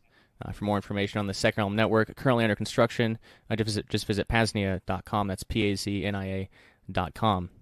So it's January, and we've just started our Breakthrough Energy series, but today we need to take a step in a slightly different direction, back to our perpetually ongoing crypto-anarchism series. There are two reasons for this. First off, pertaining to, across, all the websites, on both the LEO publications and the PAZNIA stores, Lightning Network payments are now accepted, perfect for the digital section of our books, via BTC Pay server. Further, on the Vonu Podcast website, you'll start to see a BTC Pay server button, enabling you to make a quick, easy donation to the Second Realm, whether on-chain Bitcoin or Lightning Network Bitcoin. This also means that the Vonu Podcast is now on Lightning apps like Fountain, where you can stream sats. For example, 1,000 sats per episode or 15 per minute or whatever you decide. This podcast or whatever podcast is worth to you. If you'd like to check out Fountain, I would recommend visiting vonupodcast.com/Fountain. That is a short link for an affiliate link. Get on board through there, and I guess Fountain will toss some sats in our direction, so that's always good. And I must say, as someone who even within the past week or two was not very hopeful about Lightning, this has been a revelatory experience, and I look forward to more experimentation. Now, the second reason for our temporary digression from Breakthrough Energy, I recently connected with Juraj Bednar, co-founder of Paralelni Polis across the pond over in Prague, I think it is, an author of Cryptocurrencies, Hack Your Way to a Better Life, and from my vantage point, someone truly living a Second Realm Vonu lifestyle. Paul Rosenberg also wrote the preface for the aforementioned book, which, with such a friendly reminder, means that my free time as of late has been joyously consumed by reading The Breaking Dawn, such an amazing work of freedom-focused fiction, and up next, rereading Lodging of Wayfaring Men. And which, funnily enough, and synchronistically enough, when considering our Breakthrough Energy series, I actually read most of Lodging of Wayfaring Men in the back of a van at my 6-month stint pursuing an electrician apprenticeship. So, yeah, and also if you look up Paul on Amazon, you'll basically just find endless pages of electrical manuals written by him. But anyway, today we'll go deep into the founding of Paralelni Polis, some quite fascinating dissident history, things like Charter 77, Dr. Vaclav Benda, which I'll bring up a video game that I played a few years back too called Deus Ex, which incorporated a lot of, I didn't know about kind of that dissident history, the Samsonite and stuff, but it made it into that video game, which is a really good video game. So, yeah, we'll talk about Yuri's path here, and I'm sure throughout some practical and actionable guidance in the pursuit of self-liberation and the construction of the Second Realm. So without further ado, Juraj, welcome to the Vonu Podcast, my friend. So happy to have connected, and it's great to be speaking with you. How are things going over there in Prague, Paraguay? Where might you be? Right now I'm in Bratislava, Slovakia, but I'm traveling a lot around. So first of all, thank you for having me. As I said, I'm a fan of Vonu Podcast. I've spent a lot of time listening to it, so I'm excited to be here. Amazing, man. Well, that's always great to hear, especially folks who like I mentioned in pre-show, I've done a lot of study over the past 5 years on parallel societies and Second Realm and stuff. I didn't think there was that much more I could learn on it, but your chapter was just extremely illuminating for a lot of reasons. So it'll definitely be of value to go deep into some of those things today. But I guess the first thing I should mention is your book is now on the LEO Publications websites. So if people are in the U.S. and not in Europe and they want to you get a copy of it, you can just visit libertyunderattack.com/hackyourway. And I'll have all those links in the show notes. But now I guess let's start with you. I'm curious, your background. What's your story? Where does it start for you, and how'd you get here? So I got on the internet maybe end of elementary school and start of high school. So we don't have mid school, so a different model here in Europe. But there was this group of people called cypherpunks, and we were chatting on mailing lists and IRCs and so on, and we were playing with this new thing for encryption called PGP, and kind of trying to back then we were trying to convince people to actually even reply to our emails. So it was not everyone had an email address back then. It was the time of landlines and so on. So it was even harder to convince people to say, oh, maybe you should encrypt these emails that you send, and there's this command line utility. You write a text file and you you run it, and then you paste the result to the email. It's super user friendly, and by the way, you have to verify the keys and everything. So we were kind of the crazy people. But I didn't think much about things like money or something like that. We were using anonymity networks though. Back then it was Mixmaster, which is still, I think, a good idea to this day. So Mixmaster or Anonymous Remailer, these were tools that would do something like onion routing. So they would accept your email, hold it for a while, for a random time, send it to another node. It would also hold it for some time and send it. So that was kind of my beginning. I was interested in IT security. I was hacking.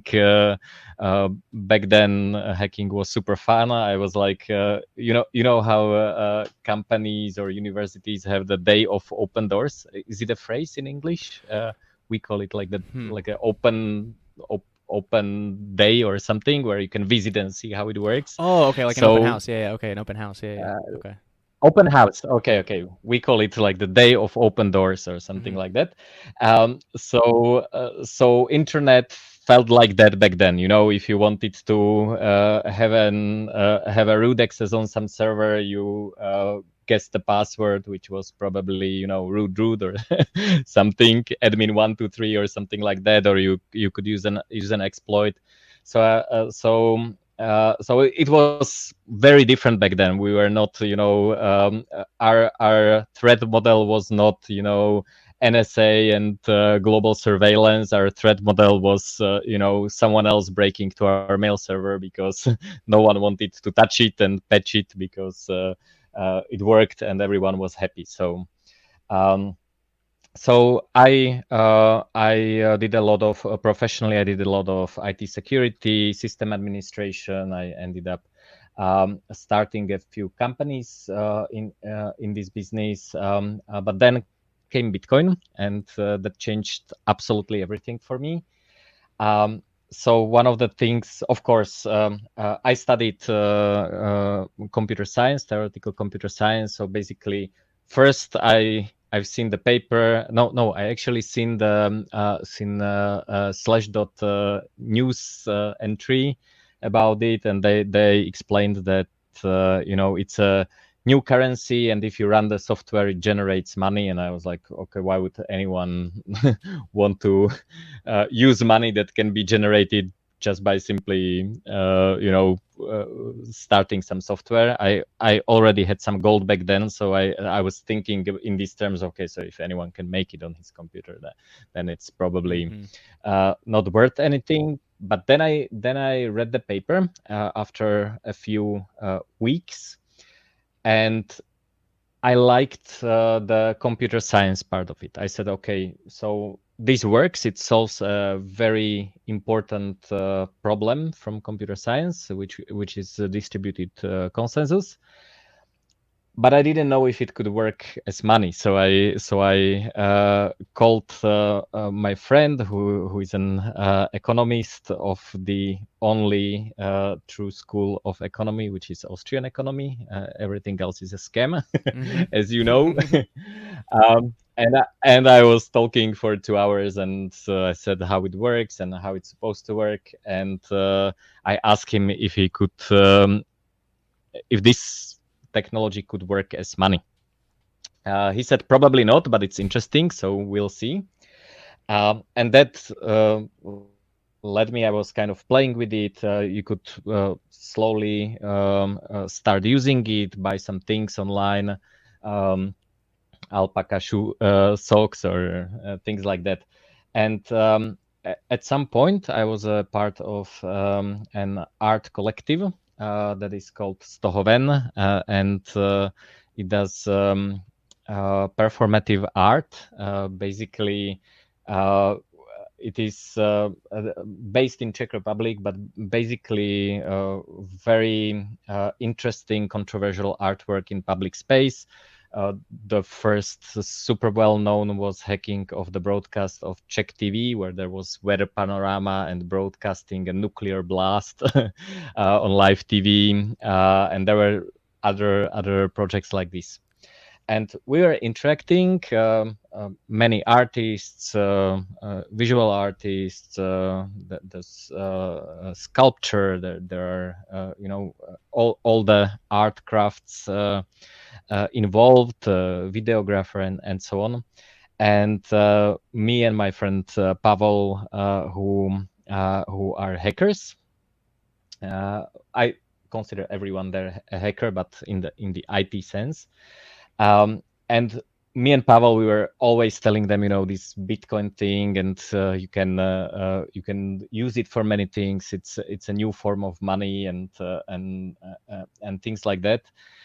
And they're artists. They want to create something tangible. They don't like to talk in a pub, and feel I don't know, talk about who would build the roads or something like that. It's not interesting for especially this group of people. So they said, let's just rent a house. At first it was rent a room, but then they're kind of megalomaniac, and they signed a contract for a 3-story house. And they said, okay, so if this really works as money, we will just accept this form of money and no state fiat currency, and we will see if it works. If it's if it works, we can hopefully make it work. If it doesn't work, we will at least see. But you need to do it by experience. There's no point in theories. So they one started question, would that be like 2011, yeah. 2012, something like that time frame? If you remember the year, I'm just curious. This year is going to be 10th anniversary, so 2013. Okay, interesting. Okay, yeah, go ahead. Was already started. Mm-hmm. It started by Hackers Congress. So this year will be the 10th anniversary of Hackers Congress, and also this year is probably by this time, maybe in April, 10 years ago, we had already the place. So the things that led to it, of course, took some time, but this was when we really had the physical place. So, and everyone kind of ran around, and some people said, okay, everyone likes coffee, so we will make the best coffee in Prague, and then we will sell it only for Bitcoin. So if you want best coffee, you need to come here and you need to learn how to use Bitcoin. Of course, we didn't know that there's no such thing as best coffee, because everyone likes different style of coffee, but doesn't matter. That was the thinking. Okay, so what do we do? Okay, let's create a co-working space. One of the ideas was that because Bitcoin and all the other technologies that we used in the projects, like anonymization, encryption, and so on, they are the basic building blocks of this strategy called Crypto-Anarchy. We decided it would be very fun to start an Institute of Crypto-Anarchy and to put the name on top of the building. Amazing, because it's amazing. Of course, you need an Institute of Crypto-Anarchy. It needs to be serious. It needs to, do press releases and and stuff like that. But then what was interesting, and that leads to to your introduction. Some people from the group, not me, they discovered this essay by Václav Benda called Paralelni Polis. So for those who didn't read probably it will be in the name of the podcast, I guess. It's Polis, so not bludgies, but Polis from Greek city. Actually, they used it in a form of like a small societal unit. So PAZNIA could be considered also a polis, like a small unit of people where they can do social interactions. So that's the Polis, and parallel means parallel. So this is also key. It's not alternative. Alternative would say we know how to do it, and the mainstream solution is bad, and we want to replace it with our version, which would be okay if we believed in centralized solutions, but we hope that there will be many parallel societies and they will be different. They will, of course, compete with the mainstream society, or as Vonu once called it, servile society. but they don't need to have the same idea. So we are not saying, okay, this is the only way how to do parallel society. This is our version. Actually, there are now more parallel polis in more cities as well, and they're all different in some cases. So these people they took the philosophy, they kind of read through it, spoke to some people who studied the history of communist Czechoslovakia.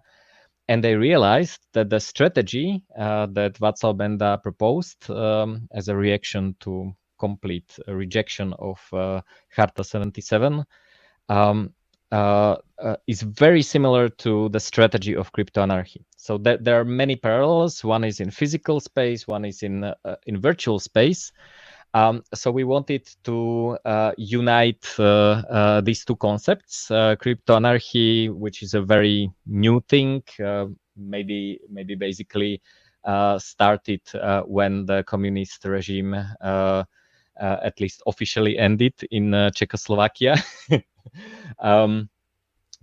So we wanted to see, okay, how can we use strategies from one in the other, and what are the aspects?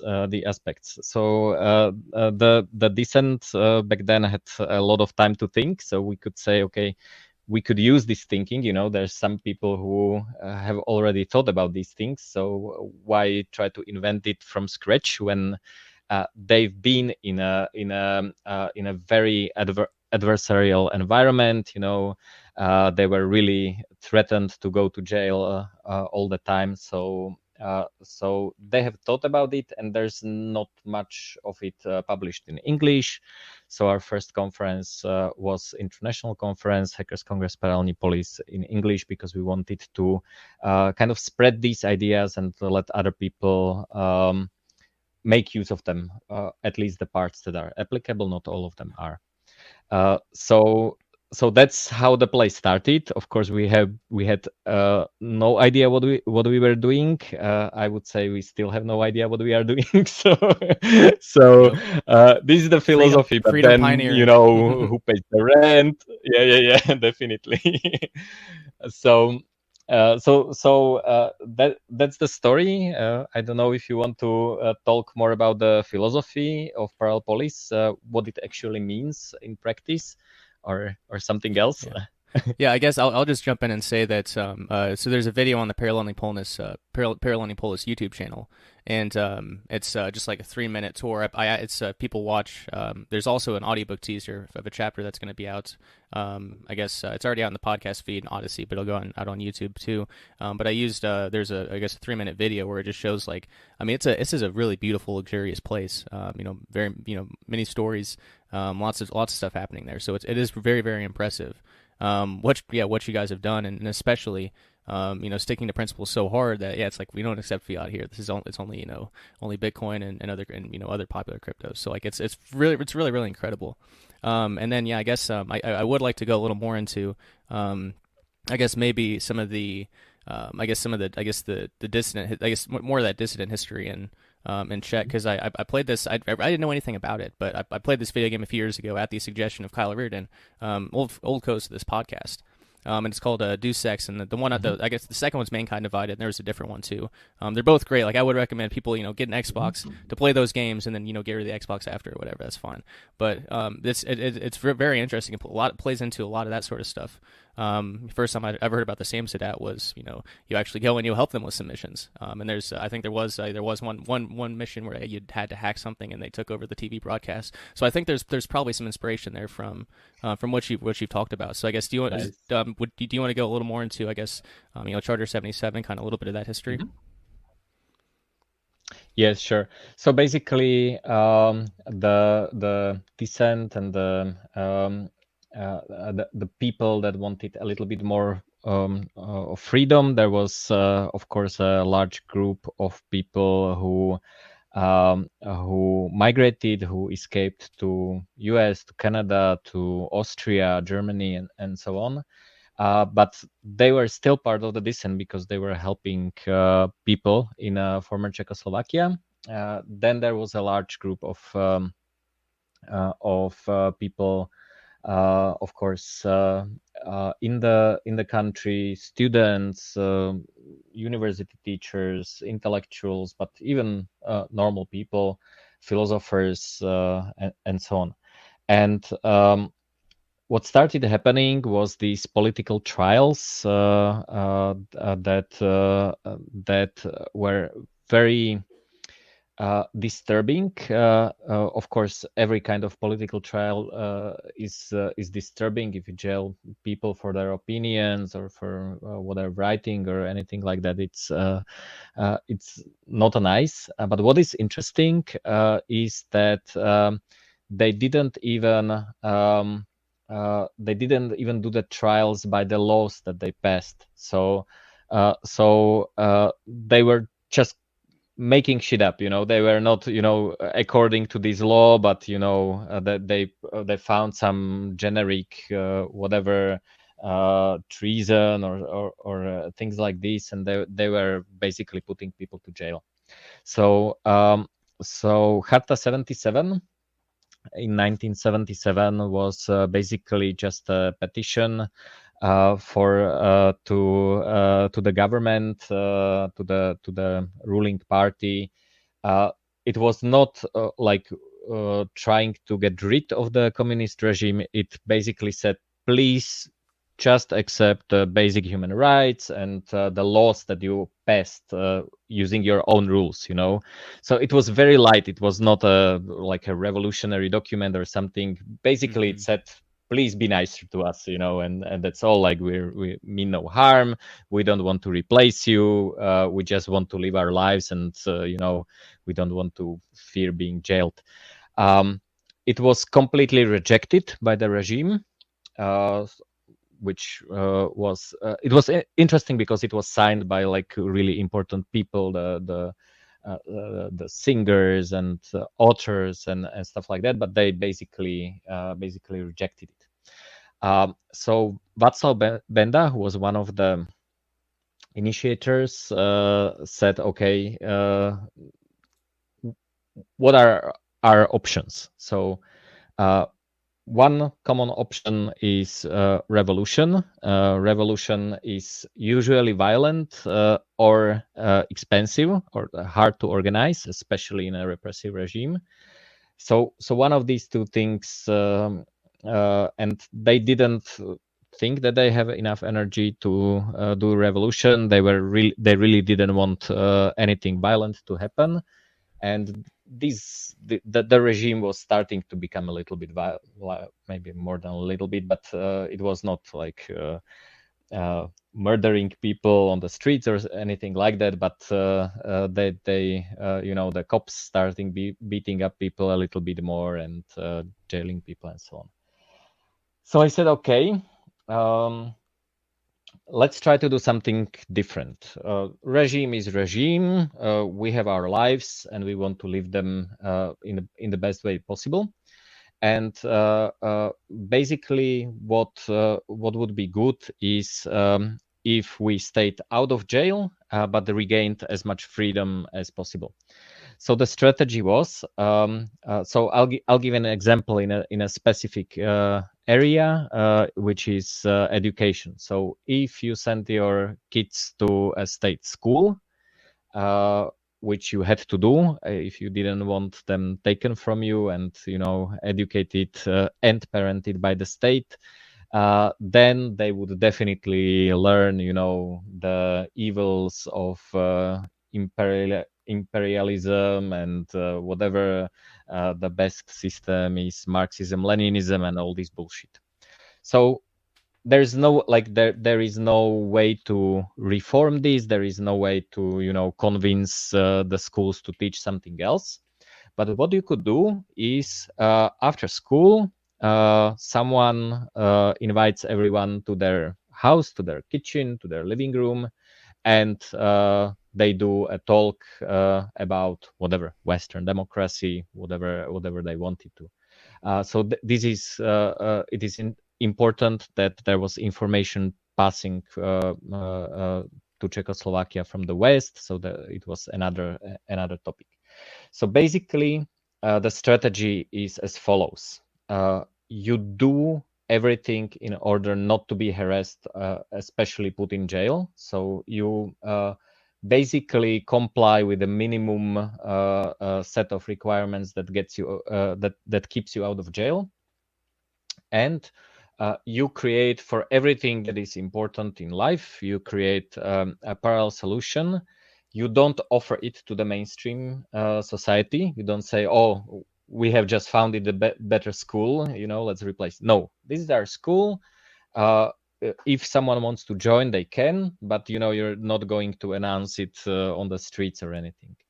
So basically, so he wrote this essay. He had, I think, 5 areas. So education, there was religion, because I don't know if many people know this, but in old Soviet-style communism, the only official opinion on things was they called it scientific atheism or something like that, materialistic atheism.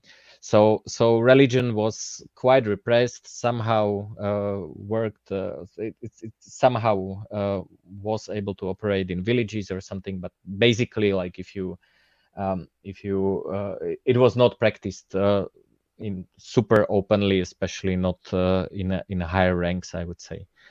So this was important for them. Then there was information exchange, which had an interesting innovation. So up to this point, basically the samizdats, these kind of we would call them now what, zines or magazines or newspapers, or these essays and things. They would be published, of course.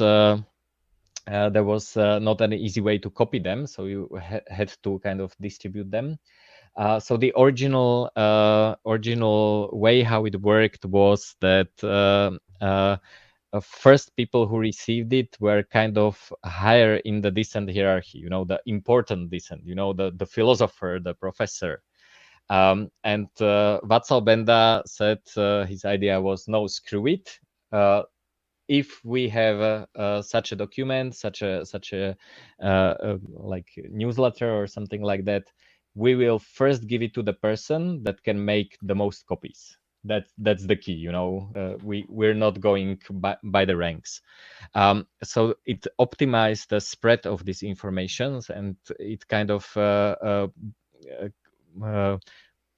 put fuel into this information network. So this maybe is not as important in current society, but that was their innovation. There was no Xerox, or you couldn't make a photocopy. People were typing it on typewriters and so on. Then there was education. I already talked about that. Culture, especially Czech Republic, especially Prague, had a very vibrant parallel culture, decent culture, illegal concerts, illegal censored books, poetry, even theater. So this was not innovation of Václav Benda. It was already happening. He just said, okay, let's embrace this. This is good. We need parallel culture, because if you see the official culture, it's horrible. It's like, I don't know why radio still play that to this day, but it hurts to hear. It's like totally without content. It is like, I don't know. I don't I don't even know how to describe the muzak and the stuff of movies about workers working in a factory, and horrible. And the last part, which was very difficult. Maybe I missed some, but I try to remember the important ones. But the one that was very difficult for Václav Benda to accept was parallel economy, or black markets. He was not comfortable with it somehow, for some reason, but on the other hand, he realized that it's important. So right now we think about guys in hoodies and trading whatever weed, psychedelics or something. Back then it was much easier. So when you were a decent, let's say you were an university professor, the cops realized that okay, this guy is probably dangerous for the system, so let's downgrade him to a worker. So he would go and he would go to a whatever fabrics factory, making fabrics or whatever. He would become a miner or something like that. And it would also attack the system would also attack them economically. They would not pay them enough and so on. So the parallel economy back then, we were actually talking to some people from that era. They would say, okay, the parallel economy meant that that we we know that this guy suffers. He's a descent. He's part of descent. He's someone who is suffering because of what he was doing for us. So we'll bring him some apples and some fruits from our garden and so on. So this was the black market that he had in mind. So basically, so this is kind of the history. It was interesting.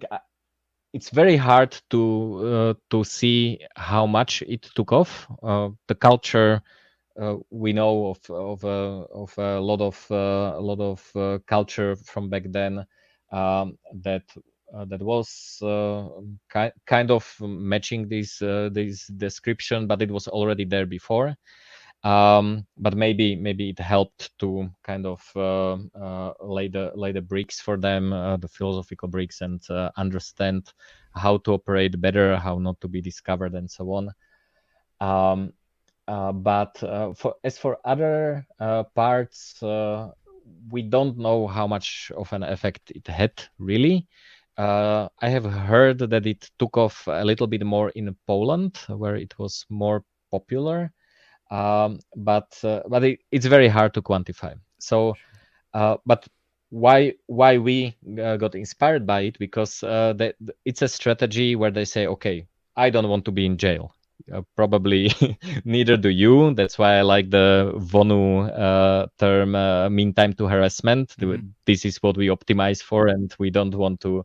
I really like this this way of looking at something that I call freedom from. So of course we don't want to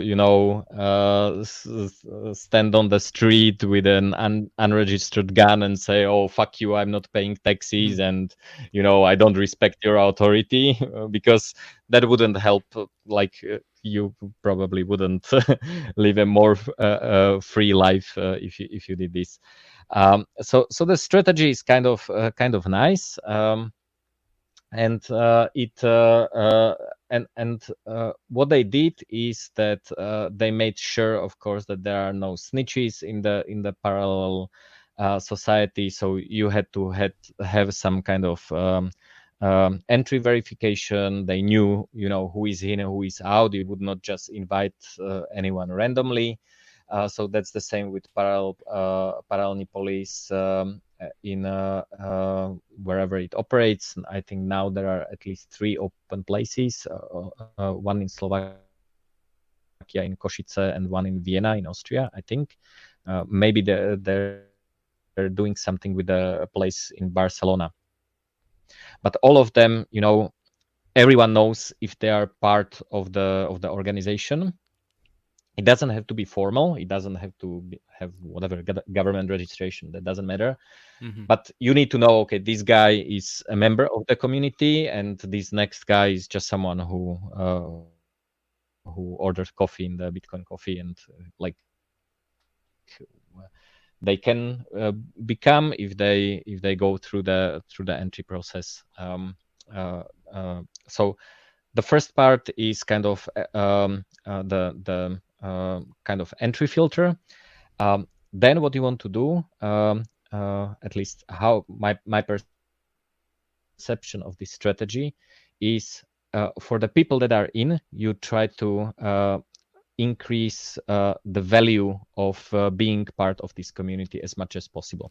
Mhm. So that means lowering transaction costs. You're aligned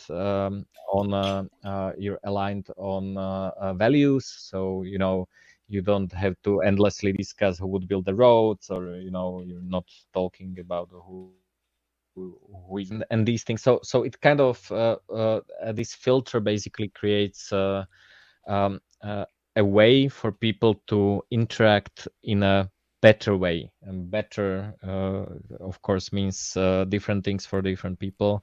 But for me, for example, it was a way to find people to do business with, of course, friends, and when you are aligned, if it's a society that says, okay, if we agree on something, we consider it a contract, and we follow through.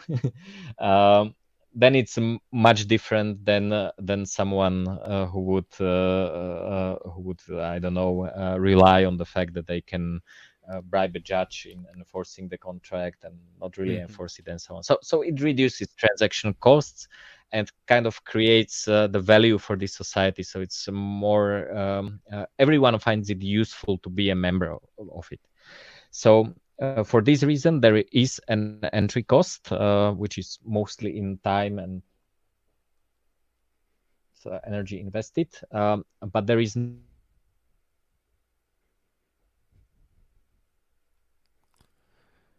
by these values, they would get kicked out, and they would lose all this that being part of the community is that being part of this community brings to the individual. So this makes it possible to kind of enforce or have some kind of justice, because if two people are in conflict, they need to solve it somehow with the help of the community or by themselves. But it needs to happen. They will not be going to the same house if they are in conflict. And eventually, if it's not possible to solve it, the party that the community realizes that they cheated or they did something not according to the values, they will be kicked out.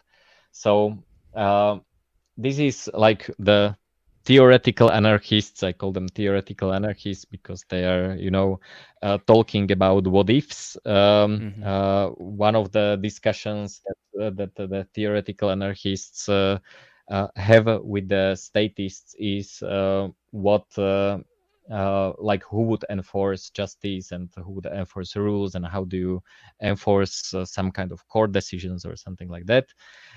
So this is a strategy of parallel society.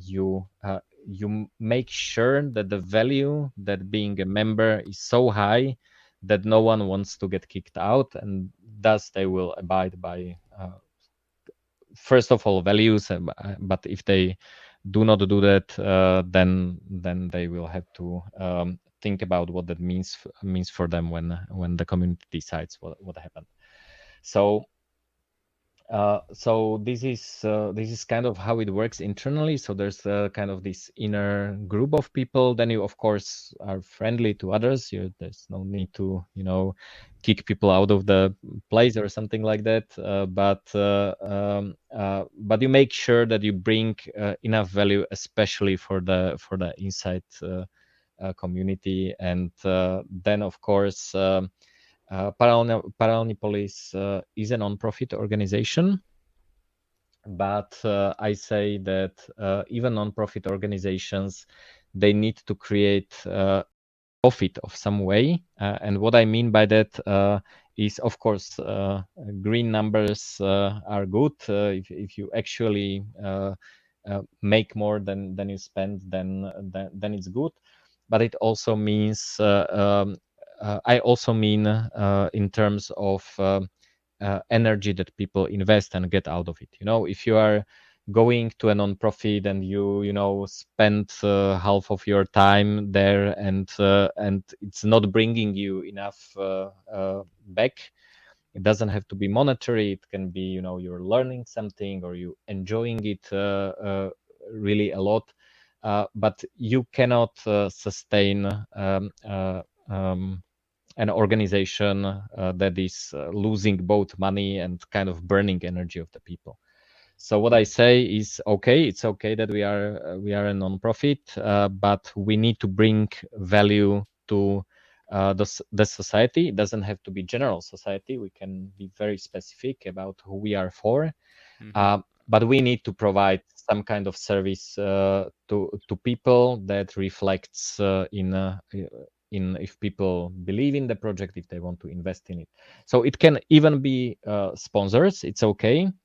But many non-profit organizations say, we cannot find a sponsor, so we are poor NGO and no one understands us and blah blah blah.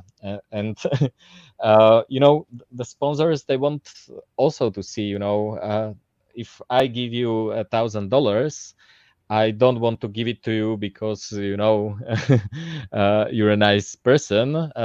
I want you to use that money to bring something to the society or to me or however. But I want to see that this makes sense, that this actually creates something useful in the world. So. So basically, I say it's a non-profit, but also it is a business in this sense. And we need to find ways to create value. And there have been many iterations of what to do. Conferences, coffee, co-working, startup incubator, hackerspace. We had a VR playground in Bratislava. We had a space in Bratislava. Unfortunately, we closed it down a little bit, like 2 weeks before the pandemic, when we see what is coming. And there are so actually it is still part of market discovery, what we actually do, what is the real value that we bring, and I don't have an answer for that. But it needs to be something, and we need to be looking for it. Otherwise, it will just, burn the energy of volunteers, and everyone will be burned out, and they will just leave, and it will not be able to survive long term. So 10 years is, I would say, like not many projects actually survived 10 years. I should clarify that I do not live in Prague, so it's not my. It's not because I did something well. Like, the organization is running by itself, by the community. So they are doing something right, definitely. Yeah, definitely. So I wanted to. There was one chapter, or I guess one sentence from your book, and this really highlights why I think Paralelni Polis is just it's fantastic, and how it overlaps so much with the second realm, philosophy and practice. But you said quote, and it was Vaclav Benda, one of many who realized that a possible reaction to totalitarianism was to create a free society quietly, so that totalitarianism would not see it and could not prosecute its members.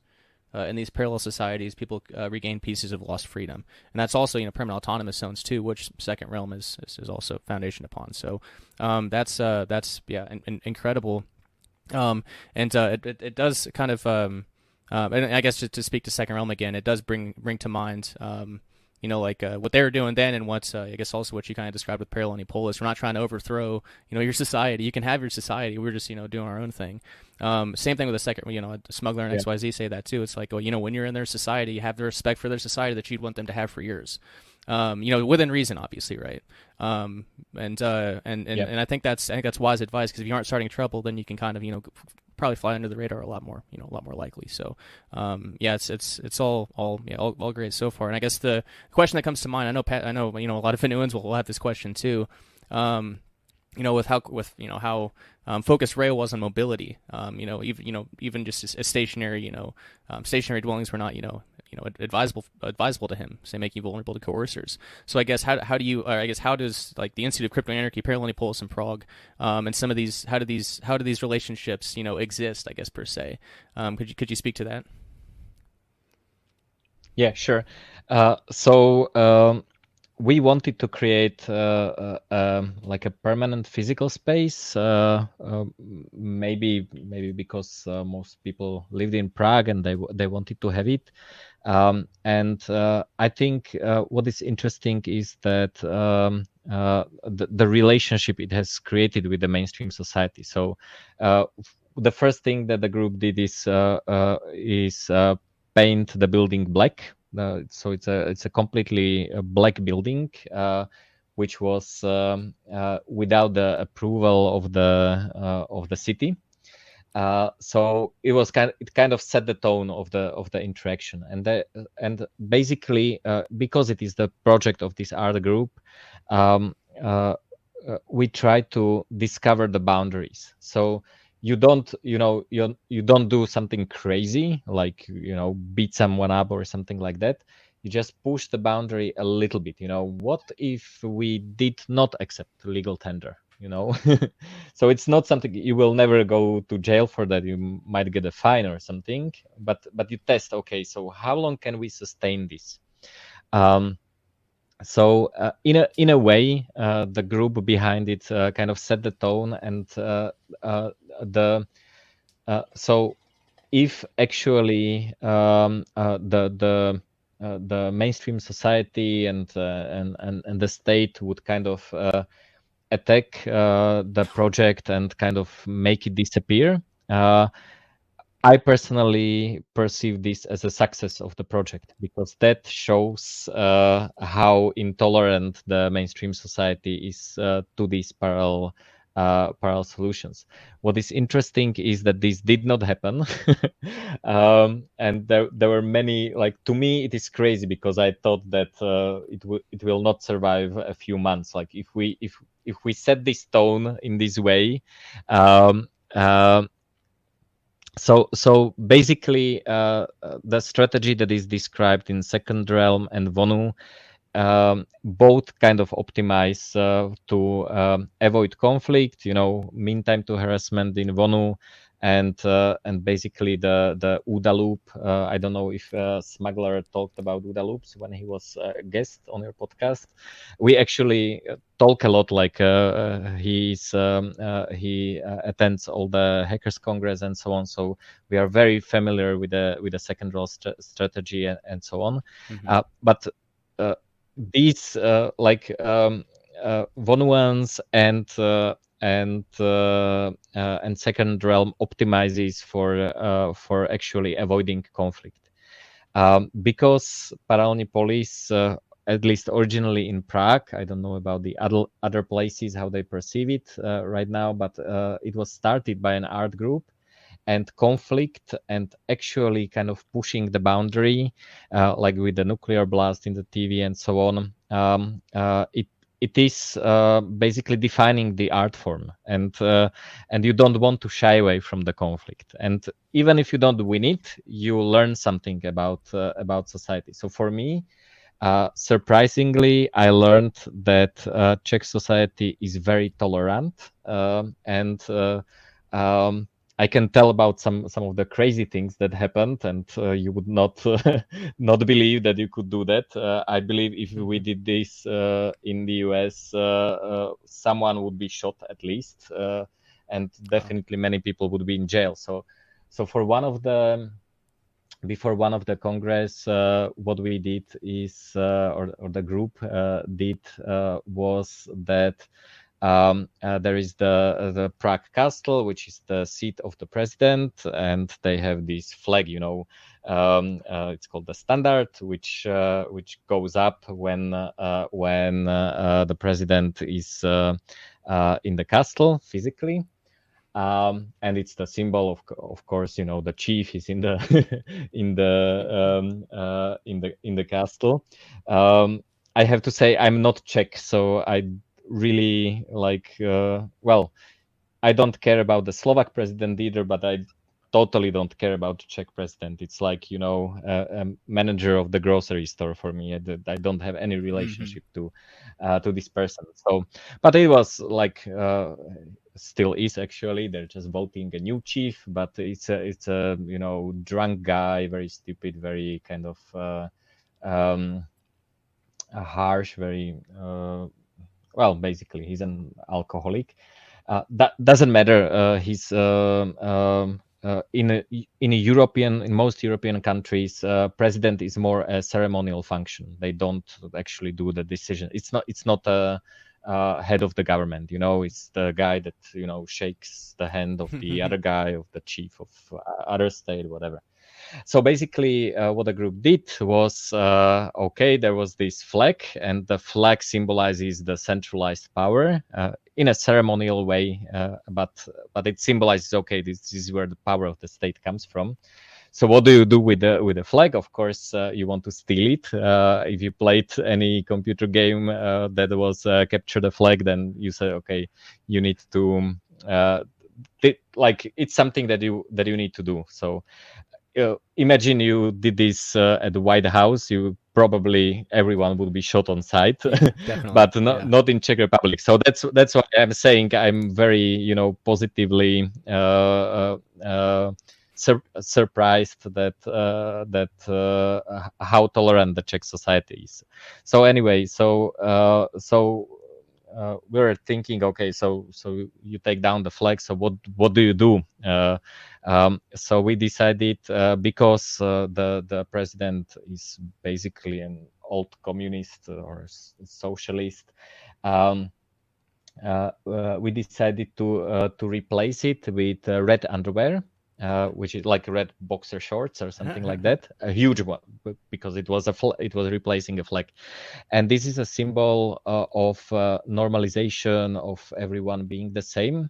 Because when you had a gym class at school, all the boys had to wear this standardized red underwear and the white T-shirt or some or kind of top. So everyone, every child, every boy was looking the same. And for us, this was a great symbol, because, decentralized power wants everyone to be the same. And especially this president is representing it. Of course, there was a lot of a political background that is not that interesting. Definitely not for the listeners. It's not so much interesting for me. As I said, I don't have any relationship to this person. So this happened.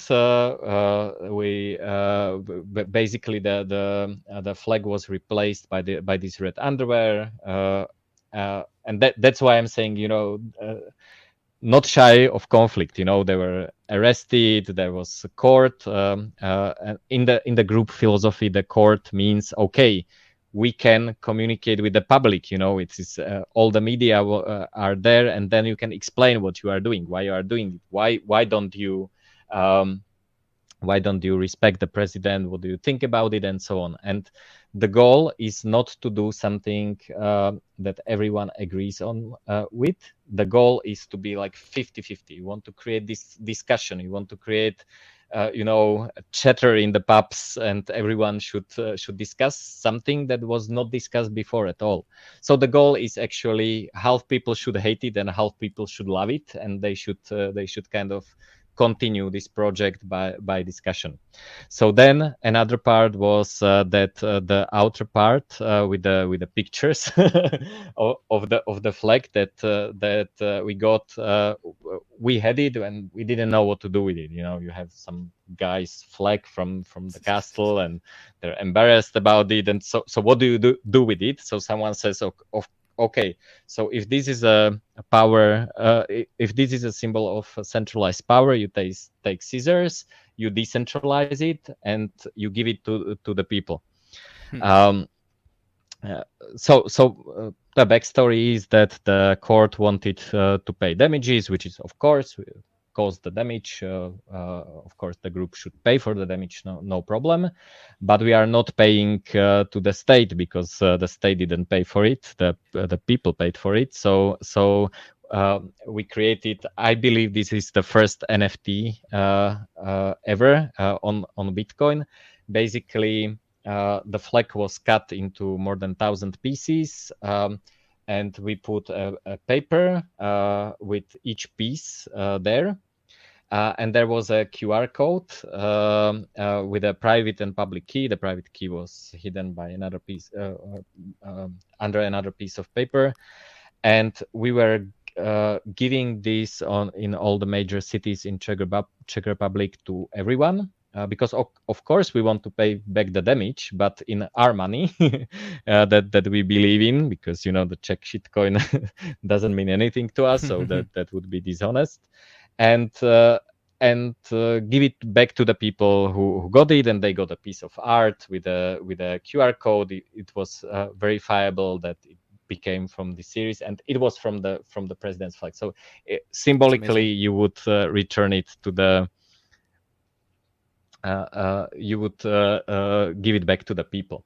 So another funny thing that relates to this is that a few days ago there are new elections coming, and a few days ago one of the presidential candidates came to Paralelni Polis to ask if we could return at least the central part that we did not cut, you know, the part of the fabric or something like that. So they're interacting with us. But basically the idea, or how I perceive it as an outsider, as I say, I'm not Czech, but as an outsider, what I see is that they don't really want this conflict. You know, we want it more than they do because they realized that if they kind of come into conflict with us, it usually doesn't end well for them because they have to explain it in the media. People like the project, so you know, why are you attacking a small non-profit of people who educate people about cryptocurrencies? Why are you doing this or that? So this parallel society, that's the reason that it's physical, permanent, is because we don't want to avoid conflict. Personally, I, as a person, I'm trying to decentralize geographically. I spend a lot of time in Paraguay. I'm also a van nomad, so I have a van, and I like this kind of lifestyle. Many people actually from Parallel Polis do that. There is a side project to Parallel Polis that is called Decent Truck, which is a truck version. It's a huge truck, and it's a truck version of Parallel Polis. So if you if there's a music festival or something like that, the Decent Truck arrives, and it's kind of inside out. So basically everything that you need to create Parallel Polis is inside. Then you put the tables out and everything, and there's a small Bitcoin ATM, because of course you cannot pay with fiat even in the decentralized version. There is a super hipster professional third wave coffee machine. There is a projector for the beamer for the presentations and so on, and you can kind of bring this kind of experience to the people if they want it. So usually it was going to kind of freedom-minded or music festivals. But the idea is, if you want, for example, to have start a small community in your city, the truck can come to your city, park somewhere, and the local community can kind of gather around it.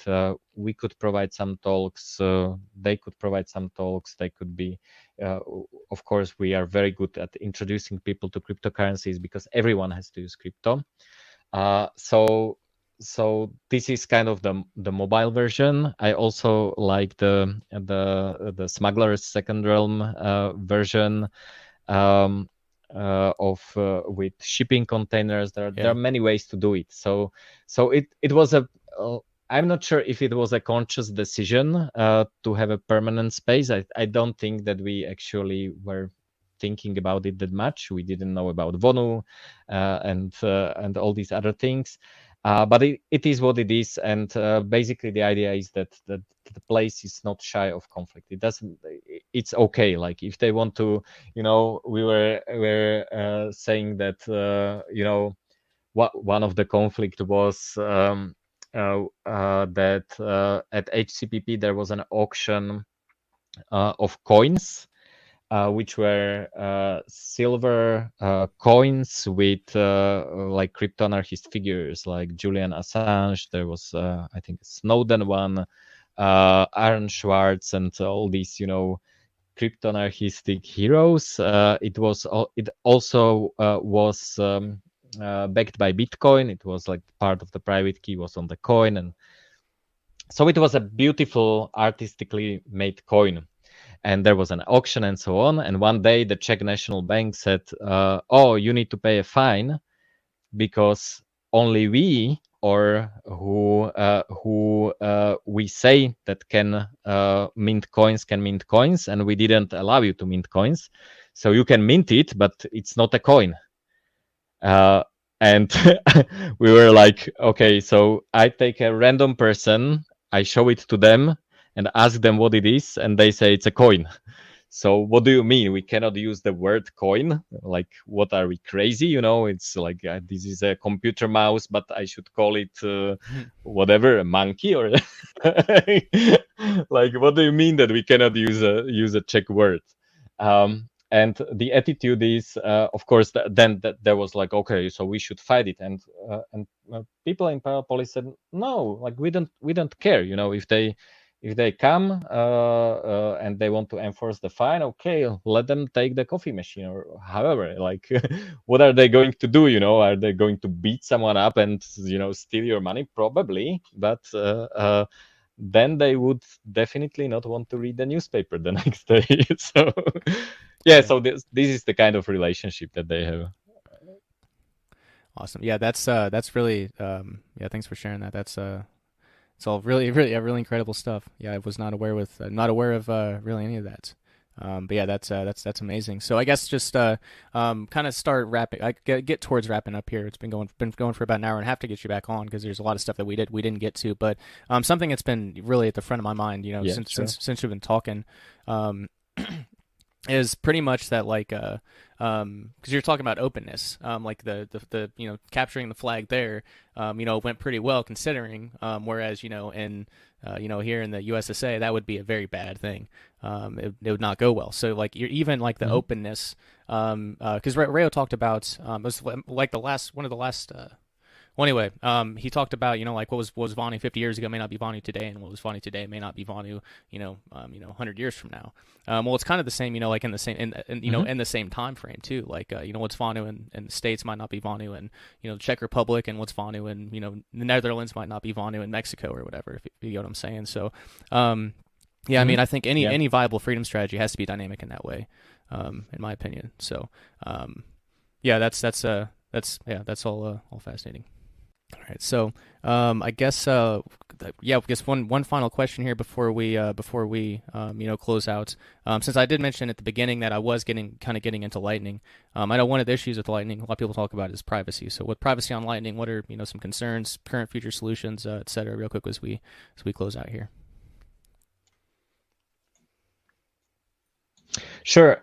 Lightning has pretty good privacy. What is nice about it, that contrary to other cryptocurrency payment networks, it doesn't create permanent records of transactions. So even with things like Monero, the transaction is mined and it's saved into blockchain. With Lightning, actually only the channels are saved on chain, but they can process many transactions. So this is one of the things. Even if the cryptography in the future is broken or something like that, that the only thing that you can attack is the present moment. So basically, in cryptography, this relates to the sense of perfect forward secrecy. So in the beginning, I gave I was saying about PGP for encrypted email. So PGP doesn't have this property. So if your key leaks, the person that saved all the encrypted emails or documents that you encrypted with PGP can decrypt everything from the history that they saved. Other technologies such as Signal, for example, or even some in some configurations, HTTPS for encrypted websites, have this property of perfect forward secrecy, which means unless you already have the leaked key, you cannot decipher past ciphertext. So basically, this is how I look at Lightning versus everything else. Is yes, they might be attacks on Lightning, but unless the attacker is active and is there right now, they are not going to be able to get to the past transactions because they already happened and there's no record of them. There is they just happen. So it's like a really peer-to-peer transaction system in this sense. So yeah, I think that of course there are, you can improve the recipient privacy. You can so basically the two transactions sent to the same person cannot be paired as going to the same person. There's a project called Ellen Proxy that does this. But overall, like if I had to choose how I want to transact privately without any like super complicated setup, I would personally either go with Lightning or with Monero. So I'm a fan of both. I don't. I'm not like a Bitcoin maximalist. I'm not also a hater of Bitcoin. I think both are great projects. So either of them is good enough for most use cases, I think.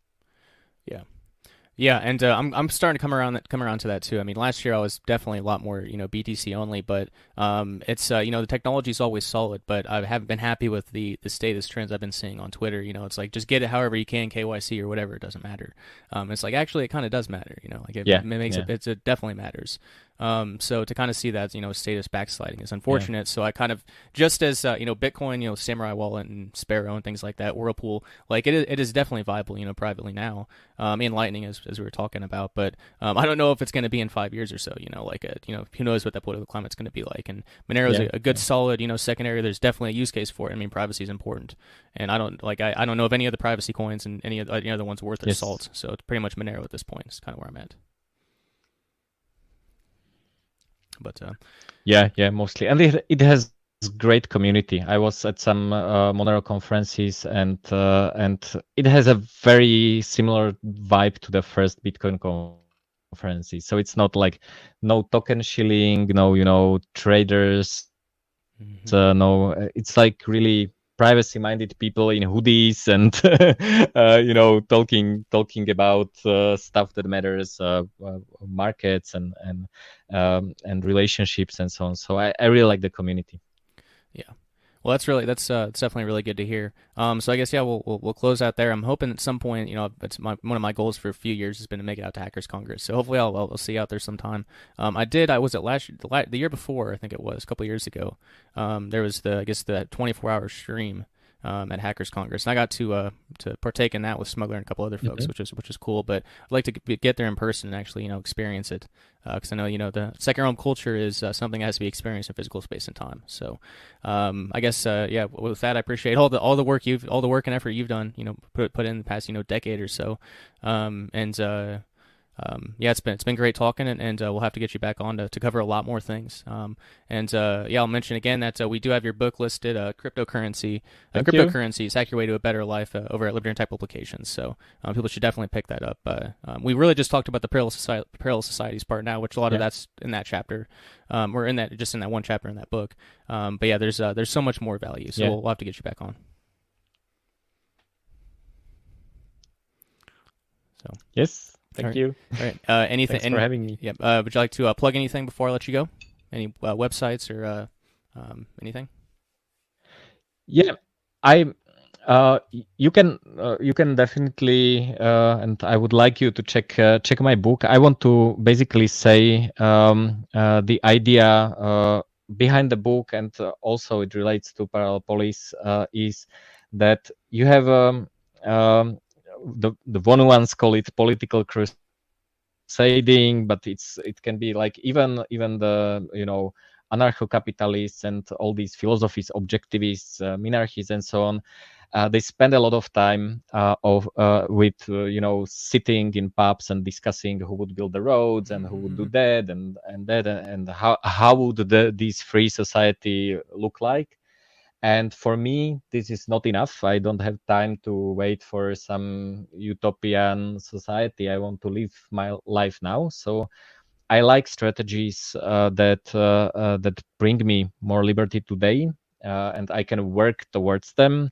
Vonu is a great strategy. That's why I was excited to learn about it from you, even though we haven't met. But I've heard all your podcasts, and it's also the idea behind the book. So there are many books which talk about cryptocurrencies, and they say, oh, this is a wallet, this is a QR code, this is how you send a transaction, and this is why it will go to the moon, or things like that. Me personally, for me, I haven't seen anything that explained, okay, so how you can actually use this thing to improve your life. Okay, one idea would be, number go up technology, and you buy, hodl, and pray, and hope your wealth will multiply. But that's not all there is to it. And I think you can do things with embracing volatility. We all know that Bitcoin and all cryptocurrencies in general are volatile. And you can either fight it or you can accept it and make use of it. So there's a lot about living in a volatile environment. This comes back to Parallel Polis. It really runs on cryptocurrencies. We don't change to fiat as soon as we receive it, as many merchants do. We really are doing accounting really based on crypto. So when it moons, we can invest. When it's down, we are kind of struggling. And then we have built some strategies on how to survive the bear markets and so on. So but it's not theory. It is in relation of first of all a life of a business or non-profit, as I was saying, and then as in relationship to personal life. How does this thing bring me more liberty today? What I can do to improve my liberty? And I believe that this is what resonates with Vonu a lot, because Vonu is not a philosophy aimed at winning a fight on Twitter, or explaining to fellow socialists why they are wrong. It is a strategy to live a more free life, and if liberty is your value, then there are strategies to do that. So I tried with this book. My main goal was to. That's why the subtitle is "Hack Your Way to a Better Life." How do I use this thing to live a better, in my opinion, according to my values, life? So I think it's unique. So if you have time, if you are interested in this, and you would like to give it a try, it's not for everyone, of course, then I think it's a good resource to start and see what your options are. So that's my plug. Awesome. Yeah, and I definitely do recommend people pick it up, not just because we have it here at Audio Publications now, but like I said a couple times already, that Parallel Societies chapter is just chock full of value, and it's a long book. It's not just a short little short book. It's long, it's thorough, very actionable. So I would certainly recommend folks check that out. libertyundertack.com/hackyourway. You're right. It was fantastic to talk, and we'll have to like I said, get you back on in the future. So thanks again. Yeah, perfect. Thanks for having me. Bye bye. Yep. All right, guys. So there you have it. Juraj Bednar. But so yeah, I guess again, libertyundertack.com/hackyourway to pick up a copy of his book, and you can check out the audiobook sample of that chapter in its entirety, which was released today on the podcast feed and on Odyssey. And lastly, a reminder: you can now find the Vonu podcast on Lightning apps like Fountain, where you can stream Sats. If you'd like to check out Fountain, I would recommend visiting vonupodcast.com/fountain. That is a short link for an affiliate link. Get on board through there, and Fountain will toss some sats in our direction. So thanks so much for tuning in, guys. vonupodcast.com for all things Vonu, PAZNIA.com for all things Free Republic, and libertyundertack.com for books, privacy tools, apothecary items, and much more. So thanks. Until next time.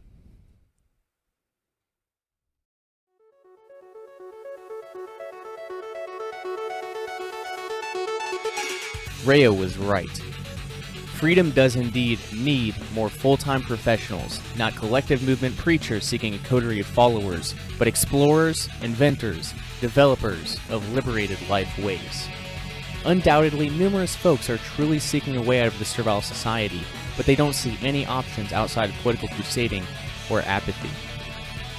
Many are being emotionally and physically broken down by the 9-to-5 grind, the daily pressures of the servile society, and the recognition of how truly unfree they really are. That being the case, our task as Vonuans now becomes self-liberation and marketing in that order. Reason being, if we are ever going to see an alternative economy, sovereign freeport, a new libertarian country, or whatever other grandiose strategy comes into fruition, we need to first break people free from the servile society and into a lifestyle change of their choosing. Additionally, if we are ever going to see the abolition of the state, we must do our damnedest to eliminate the market demand for it. A great way to do that is by showing individuals that there are other options, and to help them in the process as much as possible. Some entrepreneurs may even be able to monetize such a venture in the form of consulting, or the development of tools or services to ease the transition from the first realm to the second realm. Rayo's first book, Vonu: The Search for Personal Freedom, was initially published in 1983. 35 plus years later, many of these strategies are just as practical now as they were then, if not more so thanks to the evolution of technology. Yet, some recommendations he and others posited are extremely outdated, destined to fail in the modern day. Vonu is based upon reality, not legality, and therefore, it will develop according to the external factors of the present time. Freedom is not free.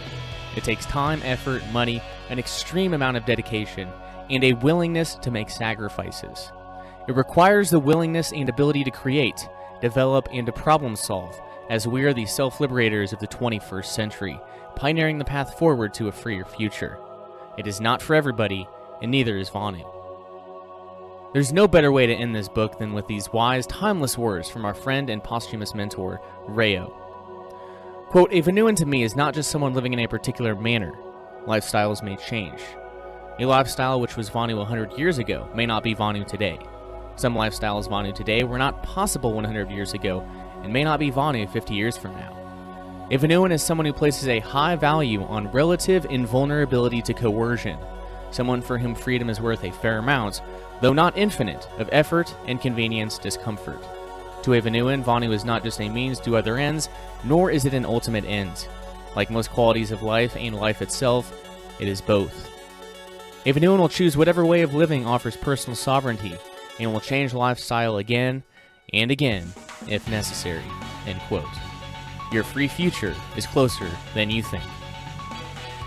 This was an excerpt from my book, Vonu: A Strategy for Self-Liberation, available in the Self-Liberation Bundle. Just visit libertyunderattack.com/SL Bundle to snag every book we offer at a huge discount. Currently 18 books. Again, libertyunderattack.com/SL Bundle is where to go to pick that up. And to view our full catalog, please visit libertyunderattack.com. LUA Publications, Share your story. Find your freedom.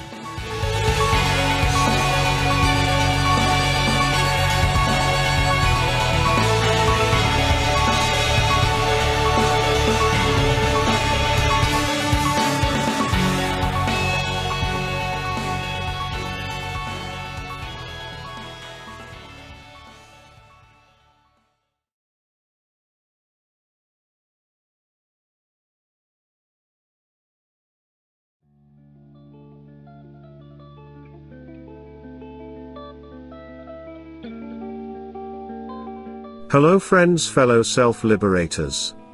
DJ Brian Freerobot here with a message from the PAZNIA Department of Freedom.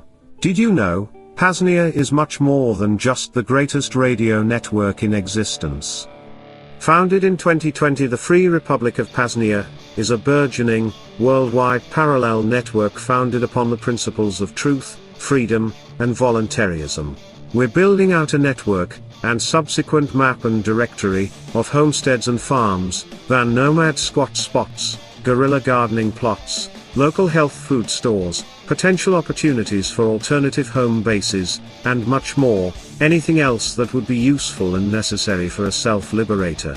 Beyond that, we have various departments, such as our Department of Transportation and Department of Communications. Each department is pursuing its own goals, in this case, a decentralized logistics and supply network, and mesh networking as examples, respectively. We'll build out some public features, but PAZNIA is at its core a vetted network.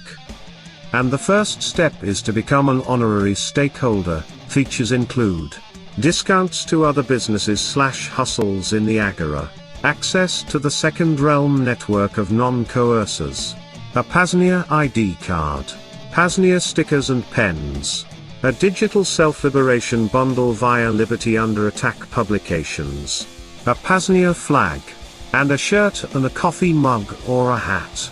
The full stakeholder donation is $333, but there are various tiers, $3, $55, and $99 if the budget is understandably tight. Your donation will go towards the expansion of the PAZNIA network and is a way for us to only get folks who will put their money where their mouths are per se. And you get some great advantages in return. To become an honorary stakeholder, visit paznia.com/stake. Again, paznia.com/stake. Bitcoin, Monero, and fiat accepted. Thanks so much for tuning into the PAZNIA radio network. Let's get back to the deprogramming. DJ Brian Freerobot out.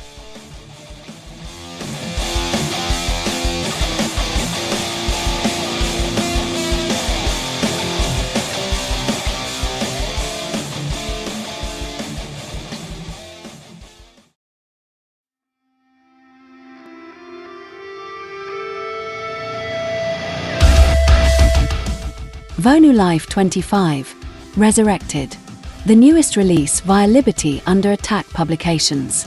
In this ever-growing tyrannical world, the prospects of self-liberation, aka freedom, seem so very far away.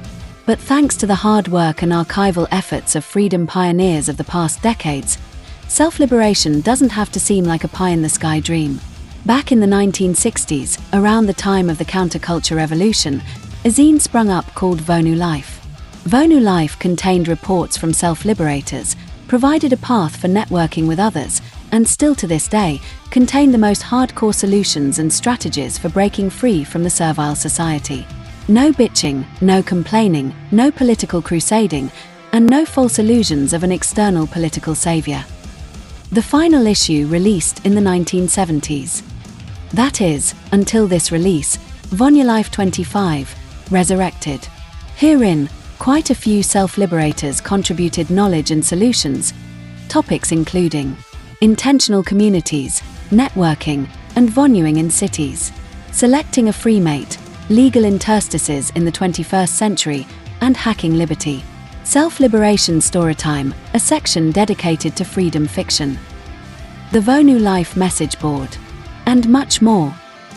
Begin, or continue, your journey of liberation from the servile society and into a liberated lifestyle of your choosing. Vonu is truly yours for the making.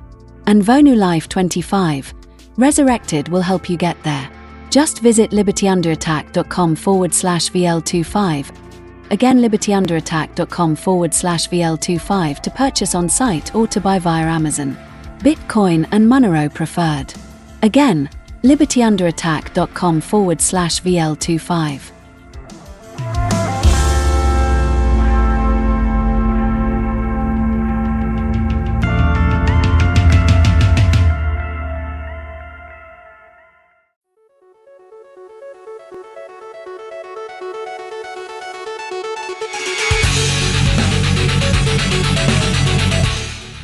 A Life Philosophy by Al Fry. Over our short span of years on Earth, we have come to categorize the dwellers here into two categories, the domination in those desiring to be dominated and the free in those desiring to be free. Almost without exception, the captains of industry are hardcore domination who must dominate, to some extent, hundreds or thousands of others to gain their wealth. They inwardly feel that control of another human being is perfectly justifiable, and the majority of persons who work for them feel that such control of men is necessary to a civilized planet. These workers are what I call the dominated, not because they work for the domination, but because they think such control is necessary. On the other hand, we have a handful of persons who I call free, and a growing percentage of the freedom desirers. Some of the free have reasoned that since their maker or the all that is has not interfered with their freedom beyond the point of natural law, they, in turn, to advance to a level beyond the restrictions of earth, should allow and grant freedom to all. A person who is free, for instance, will take orders from a dominator since the dominator is responsible for the action, but the free will not order those under them to act unless the persons under them have a free choice. In conversation, this would be a would you like to instead of a do. This subtle difference of thinking is not too easy to grasp unless one gives it some thought or perhaps can recall the teachings of Christ, etc. Those younger persons of today who have rejected society's rules and standards at the expense of comfort and security so-called make up the core of what I call the free desirers. Unfortunately, these persons haven't put it all into a perspective and don't really know what it is necessary to change to bring about a planet under free principles. On a domination-controlled planet, it is most difficult to accumulate quantities of the current unit value substance, which is now money, without dominating. You can be a public entertainer or perhaps inherit large wealth, but generally speaking, the real are reduced to smaller business enterprises and public service jobs, or must go to work at a regular job under some undesired control. I have many friends who are domination, and just as my Creator grants me freedom, so do I grant these persons their freedom of choice. However, I see a vision of potential of a planet free of domination and limitations. We are part of an awesome universe, and I suspect that unless we recognize and use the free laws existent, we will continue to be in the quarantine.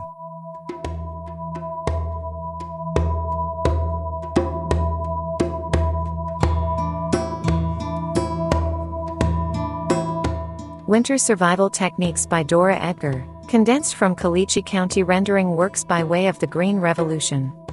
J.G. Gill Phillips, an Albuquerque engineer, has developed a winter camping technique using polyurethane foam equipment and Eskimo survival know-how. His equipment is warmer and lighter than any yet devised by non-Eskimos, and fantastically cheaper as well. There is a local company marketing equipment based on Phillips' principles, but it's still cheaper to make your own. We usually go about winter camping all wrong. People give up and go home because their feet get cold. Their feet get cold because boots and socks compress to the point where you're practically standing on the snow. And if the boots are waterproof, foot sweat collects and freezes. Even thick boots let in the cold after a couple of days of tramping, and socks give you blisters. Gloves are just as ridiculous. Each finger is attacked from all sides by the cold. Divide and conquer. People who need fires to keep warm didn't dress warmly enough in the first place, and fire melts snow, which subsequently soaks you and freezes. Furthermore, sleeping in a bag in a tent leaves your head in the air. It is a fact that you lose more heat from your head than anywhere else. What's worse, if your bedding gets wet from a fire or a thaw, you're doomed. Wet down will freeze you almost as fast as wet cotton. It is very important to understand that different materials and techniques are needed for winter and fair weather camping. In the rain, a tent is nice. In snow, it's dead weight to carry. We need to move slowly in the cold so as not to waste energy or sweat too much. It is best to carry dehydrated foods and not to use fires except for a luxury. Illustrated are the patterns for a mukluk in a sleeping bag. These are made of 1-inch thick polyurethane foam, which can be bought in great sheets from an upholstery supply store. The only adequate glue is 3M77. A very fine spray will seal all seams without hardening them and forming a heat leak. Just glue the cut edges together. The finished product can be covered with nylon for durability. The basic foam mukluk, with its double thickness of folded over foam on the bottom, is all you need in snow. But their wear can be extended and you'll be prepared for rocks and bare ground if you stuff them into army surplus canvas mukluks, extra large for everybody, or just cover them with a canvas or nylon bag with a drawstring around the top and a string around the ankle. Reinforce the bottoms and maybe an inch or two up the sides with overshoe soles if you like. Foot sweat has a chance to evaporate in these mukluks, and if it gets them damp, at least they stay warm. Even if you fall through ice, the water squishes out after a little walking and never does freeze. Honest. I can testify to that from personal experience. Mittens, also useful whether you camp or not, are simply folded over rectangles. The sleeping bag illustrated is an envelope just big enough to receive you wearing your clothes. You don't need any spare cold air in there. After you wiggle in, pull the drawstring, tie it, and start warming up your cocoon with your breath and body heat. Foam allows plenty of air exchange with outside. Where you sleep is an important matter. Where the wind blows free, dig a ditch in the snow. Sleep in it with your sleeping bag completely wrapped in a sheet of strong polyethylene rolled into a tube that extends well beyond your feet and head. Wrap it around 1.5 times to anchor under you, before you crawl in. If there's a blizzard that night, you'll be covered with insulating snow, but not buried permanently, since the wind will keep a drift from forming on top of your trench. That's why you build it where the wind blows. Water from breathing and perspiration will condense on the plastic sheet rather than your foam. Shake it off in the morning. Besides mukluks and mittens, body clothing can be made from foam as soft as you can find. 1 inch is best, but it may be necessary to use 1/2 inch on legs and arms, for flexibility. Rectangular sheets of approximate sizes can be wrapped around arms, legs and torso, leaving gaps for elbows and knee joints. Friction will fasten them well enough where they overlap themselves. To suit up, start with the foam next to your bare hide where it will do some good. Cotton underwear only holds moisture. Over the foam, put a pair of huge loose pants and a hooded parka about 5 sizes too big for you.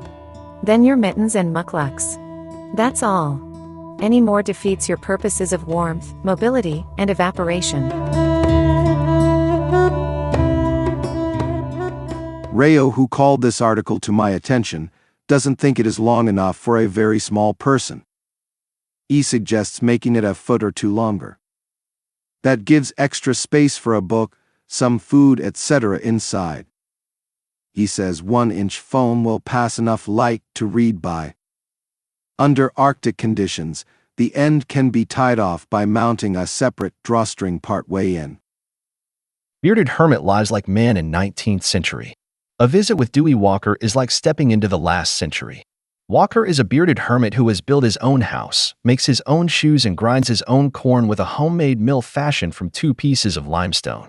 He is 61 and has lived alone 15 years in a wooded area near the Mississippi River in southwestern Illinois.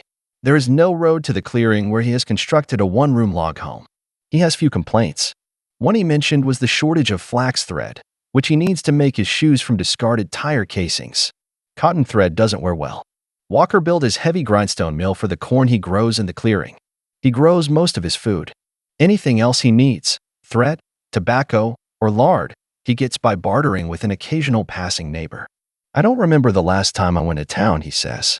He receives no pension or relief money, but once in a while he trades a few hours' work for a distant neighbor for a few things from Grand Tower, a town of 1,000 population. Walker's house is the work of a 19th century craftsman. He learned woodworking as a boy and was employed in a sawmill. He never married, and until clearing his portion of the woods worked as a hired hand around the area. Using an antique tool called a froe, he split over 600 shingles for his roof. He still makes barrel staves for water casks and furniture for his home, working with hand tools, some of which he made himself. But Walker is thoroughly happy. I like the feeling of independence.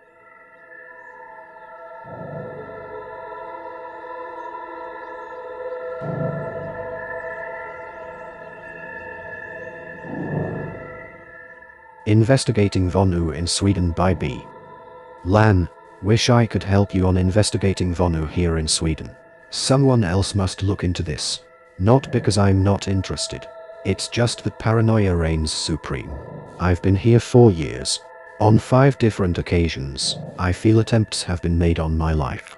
These have ranged from chloral hydrate poisoning, and walk home past the canal, to road accidents, 2, one of which left a body, to being followed in other countries, when I was looking for a safer home, which led directly to James Bond stuff and a pool of blood in front of my house. I think they got the guy in the front room. Another time I got a fastful of gas, what smells like onion, when I should have been sleeping. At the same time a key was tried in my door lock. These guys spoke very good American. I live in a 912 gas chamber complete with cooking gas piped in. I've been told that another man killed himself by gas in this room. Sweden has the highest suicide rate in the world. They call it suicide when the cops kill. Jimi Hendrix died in London. He was sleeping in a hotel with a white girl. 2 coroner's reports. First said, obstruction in throat. The second said, drugs. He died with 2 great horse pills of something just poked deep into his throat and drugged so he couldn't cough. The girl was unharmed. It's my idea that he was gassed too, same as me. Possibly the girl too. I can see little teams of specialists who just tour around doing errands. I met one of them a La Orient Express on a train in East Berlin. Well, we got to talking. Nothing I said surprised him. He even added details. He said, nothing personal, your name is on a list. I heard this phrase, nothing personal, before. Always just before I got shafted. This was also just before an incident. This guy was obviously on speed, maybe other stuff too. This explains a lot. A job to do, fine, temporarily I'm Superman. I know where the body is buried so after a while, I get an OD of something. Then the boss doesn't worry about loose talk. Mass anything has got to be done by idiots. Mass espionage and repression is no different. Drugs help reward and punish. They also close the books. Of course only idiots will be attracted by these methods. There are other methods too, but they are more expensive and take up intelligent people's time, so are used more sparingly to achieve more remunerative results. Vonu can be done anywhere. Years ago, an American army deserter married a French woman and lived with her about 15 years without anyone knowing. A Finn was found 10 years ago living in a milk house on the farm. He ran away from the cavalry during the First World War because he was afraid of horses. 45 years Vonu. It can be done. I doubt if it can be done without a lot of help. Sweden is like a small town. Everywhere. A Swede I know came from Poland during Hitler's invasion. He was an injured 15-year-old Russian high-wire circus performer. He's got people who come checking up on what he's doing yet. I doubt if he's aware of it. He's got a friend. The blog to great lengths to watch everybody. A foreigner disappear? Not goddamned likely. I still say Guevara was found by aerial photography. Here's why. The LA Free Press had a note where someone at some Air Force base in California, Vandenberg, was boasting that a spy plane left there to photograph them hills. True, a high-altitude photo may not just do everything needed. However, they've got cameras that will focus for less than 60,000 feet, and as there's no risk at all, they can come back many times. And you can pick up game trails without too much trouble. Radar will photograph the ground and eliminate all foliage. I've seen some of the photos, reprints and way, and it's really weird. From low altitude you should get enough detail to see any digging for arms caches easily. Now these blog were very interested in him. They trained special groups to deal with him. I can't see them begrudging the cost of film. It's true that all areas of the world can't be covered so intensely, but patterns show on those real high-altitude photos. And for geologic, mineral reasons they may become interested in any area intensely enough for more and closer photos, giving small details. And there you are. so I favor digging. Limestone caves are damp and prone to flooding, yet they are deep enough to be warm. Maybe you could start there and dig to eliminate dampness and flooding. It should be lots easier to dig up than down. And there's plenty of space for dirt. Some caves may have enough ventilation for cooking with a wood fire. Easter Island is full of small caves formed by gas bubbled in molten lava, glass. There's two kinds of islands in the Pacific, coral and volcanic. It seems to me that caves could be found in all the volcanic areas of the world, and that's a lot. All the caves are apt to be small though, and may even be dangerous due to gas in a new air option. A plug of concrete may solve that in most cases. Maybe there are dikes, lava intrusions, in situ. Geological maps may show some. B. Sweden.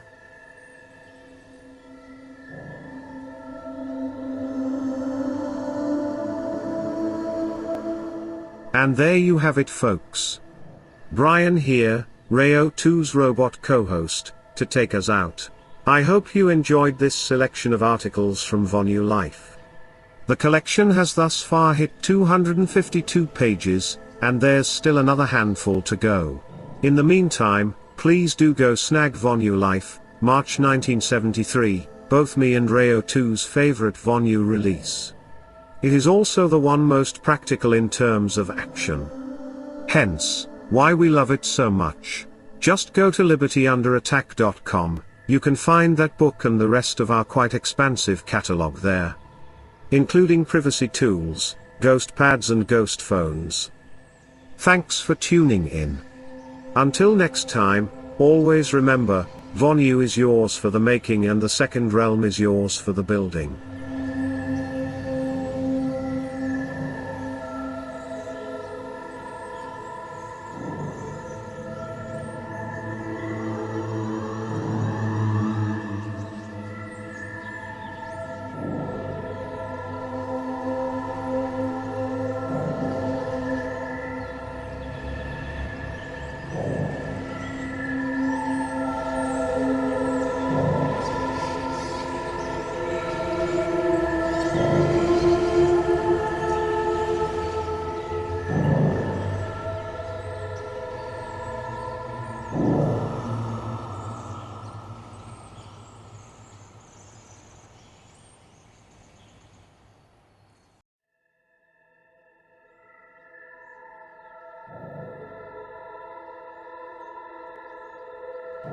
The following is an audiobook teaser from Paul Rosenberg's amazing work of freedom fiction, A Lodging of Wayfaring Men.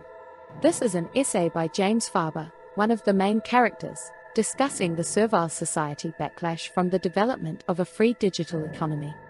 A Lodging of Wayfaring Men and Paul's newest book, The Breaking Dawn, are now available via Liberty Under Attack publications. You can purchase individually, or get the bundle and save. Just visit libertyunderattack.com/Paul, again libertyunderattack.com/Paul, to secure these two critically important, inspiring books.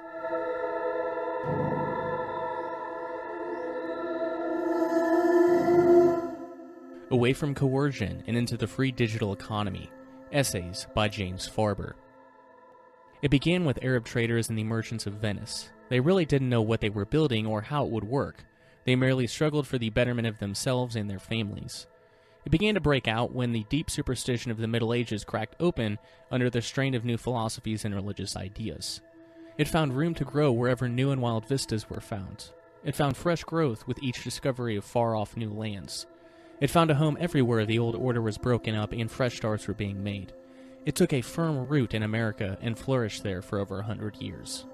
Never again, where history is recorded, will there be any question as to whether or not it works. It is the great discovery of the modern era, the positive sum game. It is the liberation of human energy to do its appropriate job. It is the operation of creation using the only counter-entropic force we have, free human energy. You can see it work everywhere from the research lab to the front office, to the construction site. It is what drives the entrepreneur to develop and produce a new product or service, and it is what gives the construction worker pride when his skill overcomes a difficult problem, making a way for his blueprints to become a functional structure. Why is the construction worker proud, and why does the entrepreneur exult? Because they have done the one thing that all humans have the impulse to do, to create something good that would not have been otherwise. Human energy is the great creative force in the world. Without it, things tend to entropy. As the second law of thermodynamics states, closed systems tend to entropy. Without active and creative human energy, everything goes back to an animal level of existence. This human energy does not function by obedience and compulsion. It cannot, no matter how many rulers wish it were otherwise. Look at the command economies of the dead socialist world. Within several decades, their occupants were reduced to an animal existence. Look at the millennia, when constrained people lived at the pleasure of their kings, seeking permissions from their rulers to live and work. They continually starved and died. It was only when a few freelance merchants began living according to their own minds and breaking away from the permissions of their rulers that things began to change. When human energy is free to move, creativity goes wild, as do motivation, happiness, and the accumulation of wealth. When it is restrained, the descent to animal existence takes over again. The discovery of this fact is what differentiates us from the Middle Ages and not much else. Do you think the people who lived in those dark times were inherently less intelligent than we are? They were not. You and I are their direct descendants, not many generations removed. We are essentially the same. The term positive sum game signifies that this system creates more than the sum of its parts.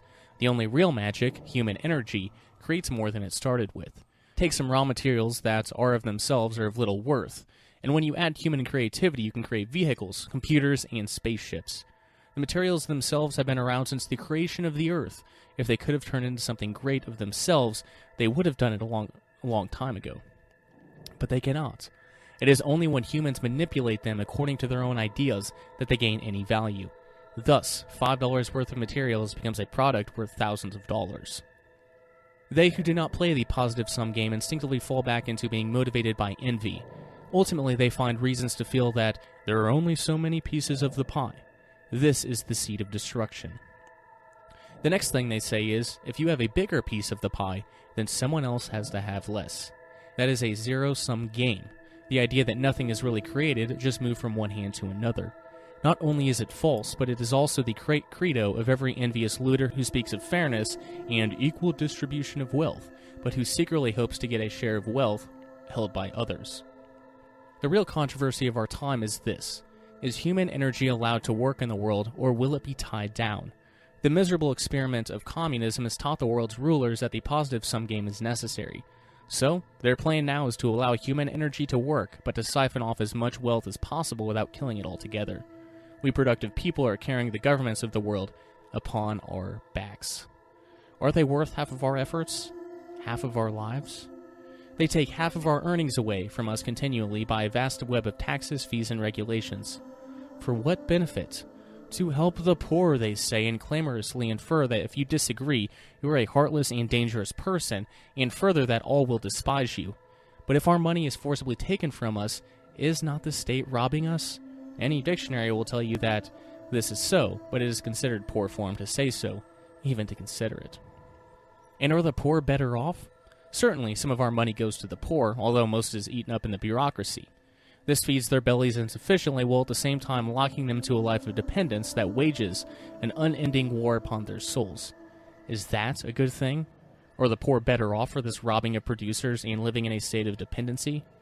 Many of you will gasp and reel in shock that I would challenge the respectability and honor of your tradition, and you fear to let yourselves consider my case. You have come up against someone who does not share in your conspiracy of compliance. You must either turn away from these subjects or face the prospect of becoming a radical and of people saying bad things about you. Are you angry? If so, it is not because I am wrong. If that were the case, you would simply walk away. You are angry because I am ill-mannered enough to bring up subjects that you wish to avoid. My ideas bother you. When they come up, you divert your mind to pat phrases like, "This is the price we pay for our society." You dodge reason and shun your thoughts away in order to keep your mental comfort level. You do not face these ideas head-on because you are afraid of them. You are afraid that you might have to agree with them, and then you would have to face the choice either to be a hero or to be a coward.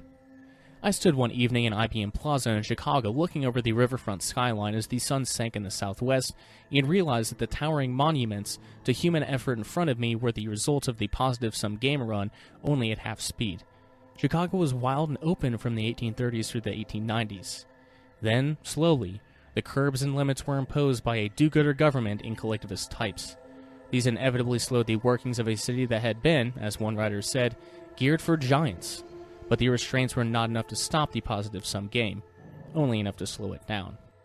The Chicago skyline I watched was the result of the positive-sum game being played at half speed, yet its results were awesome. I thought about what might have been if it were allowed to operate unfettered, and then I thought of the greatest example of the positive-sum game during my lifetime, Hong Kong. It went from rice fields to the grandest city of the East in one generation, an explosion of unrestrained human energy. What glorious accomplishments aborted and stillborn. And now our recent explosion of technology has become the target of bureaucrats worldwide. Where will we go from here? Will the positive-sum game once again be strangled, or will it migrate to open and new lands? But moving to a new land will be a problem, won't it? There's no land on this planet that is not claimed by some gang of rulers. So, until cheap spaceflight is achieved, there's only one new country to be found: cyberspace. So escape there we shall, and there we will, and must, for our own sake and for the sake of our descendants, establish the positive-sum game without restriction. Toward that end, we have built a private free market. We used our own money to do it, and we've broken no laws that we are aware of, save laws that outlaw privacy. Now the rulers are trying to stop us. Why? We want to run an experiment and see if freedom really is better than servitude. Why won't they let us try? Are they interested in the betterment of mankind, or are they really interested in monopoly powers? All we want is to be left alone and try freedom. Why is that threatening? And why do they wish to imprison us? James Farber. You've just heard an audiobook teaser from Paul Rosenberg's amazing work of freedom fiction, A Lodging of Wayfaring Men. A Lodging of Wayfaring Men and Paul's newest book, The Breaking Dawn, are now available via Liberty Under Attack Publications. You can purchase individually, or get the bundle and save. Just visit libertyunderattack.com/Paul, again libertyunderattack.com/Paul, to secure these two critically important, inspiring books. See you in the second realm. See you in the free digital economy.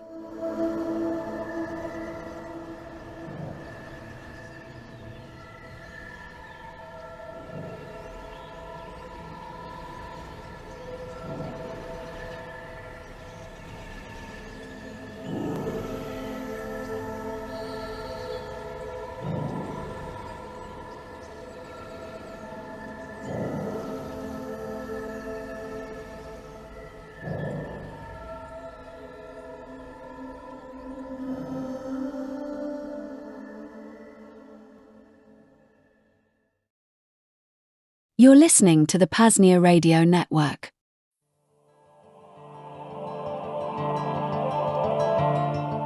Now that the technological foundation is laid for the PAZNIA Radio Network, we are now ready to start building out a regular, and more frequent transmission schedule of self-liberational media. Do you want to host your own show on the PAZNIA Radio Network? Do you already have a show or podcast that you would like premiered or replayed during our transmissions? Something else? Reach out to Coordinator Rayo to discuss details. Email coordinator@paznia.com. Again, coordinator@paznia.com. See you in the second realm.